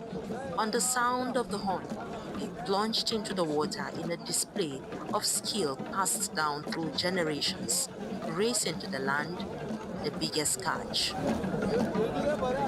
The lake erupted with cheers as fishermen hauled in catfish, tilapia, and other species, some weighing over 50 kilograms, competing for prizes and bragging rights.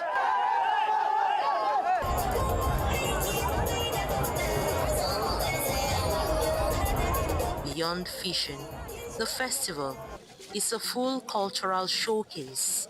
The Jukun people, original custodians of the lake, led the cultural displays with their framed masquerades and royal dances.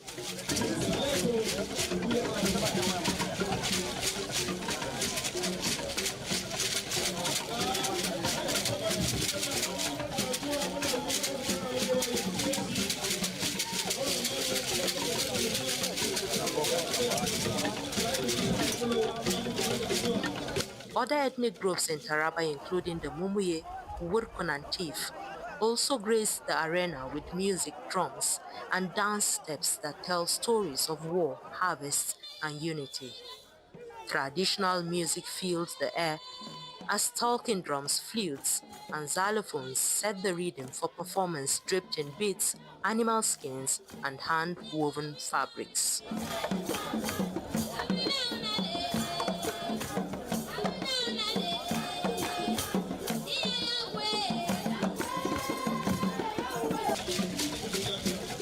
Masquerades emerged from sacred groves, twirling and stamping to ancient rhythms, a visual reminder of the deep spiritual connection between the people and the lake.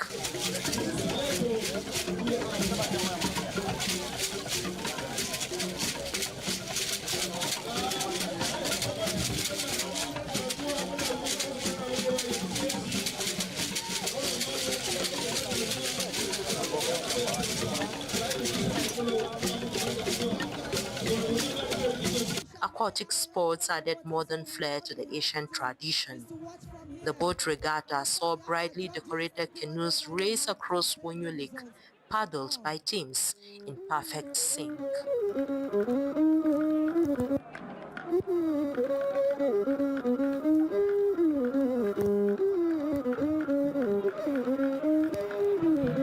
Canoe racing drew loud applause, with local champions battling visiting teams from neighboring states in a test of strength, speed, and teamwork.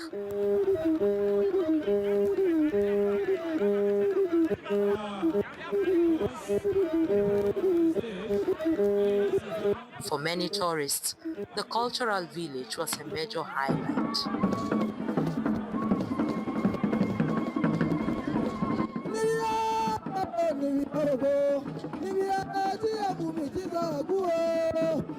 The festival is more than sport and dance. It is a tool for peace. Governor Kefas described it as a platform to foster unity among Taraba's diverse ethnic groups.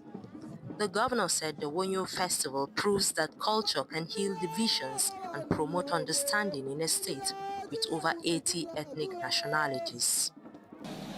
This year, we have taken a deliberate step forward from a local celebration to a national asset, and now to an international platform for cultural diplomacy.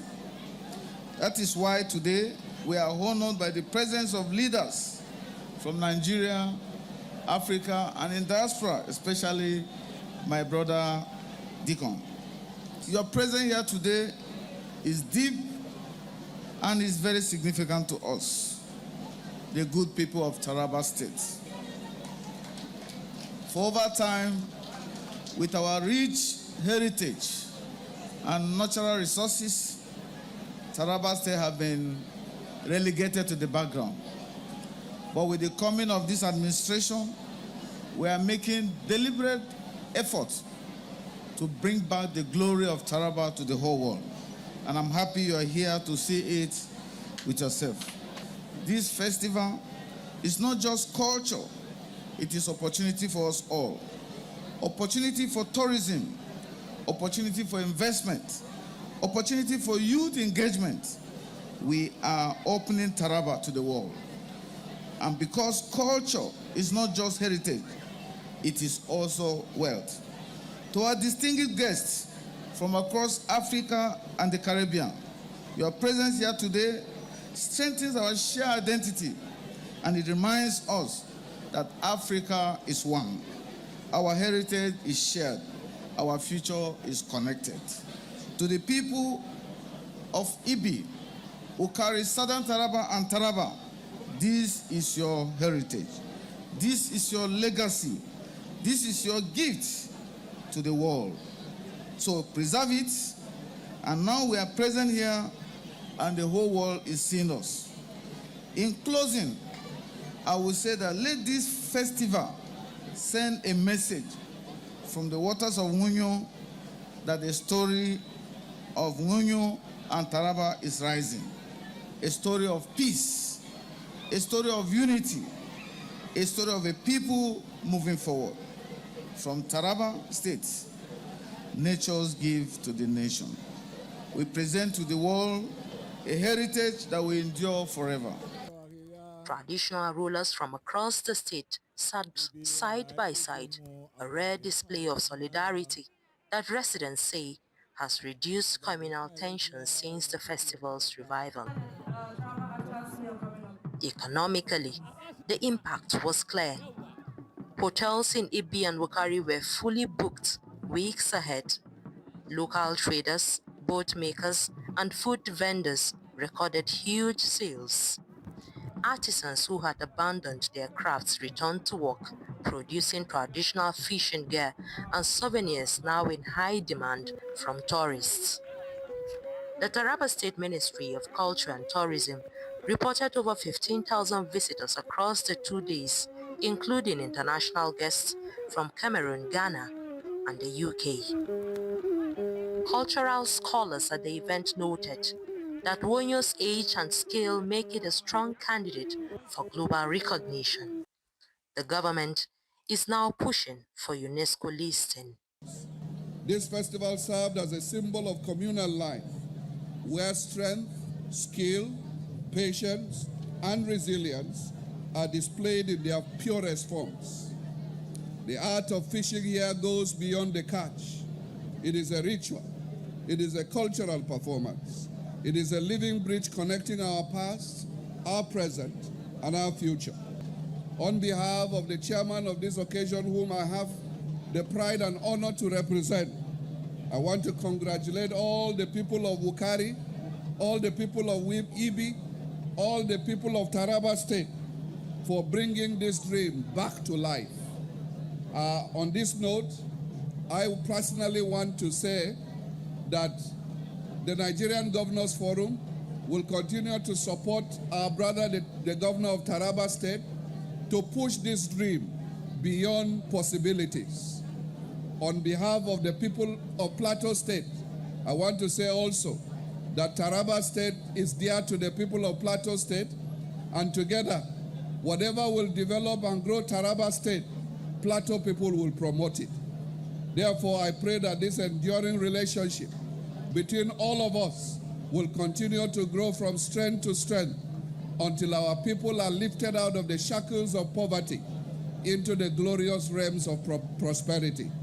It is with immense joy that I wish the continued success and development of this amazing festival so that it could continue spreading in years to come to occupy the length and breadth of this amazing lake, so that more of our brothers and sisters in the diaspora and on the continent can come here to celebrate with you your amazing culture, your amazing food, your keen passion, and the incredible traditions that you have kept alive for today and for the next generations of Africans and Africans in the diaspora to celebrate and be part of. The push for UNESCO status, if successful, would make Wonyo the first fishing festival in West Africa to gain such international cultural heritage protection.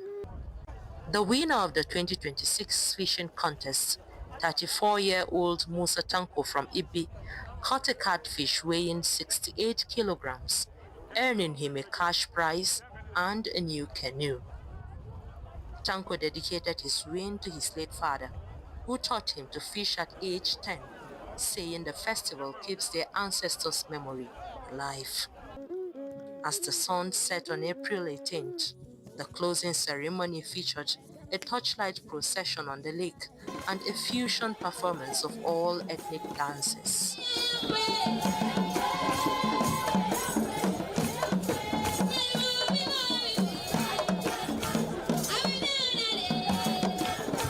Residents of Ibi say the festival has restored pride. For 14 years, the lake was silent.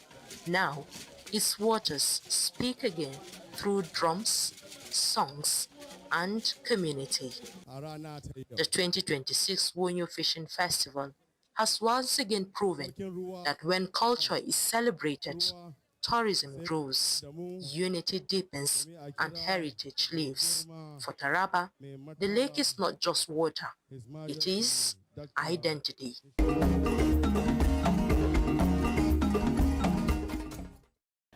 We also spotlight another treasure from northern Nigeria, the renowned Kofarimata dye pit in Kano State.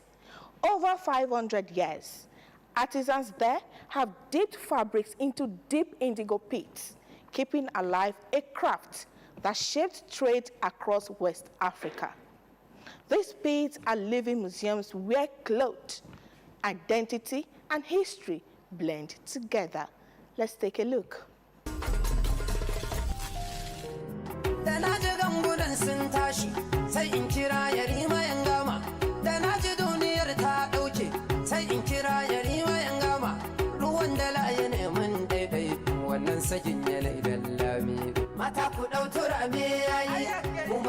Kano is one of northern Nigeria's leading cultural centers, known for its vibrant arts and traditional craftsmanship.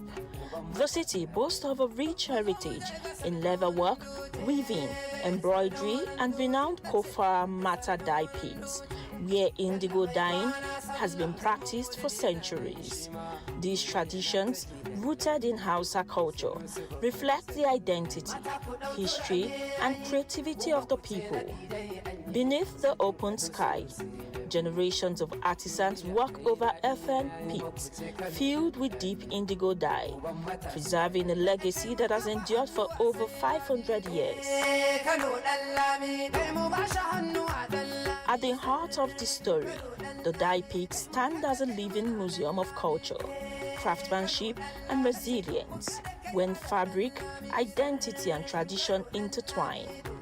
The origins of the dye pits date back to the 15th century, when Kano rose as a major hub in trans-Saharan trade. Over time, they became central to the city's textile industry, producing indigo fabrics traded across West Africa and beyond. The first portion is right down there from afar. It was donated to the elementary school boards, which is the present Gidan Makama Primary School today. And the second portion, you can see it right there from the outside, being constructed into modern building. It was donated to the same Makama Home of Nobility, while this particular third phase was donated to the National Department of Antiquities until 1979, when it became the National Commissions for Museums and Monuments. But it became a fully and active museum in 1985.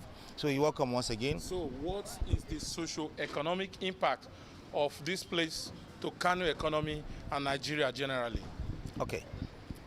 This is a national museum. It has a major economic, socio-cultural impact upon not just the people of Kano, but the entire Northwest. Because as you can see, Gidan Makama itself serves as a symbol of the Northwestern people. Gidan Makama is a national monument which attracts various people from various parts of the world. For centuries, the dyeing process has remained largely unchanged. Indigo leaves are fermented, mixed with ash and water, and carefully prepared to produce the deep blue color that defines Kano traditional clothes. These skills have been passed down through generations, preserving techniques that predate modern industry. Historically, the dye pits were a cornerstone of Kano's economy.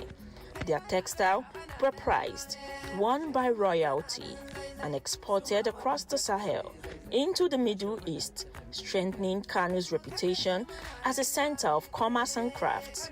Today, their importance extends beyond Kano, forming a key part of Nigeria's textile heritage.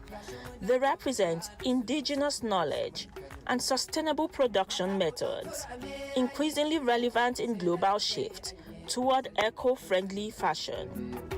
For local communities, the dye pits have long provided livelihoods. Families depend on the trade, with rows spanning dyeing, weaving, tying, and trading, creating a value chain that sustains artisans and local markets. I think that there's an opportunity here. I imagine if this is done large scale, that would be a lot of money to any business owner. So I definitely think that this is a great place to be at, to learn, especially if you are an entrepreneur in the business and fashion industry. This place can bring in a lot of people that are looking for employment. It can give them something to do. With more hands, this place is going to do a lot of amazing things, and I've seen a lot of beautiful things, crafts, creativity, and what they are doing here is really amazing. Despite this, the industry faces serious challenges. Chief among them is competition from cheap imported textiles, which have reduced demand for locally made fabrics. All those fabric is an indigenous material. Cotton from Nigeria, dye from Nigeria, and design local Nigeria. So now we are calling people to come to patronize. Our economy is going to be circulated. If you buy Chinese product, you can help Chinese economy. If you buy Nigerian product, you can help Nigerian economy. Another issue is limited modernization, while culturally significant traditional method make it difficult to compete with faster industrial production. A widening generational gap also threatens the craft as younger people move toward more profitable and less demanding jobs. Environmental and infrastructural problems add to the strain. Many dye pits are now in disrepair, with some abandoned due to years of neglect and limited investment. Government support could help revive the sector through funding, improved equipment, and training programs that boost productivity while preserving tradition. We do not have an industry in Nigeria. It's unfortunate. We do not have an industry in the entertainment sector. We cannot pin down. There's no database for artists, for entertainers, for museums, for even broadcast journalists that are interested in the area of tourism or entertainment. We do not. I don't think we have that. So those are the things that we should use to propel us to start to look inwards to all these things at advantage. You have visited various cultural sites, historical sites in Kano, and wherever you get to place on your feet, you get to see an element of what Kano state government is doing in order to preserve that particular place. Even if you look at this National Museum itself today, it belongs to the federal government. But Kano state government came in and it's carrying out a heavy conservation program. Promoting the dye pit as a cultural tourism destination is another key opportunity. With better infrastructure and global visibility, the site could attract visitors and generate revenue. Policies that encourage the use of locally made fabrics through official patronage and national campaigns can also increase demand and restore relevance. Partnerships with fashion designers and access to global markets would further expand opportunities, blending traditional techniques with modern design. Ultimately, the Kano dye pits remain a story of resilience and potentials. With the right support, these ancient crafts can continue to thrive and shape Nigeria's cultural and economic future.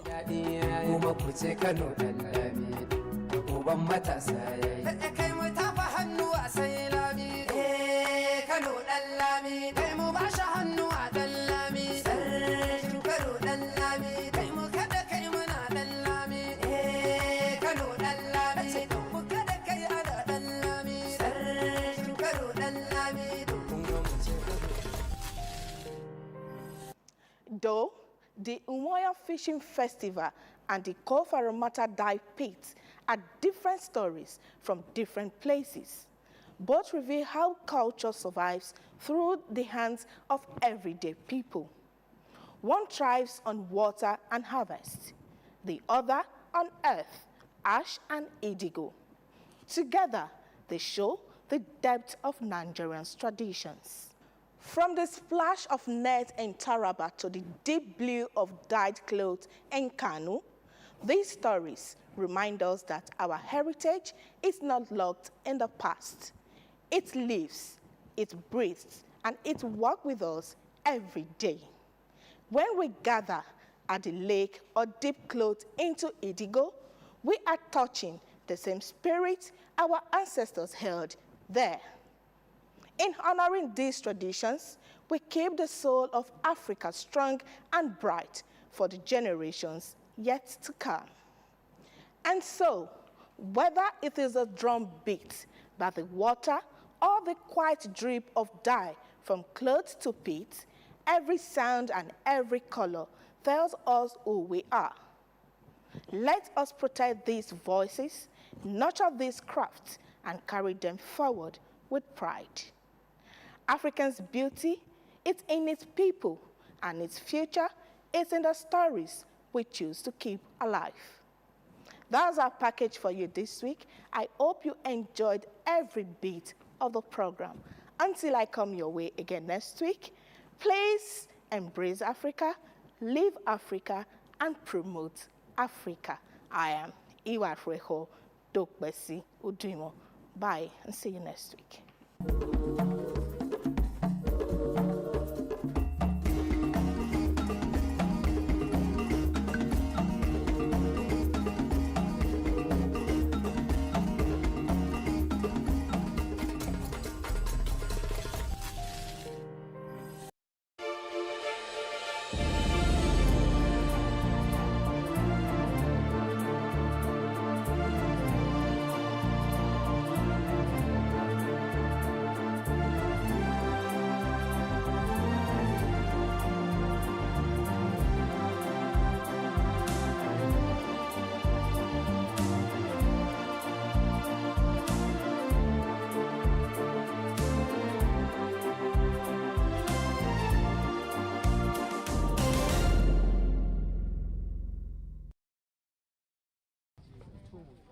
In southwestern Zimbabwe, crops in the Mangwe area have withered away.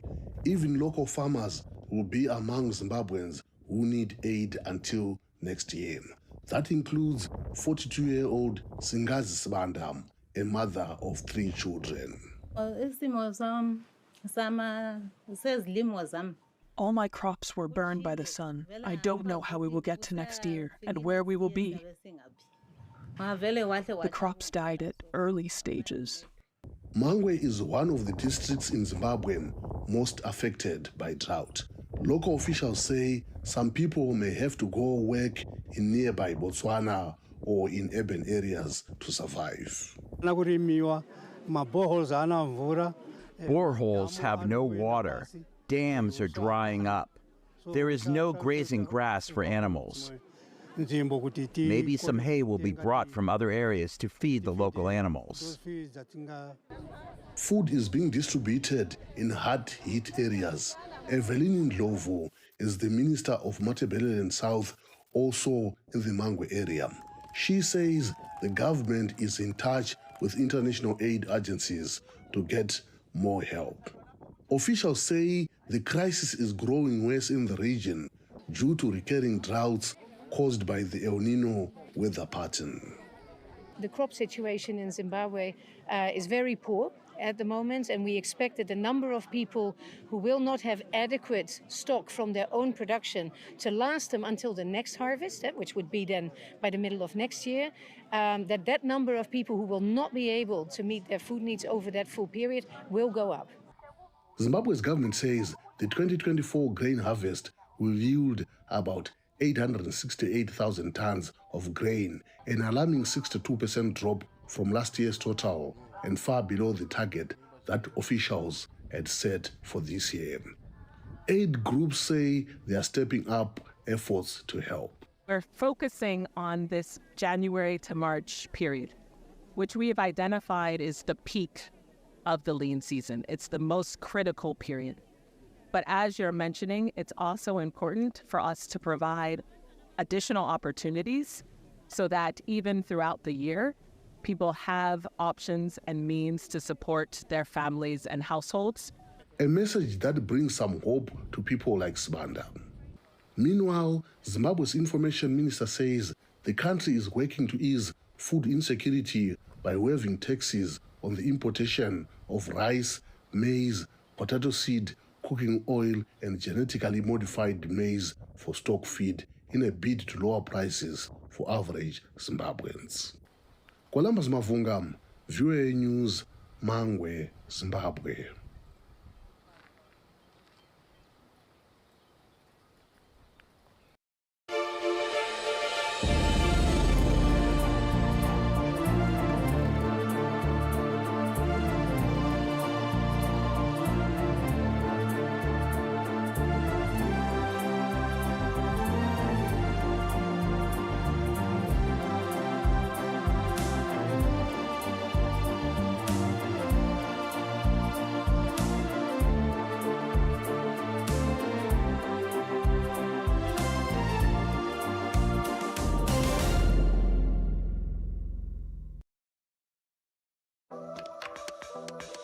Four Seasons Nursery in Lilongwe is the oldest garden center in Malawi.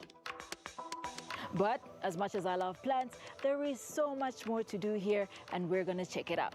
But first, here's what's up on the show today. We meet Nafkot Gebeyu as she takes us through the art scene in Addis Ababa. Discover the updos of real fake hair in Malawi. And find out how a Lesotho bakery makes artisanal bread using the power of the sun. I'm Cynthia Zonde Zulu, and you're watching Afrimax.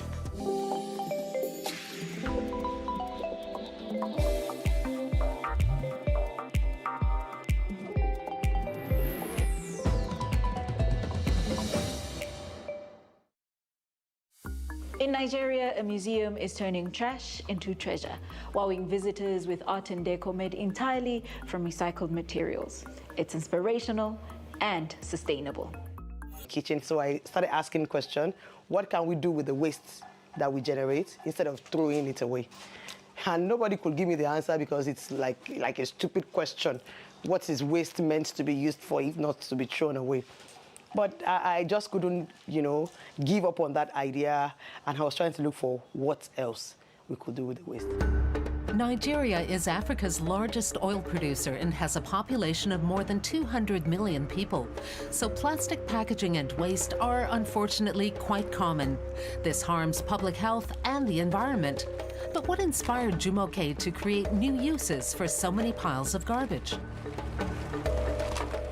I could say I fell in love with the waste and I didn't want to throw the waste away. Every single waste that I'm able to save is like I'm on a rescue mission. For every waste I'm able to save from ending up on the landfill, from ending up in the ocean, that's my motivation. That's what keeps me going. In 2022, Jumoke, a former visual arts teacher, attended a United Nations meeting in Nairobi, Kenya. There, member states agreed to build a roadmap that would create a global plastic treaty. But around Nigeria, especially Lagos, a lot of waste continues to pile up in waterways, causing concern about the growing amounts of plastic in the ocean. Jumoke's way of recycling may be a little unusual, but it's getting a lot of attention. The idea of the circular world that she's trying to achieve, zero waste, is something that is profound, that we need to all learn to imbibe in our homes and around us, our surroundings. It will just make our country especially a better place to live in. Our initiative would help curb diseases and sicknesses that are needless, and then we'll create a sustainable environment, a greener environment, and a place where we can all enjoy our lives better. The museum, which exhibits Jumoke's work alongside other artists who share her vision, is raising awareness of waste management. Jumoke also teaches young people how to turn waste into functional, durable, and affordable products and supplies that can be used on school playgrounds, for instance. We also collect waste from source. So we have different families, friends, schools, organizations that have partnered with us over the years, and we collect waste from them from source, because the kind of work we do upcycling. We don't do recycling. So we don't use contaminated waste. So our waste must be from source, not contaminated. Jumoke's path may not be an easy one, but she is certain that her efforts are not in vain.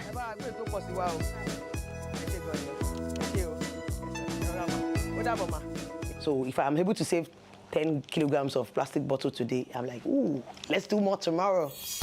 And who would have thought that garbage could look this good?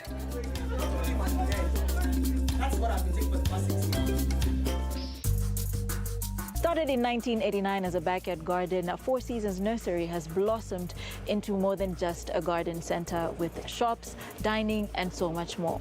Right now, I'm learning to pot a plant while having a chat with Limbani Makina.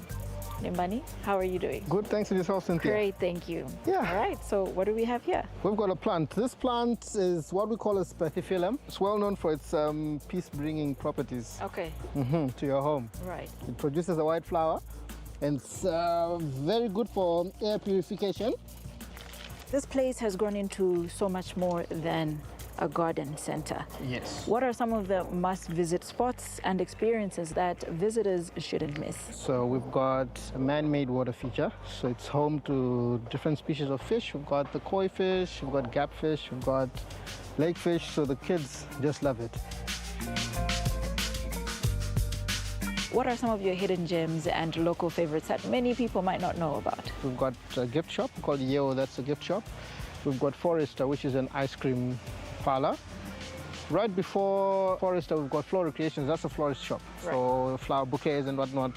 And right behind me, we've got Ishq, this is a clothing and gift shop. And to our front, we've got Kala, that's a bar and a restaurant. All right. No, thank you so much, Lingman. You're welcome.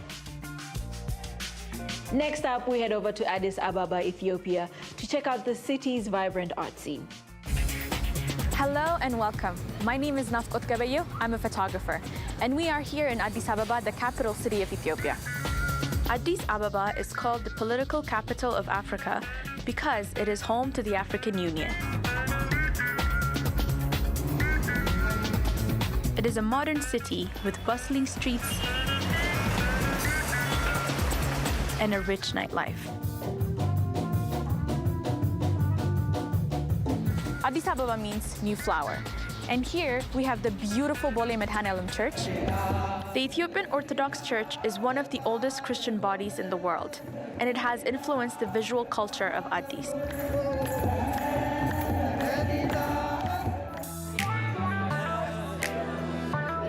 As a photographer, my friends and I are the new generation of artists. We're embracing technology while still paying homage to the more traditional artists who have gone before us. Now I'm going to show you some of the talented artists here in Addis. Let's go. We visit the studio of painter Salome Muleta. In Ethiopia, only 1/3 of women are employed. Homes are female spaces, and Salome Muleta focuses her work on the inner lives of women. What do you want the audience to see when they see your painting? How do you want the audience to interact with it? When I look at my work, I see myself. You would also see yourself in my painting.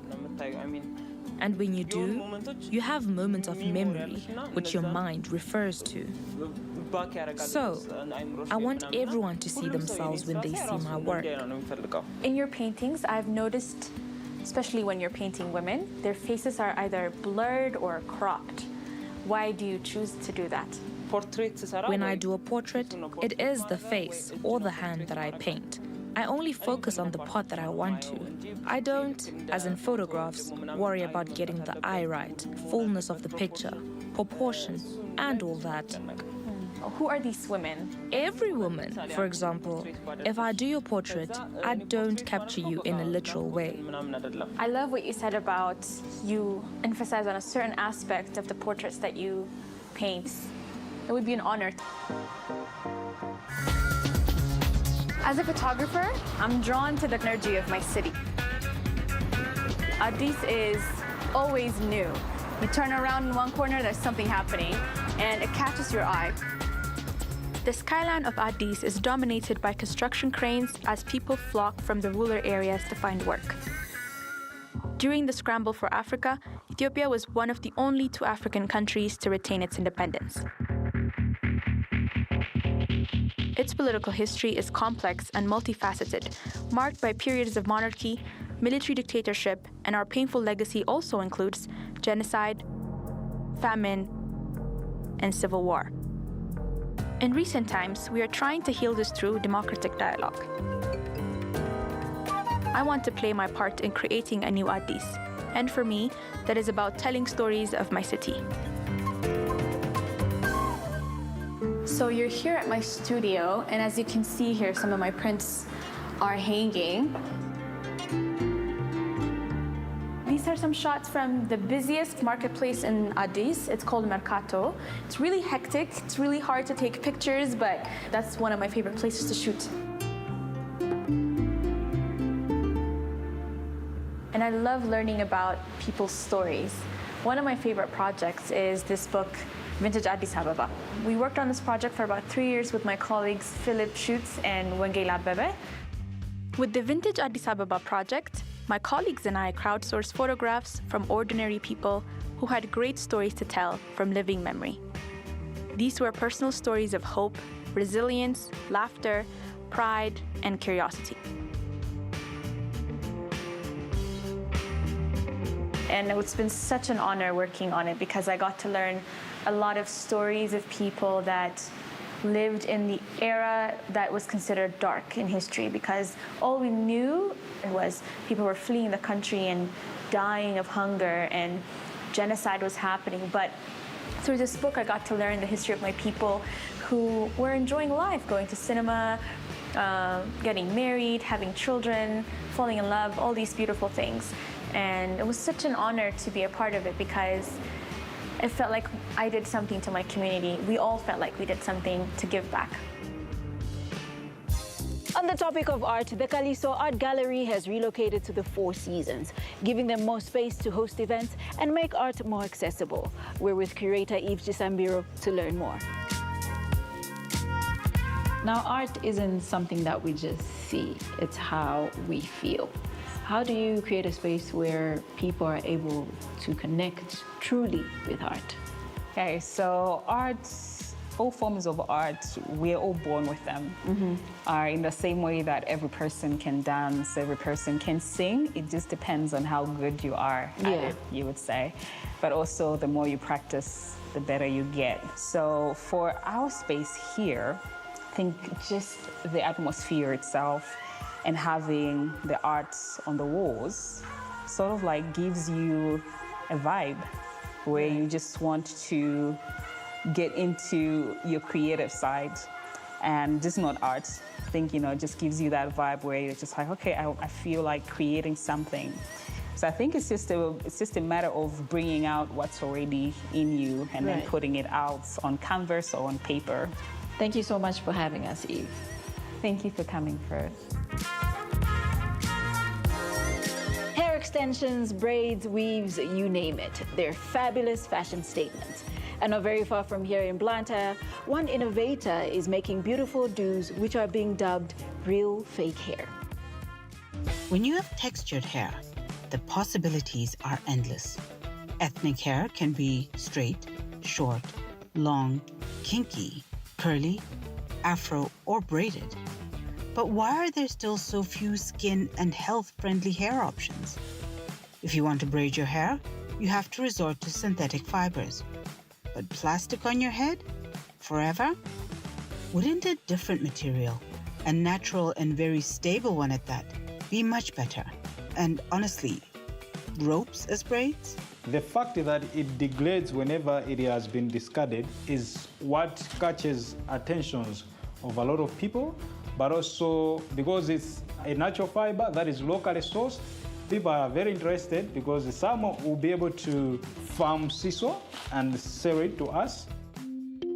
Sisal refers to the fibers from the leaves of some agaves and is a relatively young natural fiber whose use flourished in the early 20th century. Nevertheless, it is still one of the world's most important fibers today. It is traditionally used to make rope and yarn, which can then be used to make sacks, rugs, and other handicraft due to its high durability. But hair? Can hair pieces and extensions made from sisal be a real alternative to synthetic ones? If you can take a look at this, it doesn't tangle, unlike to the synthetic hair. Some synthetic hair has chemicals which may affect some scalps. The affected scalps may start itching within 3 weeks to a month. Some people remove it the same day because of itching. The sisal hair for me is a bit lighter and a bit breathable because usually by now, if I had synthetic hair, I'd be sweating behind my back and I would be able to feel the weight. This hair extension is very versatile. It can be changed into any style that you wish, but also it is antifungal and antibacterial, which means it does not get contaminated when it's wet. But also, being a natural fiber, it suits well with natural hair. It grips very well with the client's hair. A A study has forecast that African hair care sales could reach $994 billion by 2026. Current trends favor products that support natural hair care, and this includes hair extensions, which are used for support, protective styles, or extra length.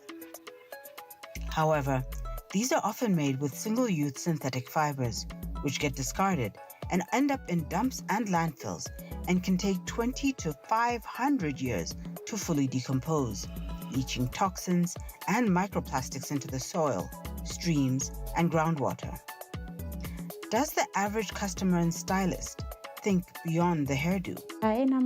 Some salons dispose their hair everywhere, but at our salon, once the hair is removed, we store it in a bin and burn it later. This way, the used synthetic hair is not discarded everywhere. Plastic hair is just over in our streets, in the riverbanks. So I thought of coming up with biodegradable hair that will replace the plastic hair, so that whenever it's discarded, it will be able to decompose and not harm our environment. The sustainable part is what drives it the most. Texture is needs a bit of work, but I think it's cool. I think also just the fact that once I take it off, it's biodegradable. Moses and his team have built a production model that focuses on sustainability. Considering that our main raw material is sisal and it's locally available, we also have plans that will grow our own sisal so that we reduce cost on accessing the raw materials. We have our own and we produce hair from that. The hair production process involves harvesting the sisal from the fields, taking them to our lab, extracting the fibers from the sisal. We use manual extraction. We use sharp tools like knives, and then we wash them. After washing, we dry them. After drying, we give them color. So we use non-reactive dyes for coloring. After dyeing, we still dry them. After drying them, we soften them. We soften them using natural chemicals, and then from softening, we proceed to hair conditioning, and then we proceed to hair packaging. Sisal hair is here now, and we're using it. We're happy with it. I'm very happy with the hair quality, but I'm not very much satisfied because I'm not yet there where I want to be. There are some things that we need to improve as far as the quality of this hair is concerned, in terms of texture, the feel whenever you touch it, shining properties of the hair. In terms of length, we have to improve.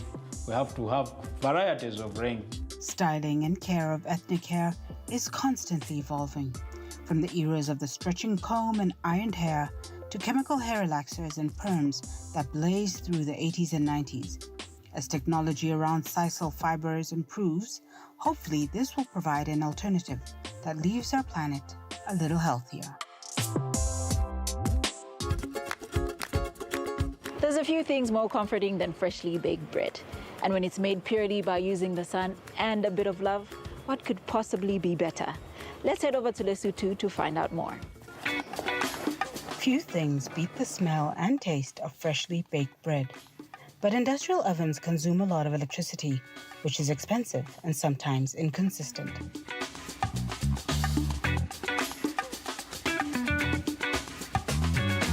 With this futuristic construction, really? Not using the electricity won't make my bread taste bad. The only thing is the recipe that matters on how you make the bread. But for this baker from Lesotho, it wasn't enough to just screw a few solar panels onto his roof to get his bakery up and running. Karabo Mutsamai really thought about how to build a solar parabolic cooker to make bread at zero costs. Let's check it out. How did he do it?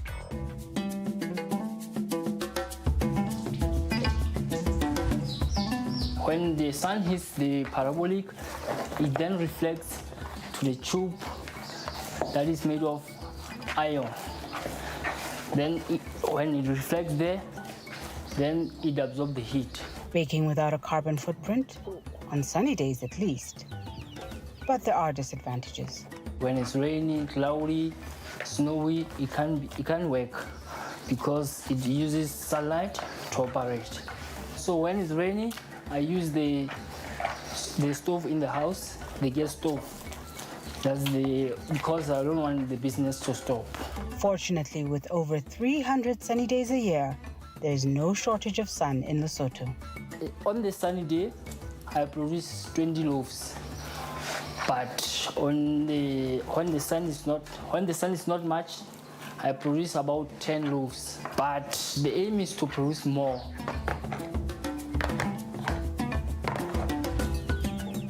In the oven, it takes about 40 minutes on a sunny day or an hour. Anyone wondering how Karabo managed to do this? Well, during his studies at the Bethel Business and Community Development Center in Mahalizuk, Karabo specialized in food science and solar technology. Why this strange combination? I love cooking, that's the first thing. And the other thing why I choose solar is because now the world is shifting to the power of solar technology, because I wanted to take part and contribute in helping the world to shift to renewable energy. Over 40% of the population of Lesotho are young people. According to studies, youth unemployment is at around 25%. Most youngsters therefore try their hand as entrepreneurs in order to create jobs for themselves. Was this one of the reasons why Karabo founded Walker Solar Bakery? I wanted to make something for myself, and I was passionate about starting the business. That's why I started Solar Bakery. I didn't have enough capital to start a bakery. So I used my skills to make this kind of machines to make my bakery work, and again to come up with a different way of doing business. Bread is a staple, no matter where in the world you are, and this bread is steadily gaining popularity in Maseru. With a wide range of big-name bakeries delivering to supermarkets and corner shops alike. What is the appeal of Karabo's bread? It just tastes so good, and every time the owner comes and gives it to us, it is so warm and fresh. It feels like my mother baked it herself.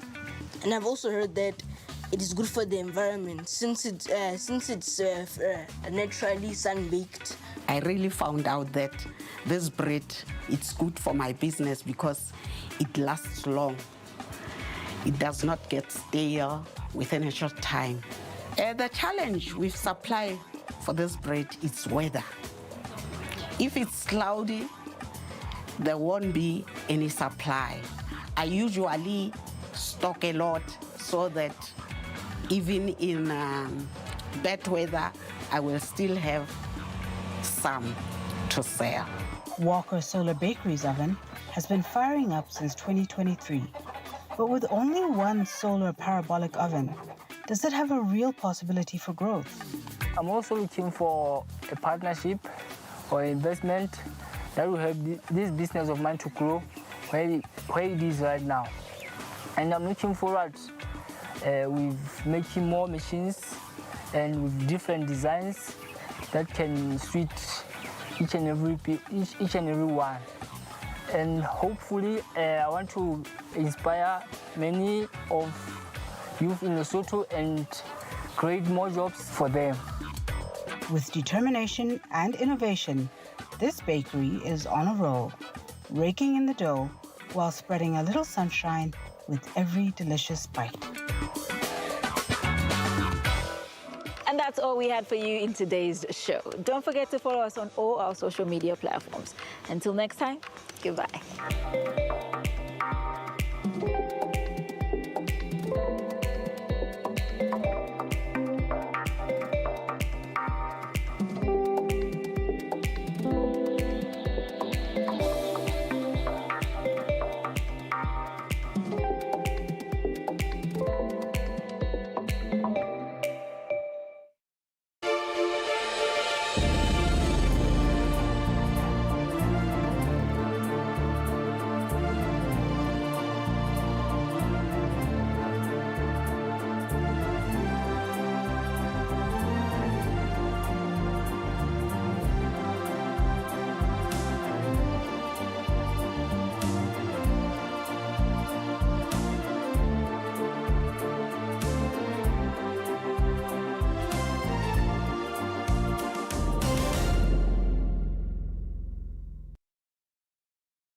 Hello and welcome to The Teacher.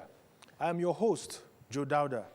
On today's episode, permit us to skip the Teacher of the Week segment as we go straight to the short documentary to set the agenda for conversation as we focus on the vital pillar of national development, which is restoring the premium value of the teaching profession.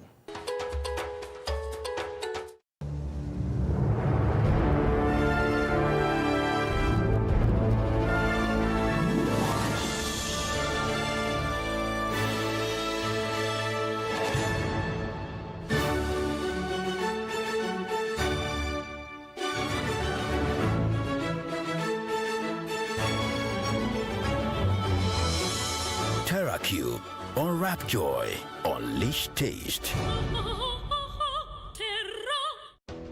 Every profession has a beginning.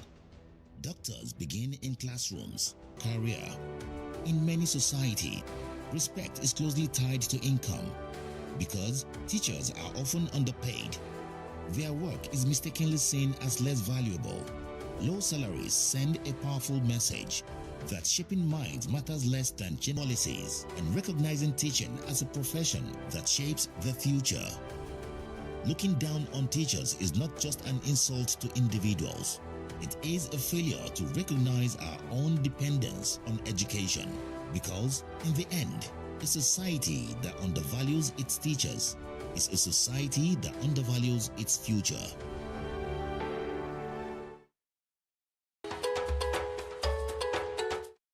In Nigeria, education remains central to economic growth, social stability, and global competitiveness. Yet, questions continue to arise about whether our teachers are adequately supported, compensated, and professionally valued. Teacher salaries in many states remain below the earning of comparable public sector professionals with similar qualifications. These statistics are not presented as criticism, but as context for constructive dialogue. Joining us via Zoom is the Honorable Commissioner for Education, Science and Technology in Ogun State, Professor Abayomi Arigbabo. Prof, you're welcome to The Teacher. Thank you very much. Good afternoon. Yes, if actions speak louder than words, it is clear that Ogun State cares about education. In fact, some people have described the state as the education capital of Nigeria. From your perspective, not just as a professor, but as the incumbent Commissioner of Education of Ogun State, how is the value of teachers reflected in current state policy? Thank you very much. I want to say that education, that, like you rightly mentioned, for us in Ogun State, education is given the prime of place. I would believe that this state is the education capital of Nigeria. There is no doubt about it. When you even look at our pedigree, I mean, Ogun State is part of southwest Nigeria, and southwest Nigeria was where free education started during the time of our father, late Chief Obafemi Awolowo. And what southwest Nigeria was to Nigeria at that time, Ogun State is to the entire Nigeria. I'll tell you that for free. This administration believes that education needs revitalization in the state, despite the fact that we say we're in the leadership position, but there is the need for us to, assess ourselves and review things. So we saw that there was need for us to revitalize education. We came up with what we call the Ogun State Education Revitalization Agenda, OGSERA for short. That OGSERA has 6 pillars, probably some maybe along the line I'll talk about it. But to quickly answer your question, the 6th pillar of OGSERA, that is the Ogun State Education Revitalization Agenda. The 1st pillar looks at curriculum. The 2nd one is on school management. The 3rd one is on technology and innovation. The 4th one is on infrastructure. The 5th one is on revenue and funding. And the 6th one is on teachers and student welfare. That 6th pillar, that is where teachers' welfare is actually given priority. That is where we show that we value teachers, and that is where we demonstrates the priorities we give to teachers in this state. We believe that no amount of infrastructure you put in place, no amount of curriculum rejigging or maybe realignment or whatever you put in place, no amount of technology initiative you put in place, they cannot succeed without competent teachers. So because of that, we actually invest a lot on teacher recruitment. This is an institution that has recruited 6,000 teachers now to fill teacher vacancies in our schools, and also to reduce the pressure on those ones that are in school presently. So, I mean, when you talk of how you value teachers, you need to put all this into consideration. How do you balance the limitation of funds with the need for improved teacher welfare? How do you balance that? Because I'm sure nobody has, even your state, with all your desire for educational excellence, you don't have all the funds you need. How do you balance that issue with your passion, let's say, for teacher welfare? How do you do that? No nation, no organization, no individual can say they will have all the necessary financial, wherewithal, the financial resources to actually maybe do whatever set them for themselves. So, as a state, we need to actually prioritize. There's no way you have all. You prioritize. You try to also block leakages. See areas where you can maybe use technology to leverage on whatever we want to do, and also look for partnerships. On Oxera that I mentioned, there is a pillar there, which is revenue and funding. On that revenue and funding, which is the fifth pillar, there is an aspect of it which we call Adopt a School program. In other words, we encourage participation of individuals, of organizations, of corporate bodies. Some can adopt a school fully, or they can adopt part of the school. Okay. Apart from that, we also have parents. We are encouraged to participate. Alumni, that is the all student associations, they are also encouraged to partner with government in achieving what we have set for ourselves. As somebody will say, money is always the main issue. But Abayomi Arigbagu, the Honorable Commissioner of Education, Science and Technology in Ogun State. And if you have been following us so far, he has been saying a lot of things. I personally liked what he said about the Adopt a School initiative. Prof, can you expatiate about this Adopt a School initiative? Even if it sounds like charity, what possible benefits can there be for any organization? That's one. And then can somebody outside, or an institution outside Ogun State, adopt a school in Ogun State? Two questions in one.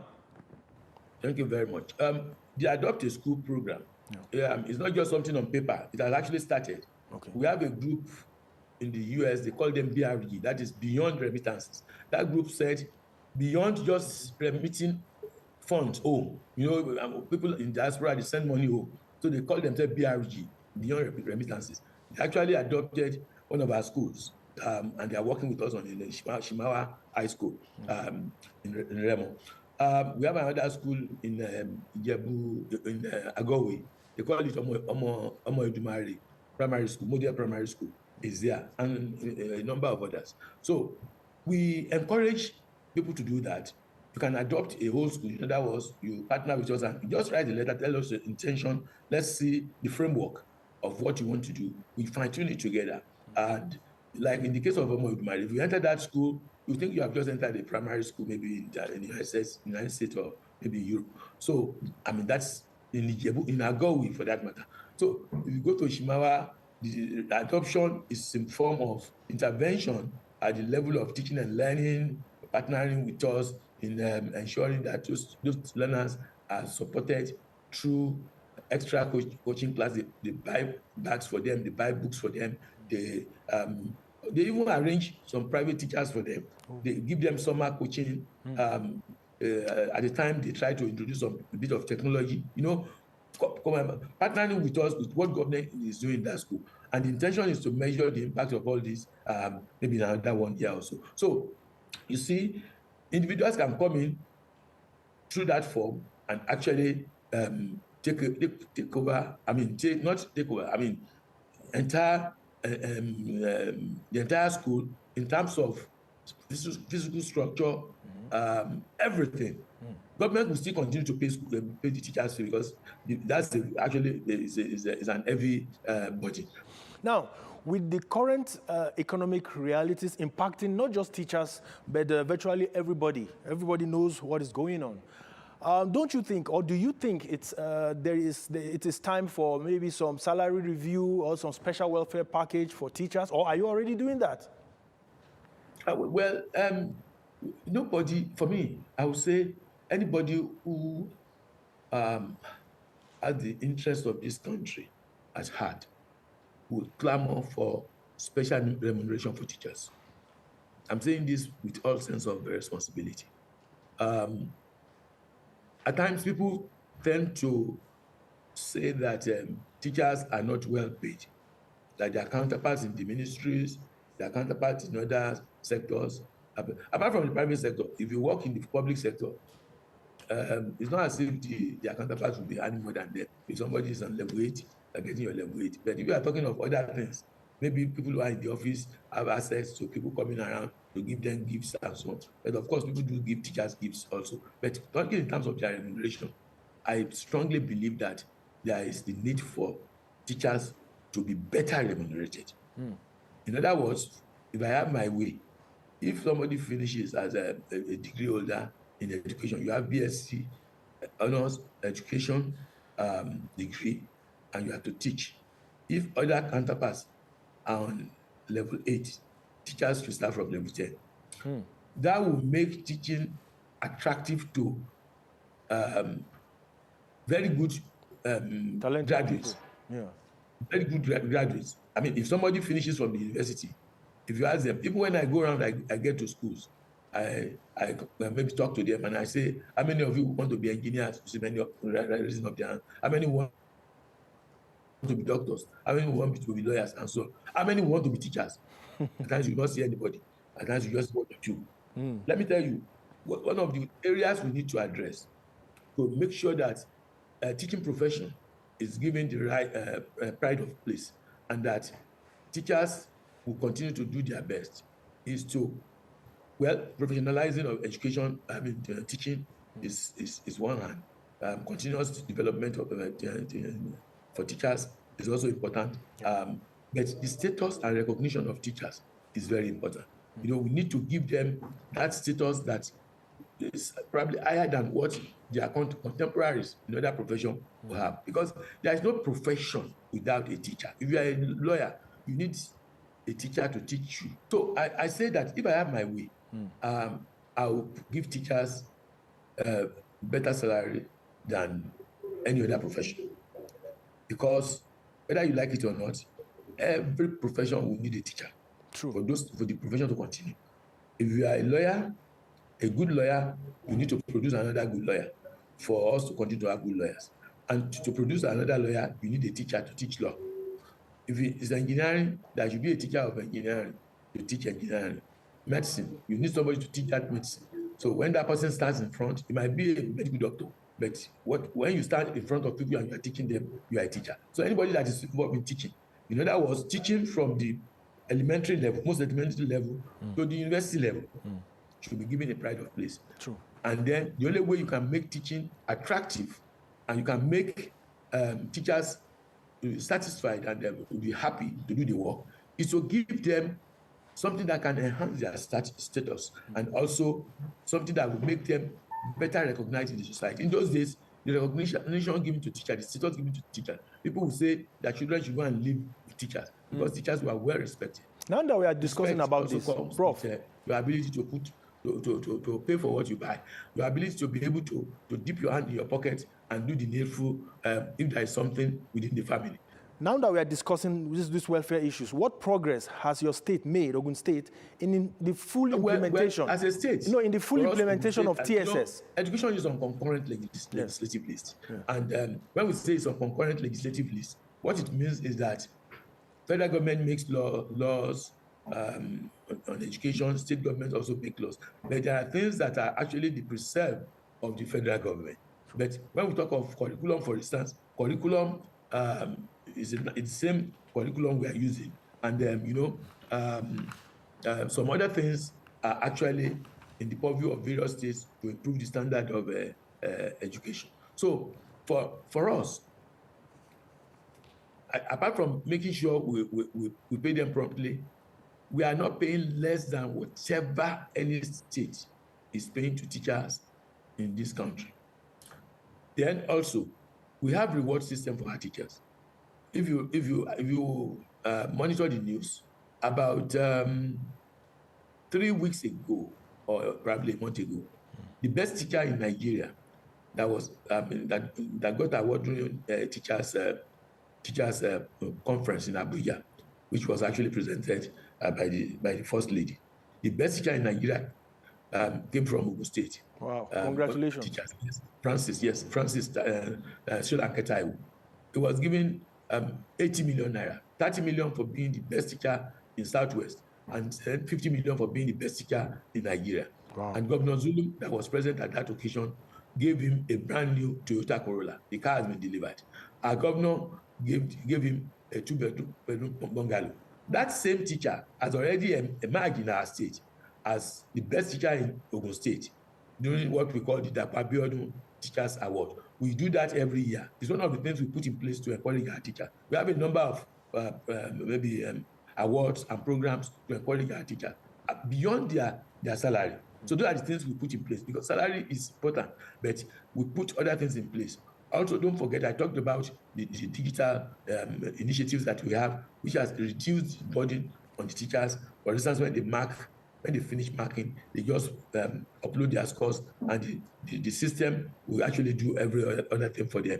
Students can have their results through the electronic dossier. We don't print report sheet. There is no paper report sheet in Ogun State since about 5 years ago. So students go online and get their results, and teachers and the parents can see the results of their learners from anywhere in the world. So, like I tell people, the era of Yamupas and Olunye Academy has gone forever in Ogun State since more than 5 years ago. So, because if a student, if you fail, you cannot deceive your parents. They can go online and check this result, and they monitor your progress. So our teachers have also been empowered through training regularly to make sure that they are happy with what they are doing. We have lessened what they do also by giving them an artificial intelligence powered platform for them to deliver teaching and learning.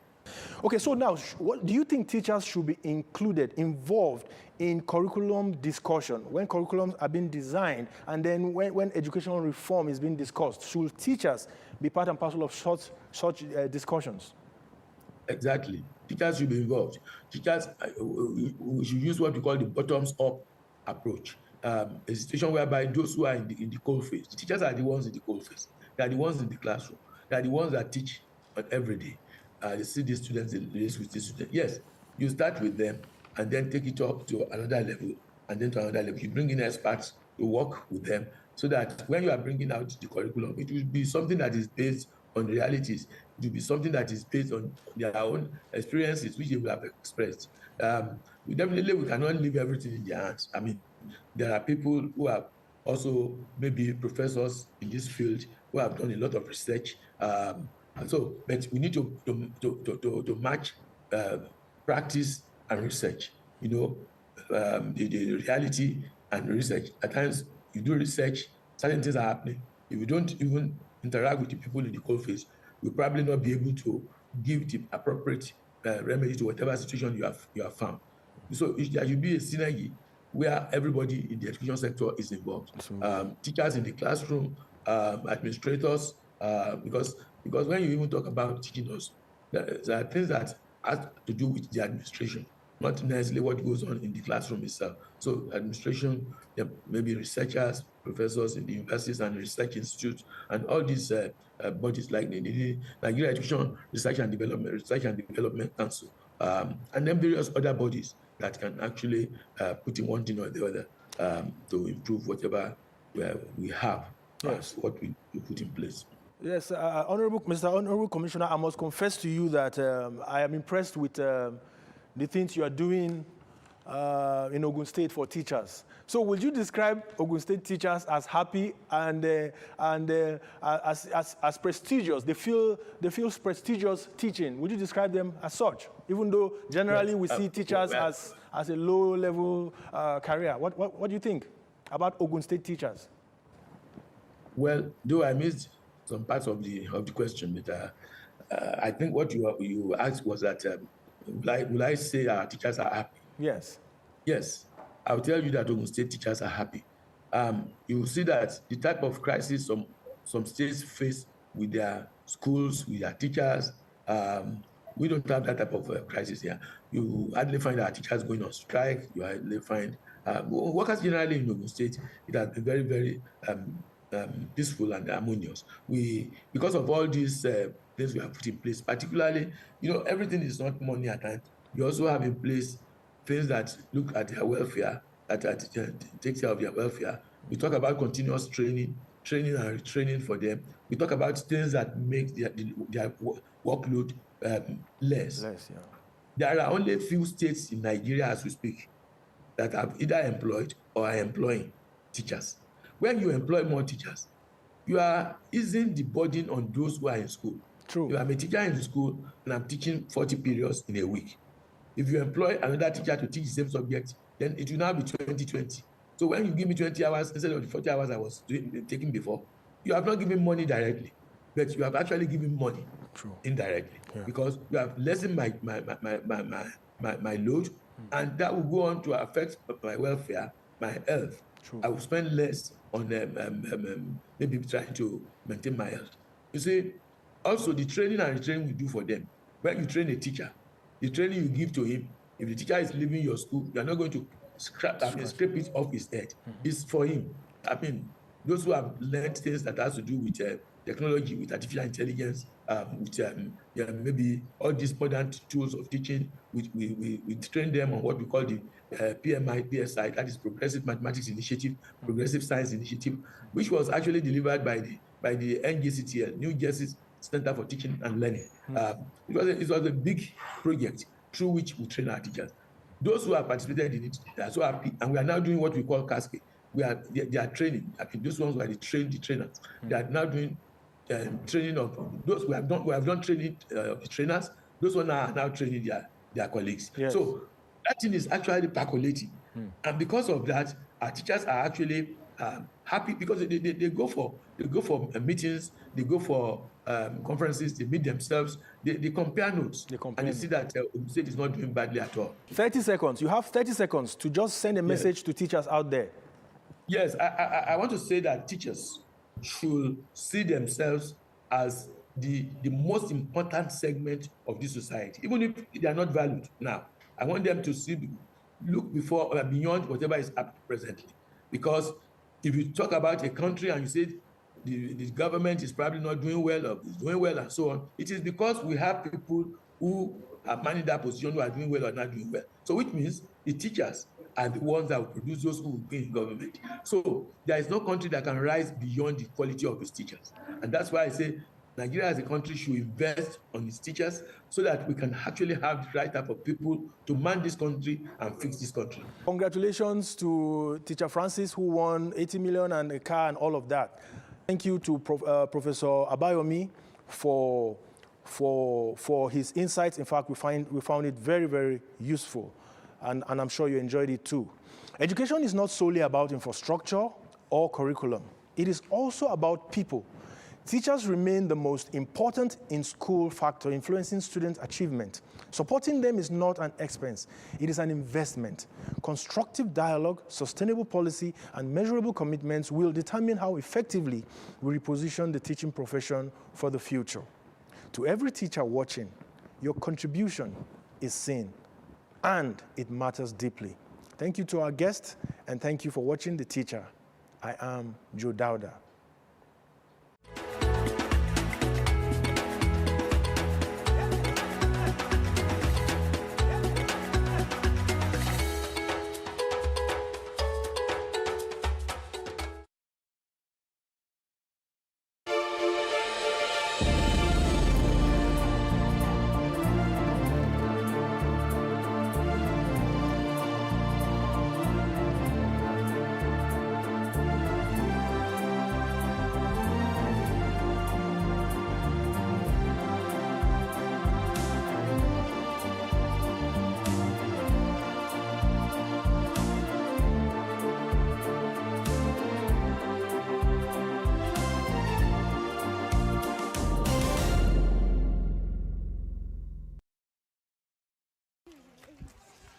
At Chabindu camp outside Goma, Médecins Sans Frontières, or MSF, has set up tents where dozens of displaced persons are being processed. They can also participate in listening sessions with psychologists. Rose has been receiving care for depression. She blames the war for her mental state, but says her journey to recovery has begun. When someone flees war, they are very disturbed, and that was Commission INEC, as well as party leaders from the National Secretariat of the APC. A former Radio State Commissioner for Education, Paddy Emmanuel Iyanu, has emerged winner of the All Progressives Congress APC primaries for the Oredo Federal Constituency seat conducted this Saturday. Iyanu defeated the incumbent House of Representatives member Esosa Iyawe and another aspirant Osaro Obaze by a wide margin in the direct primary election. Announcing the results, the returning officer of the primaries, Professor Moriyo Sunde, declared Paddy Iyanu winner of the contest after polling 7,088 votes. According to the results announced, Osaro Obaze secured 255 votes, while the incumbent lawmaker Esosa Iyawe garnered 127 votes. Paddy Iyanu had earlier resigned his appointment as Edo State Commissioner for Education to contest for the House of Representatives seat representing Oredo Federal Constituency in the National Assembly. In Ekiti State, there was counter-accusation over an alleged imposition of candidates contesting the House of Representatives seat for the Agdo-Ekiti Irekpodu Ifelodin Federal Constituency under the All Progressives Congress APC in Ekiti State. An aspirant for the House of Representatives under the APC, Yemi Olayinka, while addressing journalists, condemned alleged threats and intimidation targeted at his camp, saying he resisted imposition by participating in the National Assembly primary election. Olayinka, who spoke during Saturday's House of Representatives primary election, said the turnout of party members demonstrated resilience despite what he described as pressure from political authorities in the states. He expressed satisfaction with his participation in the exercise, describing it as a testament to his commitment to democratic principles. However, other party leaders and members, including the incumbent lawmaker representing the constituency and former Ekiti State Deputy Governor, Professor Modupe Adelabu, rejected allegations of candidate imposition on party members. Done today is that we have been able to defeat unnecessary, undue intimidation by the authority of the state. We want to surely tell them that we belong to this state together. You can see here today, did you see any evidence of imposition? Was there any, did we coerce anybody out of the 362 people that killed behind me? So politicians can say whatever they like. And the All Progressives Congress APC in Ondo State has described Saturday's House of Representatives primary election as transparent, credible, and violence-free. AIT Solushola Adesonya, who monitored the exercise in some wards across Akure South and Akure North local government areas of the state, reports that party members trooped out en masse to exercise their rights. Some party members and leaders described the process as seamless, noting that members conducted themselves peacefully throughout the exercise. Members have conducted themselves in a very peaceful manner. I'm really happy that a lot of things have been put in motion to make the system to go on smoothly. Since we are peace-loving people, and today exercise in Ward 5 in Akure South local government went successfully without devoid of violence, and all party members trooped out to vote in consonance with the laid down rules and regulation of the party. And members of the All Progressives Congress in Osun State came out en masse to elect their candidates for the House of Representatives that will fly the party's flag in the 2027 general election. The House of Representatives primary election commenced around 12 noon at the wards visited within Osogbo local government area. Well, going around, we found out that everywhere has been very peaceful. and the people are eager and very anxious to exercise their voting rights. We are here to supervise the primary election and to monitor the primary election holding in Osun State between today and next week, Thursday. In Bayelsa State, the governor, Senator Doye Duri, says the All Progressives Congress, APC, in the state has continued to strengthen internal unity and cohesion ahead of the forthcoming general elections.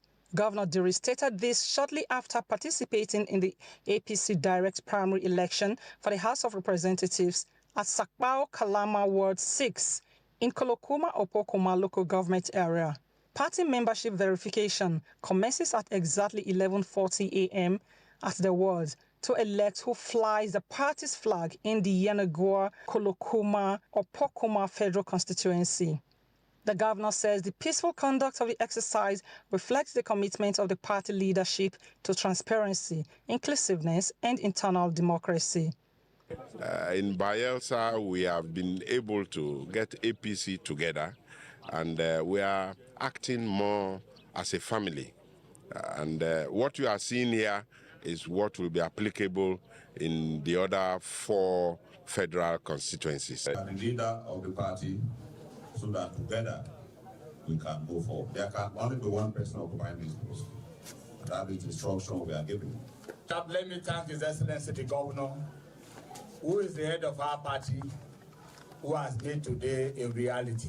At Ogbolo Mabiri Ward 1, party members queue up en masse and unanimously vote for the sole aspirant, Jonathan Oboebite, for the Nembe Brass Federal constituency. In Kebbi State, immediate past former Minister for Humanitarian Yusuf Tanko Sanunu and former Controller General of the Correctional Service Jafar Ahmed Jaga have emerged winning of the All Progressive Congress APC primaries for the 2 federal constituencies from Kebbi State. Sanunu has represented Yari, Shanga, and Ingaski federal constituency. Jaga has represented Jega, Alero, and Gwandu federal constituency.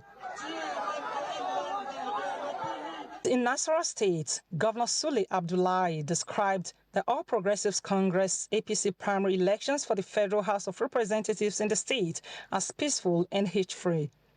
Governor Sule stated this after participating in the process at polling unit 002, Goody Park Ward, in Akwanga local government area. It's been very peaceful. I have not seen any kind of rancor. I have not seen any challenge. I have not seen any problem whatsoever. Everybody is standing online. People are going to stand according to whoever is the agent, behind the agent that they are voting for.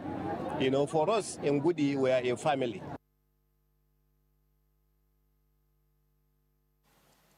The Independent National Electoral Commission, INEC, has announced the submission of membership register by 22 registered political parties in compliance with the provisions of the Electoral Act 2026 ahead of the 2027 general elections. The Commission said this in a statement signed by its chairman on Information and Voter Education Committee, Mohamed Gudu Aruna. According to INEC, the submission followed an extension granted to political parties after concerns were raised over the initial deadline contained in the revised timetable and schedule of activities for the 2027 general election. INEC recalled that during a meeting held with political parties on March 24, 2026, stakeholders expressed reservations about the timeline earlier provided for the submission of party membership registers, and in response, INEC said it reviewed the schedule and subsequently extended the deadline from April 21, 2026 to May 10, 2026 to ensure compliance with Section 77, subsection 4 of the Electoral Act 2026 and accommodate the actual date fixed by political parties for their primaries. INEC noted that all registered political parties complied with the directive within the extended period, adding that submissions were completed as of May 8, 2026, 2 days before the final deadline. The Commission further states that the submitted registers would undergo the necessary verification processes in accordance with the law. INEC pledges to conduct free, fair, credible, and inclusive elections, assuring Nigerians and key players of its readiness to continue implementing the electoral timetable transparency. Edo South senatorial aspirant on the platform of the All Progressives Congress, APC, Omorege Ogbiede Ihama, has continued his consultation tour across parts of the district with fresh endorsements from party leaders and stakeholders. The former member of the House of Representatives received the backing of APC chieftains and supporters during his visit to 3 local government areas where party faithful openly declared support for his aspiration. AIT's Osarese Sado has the details. The consultation tour of Edo South senatorial aspirants on the platform of the All Progressives Congress, APC, Omorege Ogbiede Ihama, who formerly represented Oredo Federal Constituency in the House of Representatives, continues across parts of the senatorial district. The first stop is Uhunde local government area, where party leaders, members and supporters gather to receive the aspirant. The former federal lawmaker appeals for support, assuring party faithful that his experience in public service would help attract development to Edo South. The difference between publicity and the place is too much. Somebody must attract, whether it's government industry, whether it's government this, government that. The meeting also attracts APC chieftains who express confidence in his aspiration as motions for his adoption and endorsement are moved and seconded by stakeholders. To be the sole candidate for the position of Senate in the South Central District. Say aye! The campaign train then moves to Oriamon local government area, where party leaders and supporters again welcome Omorege Ogbiede Ihama.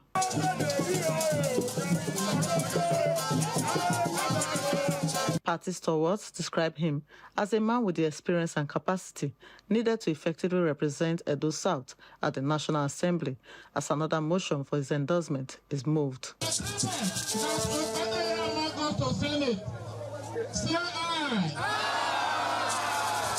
The consultation tour for the day ends in Ikpoba-Awka local government area, where APC faithful and supporters converge at the party secretariat to receive him. For them, Omorege Ogbiede Ihama's track record and grassroots connection make him a strong contender for the APC senatorial ticket. Party stalwarts reaffirmed their support for his aspiration, expressing optimism that his emergence would bring quality representation and more democratic dividends to Edo South senatorial district. We want to move collectively as a local government that we are sending our brother, our father, our leader to Senate to represent us in Edo South. Ikpoba-Awka, if you agree to this, say yes! From Uhunde through Oriamon to Ikpoba-Awka, the consultation tour concludes with renewed support from party stakeholders as Ogbiede Ihama continues his push for the APC ticket ahead of the Edo South senatorial contest. Osarese Sado, AIT News Benin. The lawmaker representing Yagba Federal Constituency, Leke Abejide, says his political campaigns since 2018 have unified the Yagba people to promote community development irrespective of political differences. Abejide disclosed this during the final phase of a 710 million naira disbursement. The funds are part of a 5 billion naira 4-year legacy project targeting 71 autonomous communities in Kogi State. AIT's Funke Ogundolu has the details. The communities of Oun, Isao, Ponyon, Imela, Ijuku, Agimi, Itakete, Jege, and Ife-Olukoton in the Okeyi axis of Yagba Federal Constituency have reaped the benefits of Leke Abejide Foundation. This marks the conclusion of the first phase of a 710 million naira disbursement to 71 communities in Kogi State. The Kogi federal lawmaker advocated for leadership that transcends party lines to drive regional peace and structural progress. He called on the people to support Governor Usman Ododo in 2028. The dichotomy is so sharp that town council and the area council hardly work together. But when it comes to my election, they work together. I used to win in all the polling units, 103 polling units, and all the 14 wards. But if it is their own son that is contesting, If the person is from town council, the area council will not vote. If the person is from the area council, town council will not vote. So I want to use the medium to tell Senator Karimi, please go home. Let there be unity at home. Forget about infighting. Let there be unity among our traditional rulers. On grassroots women empowerment, the wife of the lawmaker, Esther Abejide, outlined her vision for Yagba mothers and daughters. She emphasized financial inclusion and digital literacy across the 34 political wards. One woman, you've empowered the nation. So women are always there we are always there to help our spouse. We are always there for our children. We are always there for our families. Working through the Leke Abejide Foundation, her pet projects focus on interest-free loans for cooperative groups, social welfare for widows, and digital leadership workshops.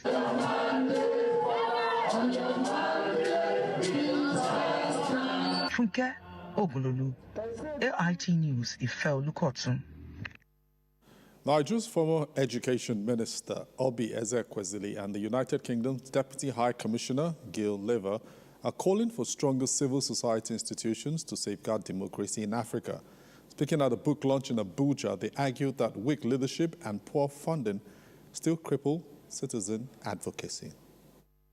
Civil society groups across Africa remain the frontline voice for vulnerable communities. In Nigeria, CSOs also played a key role in the fight against military rule and the campaign for sustainable democracy. But research suggests many face severe survival threats from shrinking donor funding and weak internal structures. At this gathering, experts warn that advocacy groups must build systems that outlive their founders. The African civil society to remain the small organizations that we've been. It is time to get back to the design table and to say that after many decades of running this model, it has expired. And that sustainability must go beyond financial resources to include strategic planning, governance integrity, organizational health, network, and operational credibility. The author, Jude Ilo, highlights critical gaps in management, long-term planning, and financial sustainability across the continent. And so the idea is to document the experiences, listen to other people, and put all of that together so that people who work in the civil society sector are able to find some kind of roadmap that helps them to do their job very well. A panel session later mapped out survival strategies for non-profits. It's just not sustainable. That really important point about succession planning, recruiting the right people and having the right systems, having a board that makes decisions, and not having everything vested in one person, because that's so obviously not sustainable. The models offered are not just for Nigerian-based groups, but provides a template for others working across Africa. Kedonojo Okoliko, AIT News, Abuja. The National Emergency Management Agency, NEMA, has flagged off the 2026 National Preparedness and Response Campaign on flood disaster and related hazards for the South-South geopolitical zone in Calabar, Cross River State. The Director General of NEMA, Zubeida Umar, who flagged off the campaign on Thursday, said the exercise was designed to drive early and coordinated action to protect lives and livelihoods during the 2026 rainy season. She noted that the South-South region remains one of the areas most vulnerable to flooding in Nigeria due to its coastal location, high rainfall intensity, overflowing river system, poor drainage infrastructure, and the impact of climate change, which often result in recurrent flooding, displacement of communities, destruction of farmlands, and disruption of livelihoods. Zubeida Omar stressed the need for early action to prevent, mitigate, and respond effectively to the anticipated flooding across the country, particularly in flood-prone communities within the South-South region. The DG further disclosed that the agency had developed the 2026 Climate-Related Risk Management, Preparedness and Mitigation Framework to provide a structured guide for reducing flood impacts nationwide. She identified key mitigation strategies to include capacity building for local responders, simulation and tabletop exercises, strict adherence to rainfall and flood advisories, regular clearing of drainage channels and waterways, as well as the development and testing of community evacuation plans. Umar stated that through its flood early warning system, NEMA had identified risk profiles and tailored mitigation measures for communication to risk communities, while vulnerability maps had been reduced to guide federal, state, and local government in targeted risk reduction planning. Stay with issues around flooding. As part of proactive measures to mitigate its effects in communities in Bayelsa State, the Nigerian Red Cross Society has built the capacity of coastal areas in some select flood-prone communities in 3 local government areas of the state: Southern Ijaw, Sagbama, and Kolokuma-Opokuma local government areas. This is to prepare them on how to respond to flooding when it does occur. Speaking after a simulation exercise as part of the activities marking this year's World Red Cross Day, Senior Disaster Management Officer of the International Federation of Red Cross, Idarubong Ekanem, explained the significance of the training alongside other speakers. Why we are here today is to train the community, to practice with the community how they are able to monitor early warning signs of floods, because this community, Kayama, is a flood-prone community. So they experience flooding every year. In disaster risk reduction, we do as much as possible to mitigate the effect of disaster risks before they happen. Get your drainages cleared. Get prepared for it. We are focusing more on this project in ensuring the disaster preparedness for the communities, as we are all aware that disaster always has negative impacts to the people when it affects them. This project is there to make sure that the communities that we are saving are well prepared so that they can be able to anticipate, respond, and be able to recover from the impacts of the disaster. Community leaders commended the organizers for the gesture, noting that with the training received, flood will no longer take them unawares. It is really a thing of joy that the Red Cross found it interesting to come to the River Non, particularly in Kayama community, to have to carry out this simulation exercise. The communities called on other relevant organizations to emulate the Red Cross to protect and save lives during natural disasters. And as climate change intensifies across Nigeria, from devastating floods to rising temperatures and shrinking water resources, experts say the media must play a stronger role in helping citizens understand the risk and the solutions. At a 2-day specialized media training in Abuja, journalists were urged to move beyond headlines and begin telling the deeper human stories behind climate change and environmental pollution. Across the world, rising temperatures, devastating floods, prolonged droughts, and food insecurity are already disrupting lives and livelihoods. Facilitators at this training say journalists must help bridge the gap between science, policy, and everyday realities. Scientists can publish reports, legislators can enact laws, and governments can formulate policies. But without journalists who translate technical realities into human understanding, public mobilization becomes difficult. Without informed and consistent environmental reporting, many citizens may never fully understand the dangers of climate change or the hidden impacts of climate pollution. Other speakers here also stressed that journalists have a critical responsibility to ensure governments remain accountable for environmental commitments and climate policies. Today, the training is designed to strengthen the capacity of media and professionals and to ensure that, okay, the message that we're trying to pass is actually interpreted to the people that are supposed to hear it. The training was convened by EnviroNews Advocacy and Campaigns for Sustainability in collaboration with the Women Environmental Program. By strengthening media understanding of global frameworks like the United Nations Framework Convention on Climate Change and the Minamata Convention on Mercury, organizers believe journalists can better translate complex environmental policies into stories that inform, empower, and inspire action.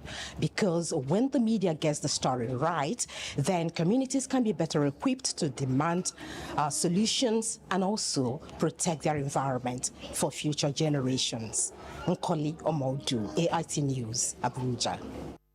As Nigeria joins the rest of the world to mark the International Day of the Boy Child, a more urgent and reflective conversation is emerging about what it truly means to raise boys in today's society. This conversation at the International Boys Conference 2026 resonates deeply the need to encourage the boys to see themselves as future leaders capable of making meaningful impact.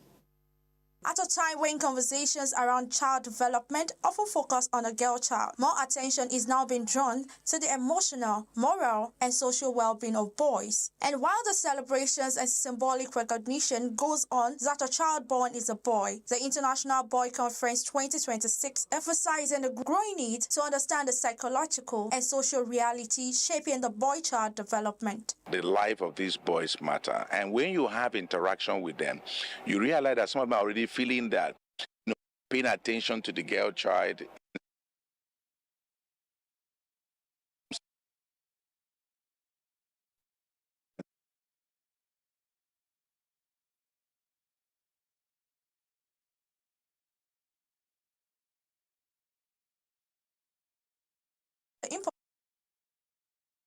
in raising can destroy promising futures. In a society where fathers and men are taking responsibility for the future and doing the needful, that's why we are on this vision, raising boys that will change the narrative and will give us the sanity in the society that we desire. For some students at the event, the lessons were deeply personal. It's trying to teach us the way whereby we're not meant to be on drug addicts, we're not meant to be taking cocaine, marijuana. Affects our kidney and our lungs. With the team Reformation, the conference aims at helping the boy child develop confidence, discipline, and sense of purpose. Oluwaranti Adaramola, AIT News, Abuja. Now, how do we raise confident, responsible, and mentally strong young men? That question is taking center stage today as the world marks the International Day of the Boy Child. Advocates say it is time to refocus on the moral and emotional development of boys so they can grow into inspiring leaders. AIT's Chidera Ezidoye tells us more. Every year on May 16th, this global day shines a light on a growing crisis. Boys across the world are facing severe social, emotional, and educational challenge. This year, the conversation is about balance. Advocates warn that an inclusive society cannot be built if the boy child is left behind.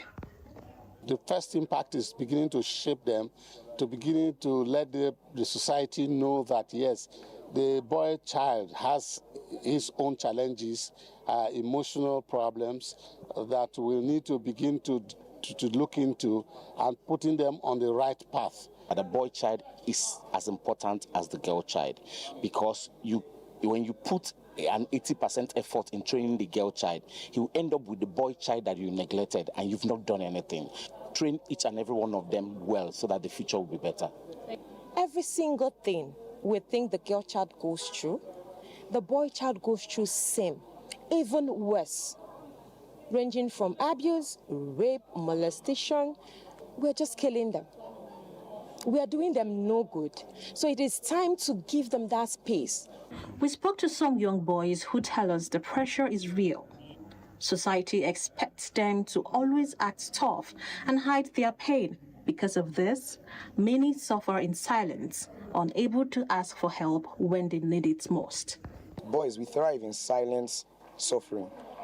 When we are isolated, we might have certain challenges that we have, but we don't expose ourselves. We are the type that like to stay reserved.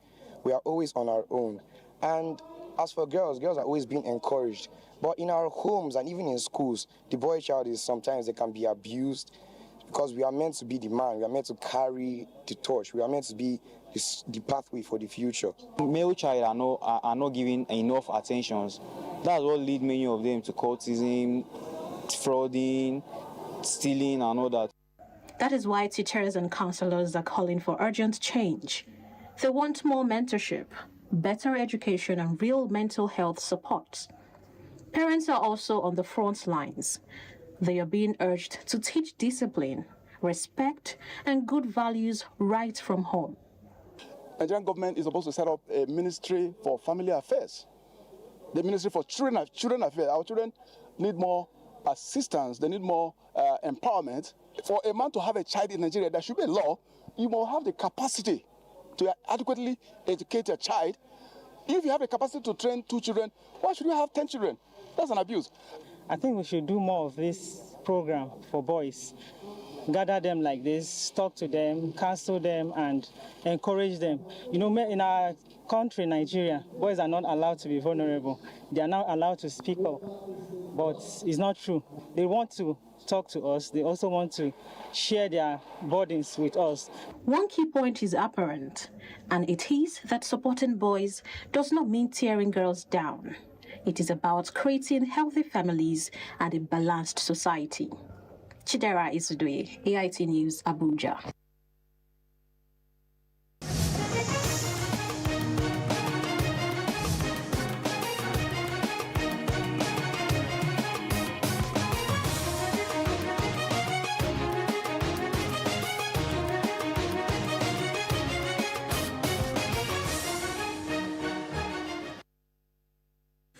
Tonight, we x-ray a policy shift that could change how thousands of Nigerians enter the teaching profession. The Federal Ministry of Education, through the Joint Admissions and Matriculation Board, that's JAMB, has reaffirmed that candidates seeking admission into Nigerian Certificate in Education, the NCE programs, are exempt from the Unified Tertiary Matriculation Examination, the UTME. But what does this exemption really mean? And who benefits? And why is it generating debate? AIT's Abulu Osemagu has more. Tertiary Matriculation Examination, UTME, has been the gateway for admissions into universities, polytechnics, and colleges of education across Nigeria. However, under current policy, admission into NCE programs in colleges of education and agric-related colleges will no longer require UTME. Nigeria's Education Minister Tunji Alausa says the exemption is to attract more enrollment into NCE programs, which are professional teacher training courses, regulated by the National Commission for Colleges of Education, NCCE. According to the Nigerian government, to qualify, a candidate must have at least 4 credits in O-level, including English and mathematics, and meet the specific subject requirement for their chosen NCE course. And the admission process is conducted by the colleges, with JAMB only providing the Central Admissions Processing System CAPS for documentation, matriculation number, and to prevent double admissions. Colleges of education possess significant capacity to admit willing candidates, particularly from their immediate localities. This is attributable to a range of factors, including proximity, cultural alignment, affordability, and community-based demand for teacher education. Accordingly, candidates seeking admission into the NCE program who possess a minimum of 4 credits will no longer be required to sit for the UTME.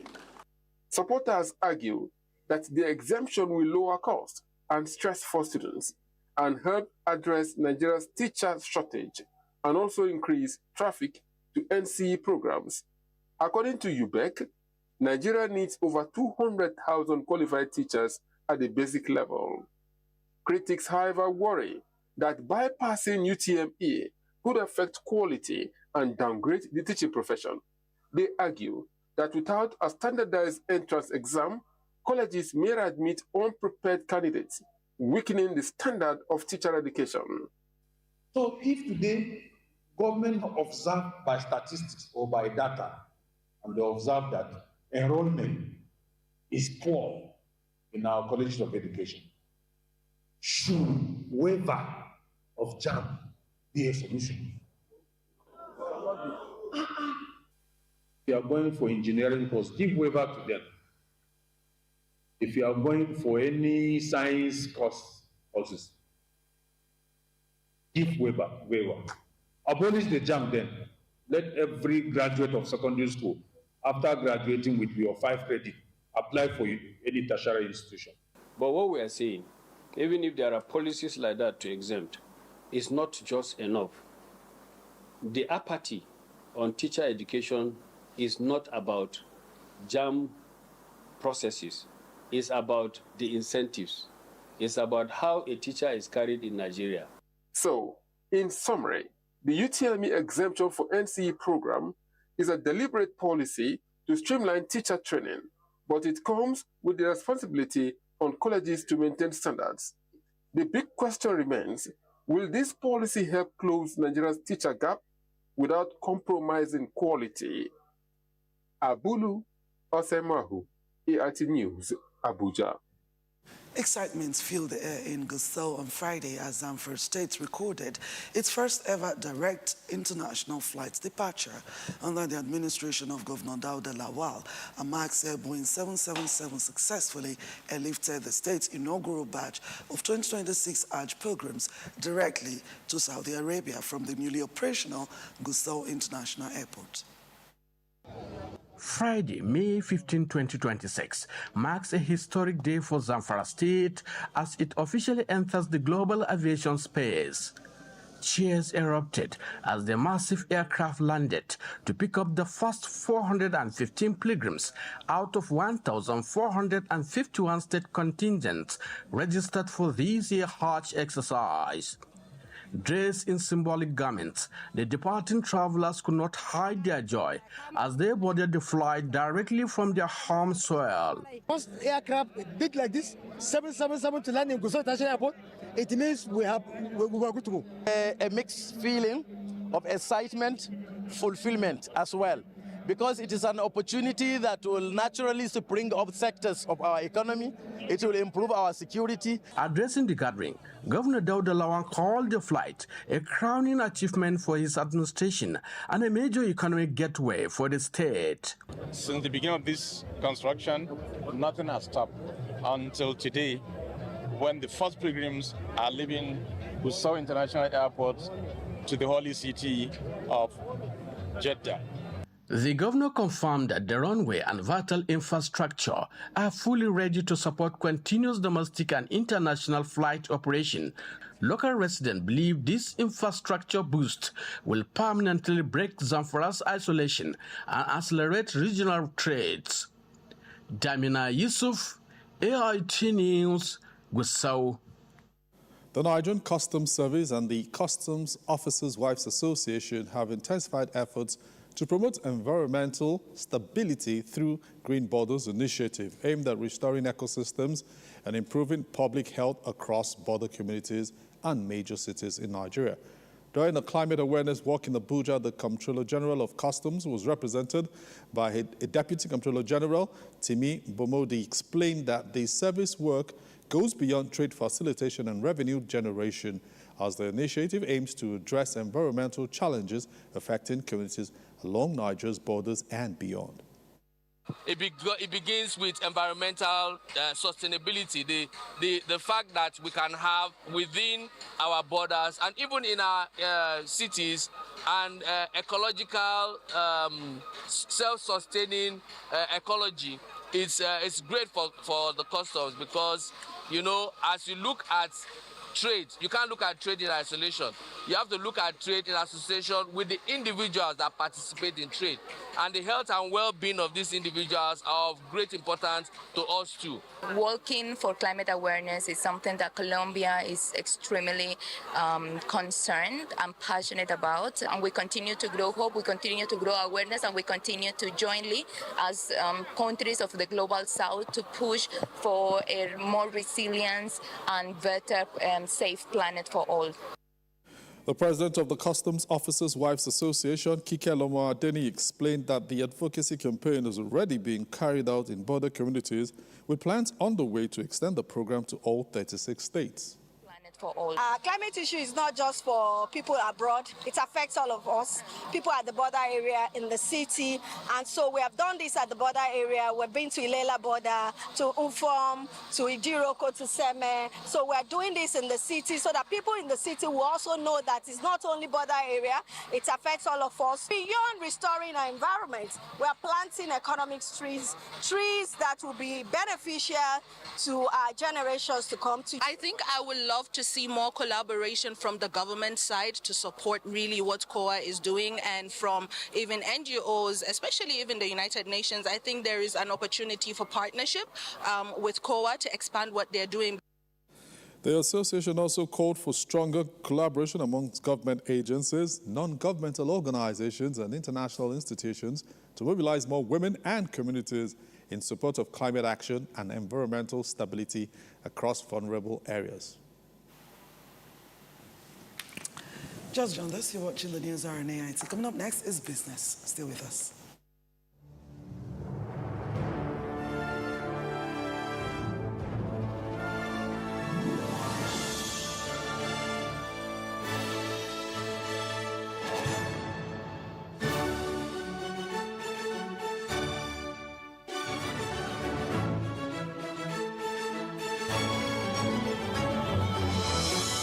TerraCube.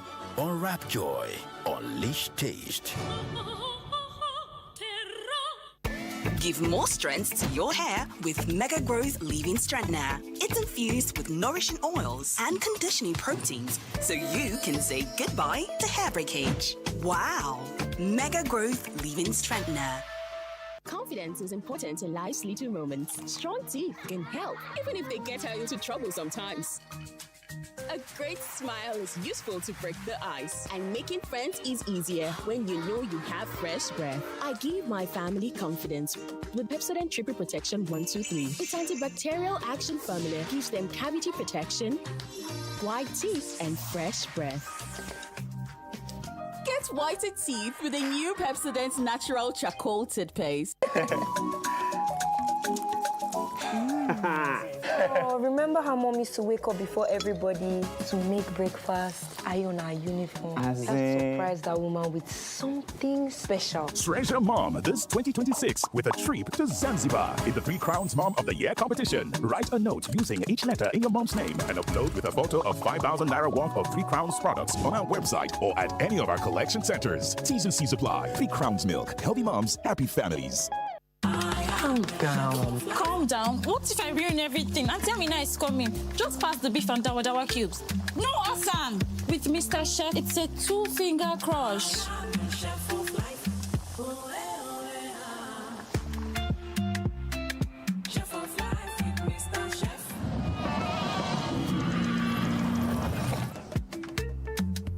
This is a true taste of home and culture. Chef of life.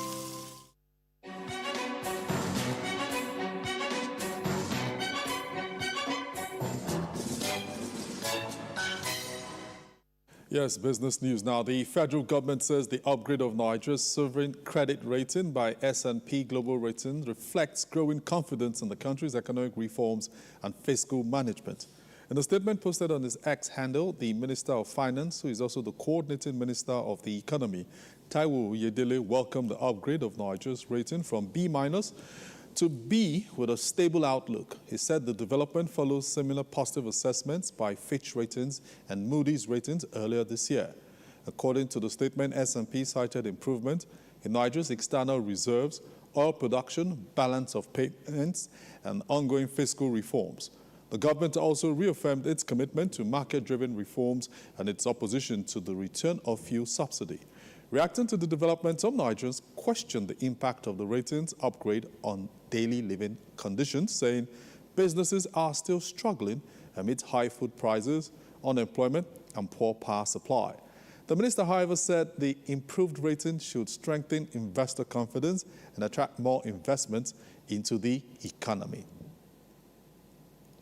The Nigerian equities market closed the trading week on a bullish note as investors traded over 7.7 billion shares, worth more than 374 billion naira on the floor of the Nigerian exchange. Market activities improved significantly compared to the previous week, with gains recorded across major sectors and the NGX All-Share Index advancing by over 2%, reflecting renewed investor confidence in the market. A total turnover of 7.772 billion shares, valued at 374.04 billion naira, was recorded in 402,945 deals during the week. This represents an increase from the 7.075 billion shares worth 324.351 billion naira traded in 474,436 deals in the previous week. Financial service industry dominated trading activities, accounting for over 61% of the total equity turnover volume and more than 52% of the market value. The sector recorded 4.774 billion shares, valued at 196.352 billion naira in over 153,000 deals. The information and communication technology sector followed with 1.18 billion shares, worth 57.825 billion naira traded, while the service industry came third with 601 million shares valued at 6.984 billion naira exchanged during the week. Analysis of individual equities shows that First Holdco PLC, United Bank for Africa PLC, and Chams Holding Company PLC emerged as the most actively traded stocks by volume. Together, they accounted for 2.195 billion shares, valued at 99.82 billion naira, representing more than 28% of total traded volume. Meanwhile, the NGX All-Share Index appreciated by 2.27% to close at 250,330.92 basis points, while market capitalization rose by 2.13% to 164.44 trillion naira. 74 equities recorded price gains during the week, while 24 declined as investors maintained positive sentiment across most sectors of the market. Landry Balola, AIT News, Abuja. That's business news. And in entertainment and lifestyle, the people of Egbaland, family and friends gathered in Lagos to facilitate with the Are Ona Kakanfo of Egbaland, Professor Lai Labode, who turned 50 years on Friday. That's May 15th, 2026.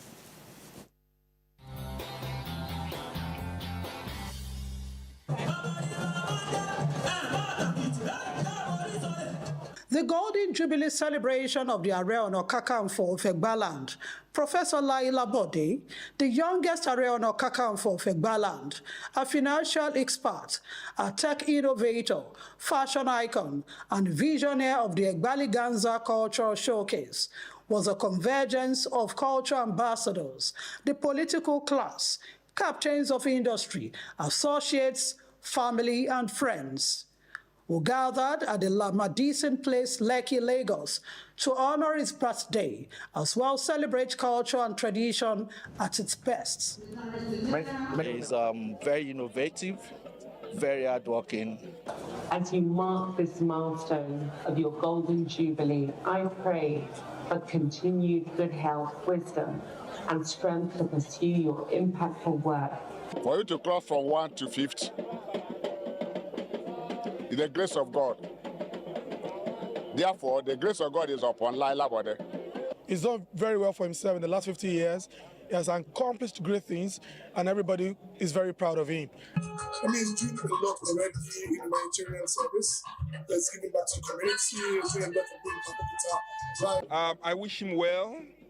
50 is not easy, but he's made significant strides in his life to be 50. I wish him long life, prosperity, in good health and wealth. He has been a philanthropist. He has been a very good man. And let me just mention the few. He's a good man. Laila Bode's grand entry was nothing short of a celebration of the rich cultural heritage of Egbaland and the Yorubas.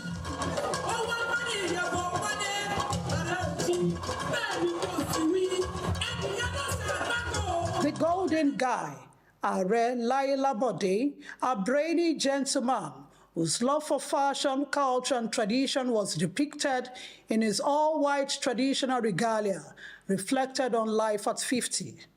Happy birthday! Long life and prosperity, wishing you a lot and more success. Happy birthday to a phenomenal boss. You are the best boss, and we're happy to celebrate this golden jubilee, this golden milestone with you, and we pray for long life, prosperity, and above all in good health and God's protection. As you know, I'm the youngest Are in this area of Egbaland in history, Are Nokakanfo. And of course, the next frontier for global fashion is Africa. The African pride is such a big deal. Of course, I'm an Egba man once again. I'm a very proud Egba man, and we like to know who we really are in a very humble way. First of all, gratitude and thanksgiving to God for keeping him to this time of his life. After his grand entry into the party arena, the ever-bubbly celebrant was flanked by his wife, Ijeoma Laila Bode, and daughter, who joined him on the dance floor.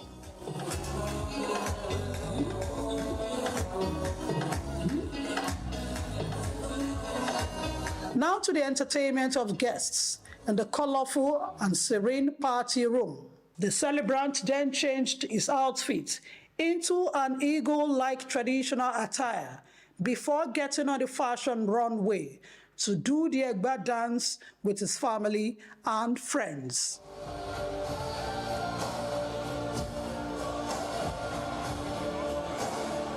And that's my package for you on entertainment and lifestyle. I am Anu Awojabi. Many thanks for watching.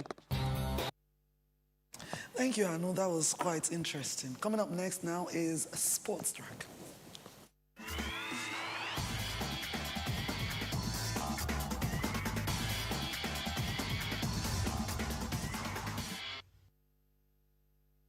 Welcome to Sports Track on the AIC News Hour. I am Lai Lawal. Starting off with football, Manchester City FC are the champions of the FA Cup once again after edging past Chelsea FC in the 10th and dramatic final at the Wembley Stadium. Antoine Semenyo emerged the hero with a stunning winner that sealed City's 8th FA Cup title and sparked wide celebrations among fans. What was expected to be a classic FA Cup showdown turned into a cagey and physical battle, with both sides struggling to create clear chances before the breakthrough finally arrived in the 72nd minute. Erling Haaland delivered a dangerous cross, which Antoine Semenyo met brilliantly with a clever right foot finish beyond Chelsea's goalkeeper, Robert Sanchez. The goal sent Manchester City supporters into celebration at Wembley as Pep Guardiola's side secured another major trophy, adding the FA Cup to the season's Carabao Cup triumph. For City fans, the victory was extra special as it ended successive FA Cup final disappointments and highlighted the fighting spirit of the team in one of their toughest performances of the campaign. On the other side, Chelsea supporters were left heartbroken after watching their teams suffer a record 4th consecutive FA Cup final defeat, capping off another frustrating season without silverware. Manchester City now continues their push for another domestic treble, which Chelsea faces renewed pressure both on and off the pitch ahead of the crucial summer rebuild. Now, the road to the 2027 African Cup of Nations will officially begin on Tuesday, May 19th, 2026, with the qualifiers draw scheduled to take place at the headquarters of the Egyptian Football Association in Cairo, Egypt.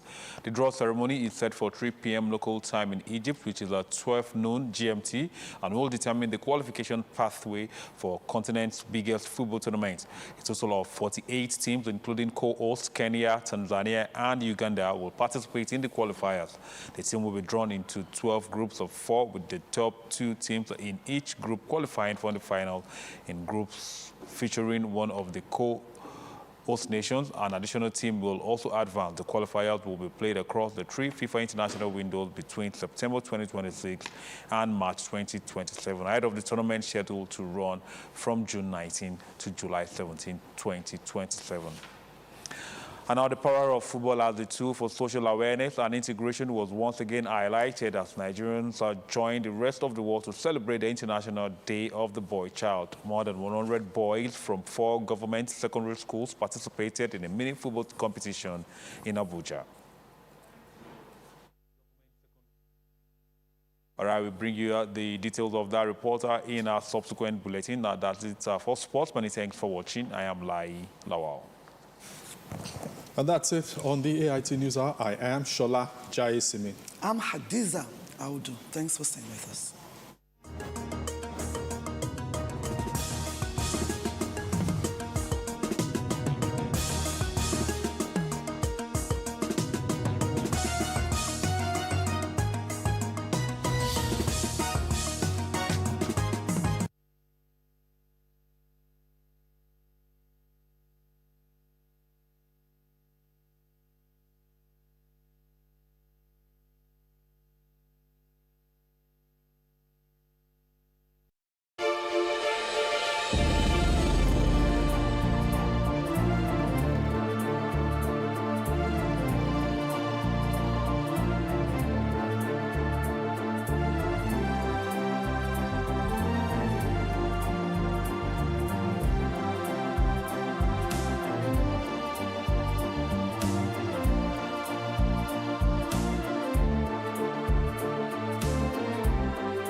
At Chabindu camp outside Goma, Médecins Sans Frontières, or MSF, has set up tents where dozens of displaced persons are being processed. They can also participate in listening sessions with psychologists. Rose has been receiving care for depression. She blames the war for her mental state, but says her journey to recovery has begun. When someone flees war, they are very disturbed, and that was my case too. But here we have been taught how to forget everything we've left behind and how to calm our thoughts. Rose is not alone. According to MSF, living in camps around Goma is a challenging environment for the hundreds of thousands of displaced people, especially women. Every day, medical staff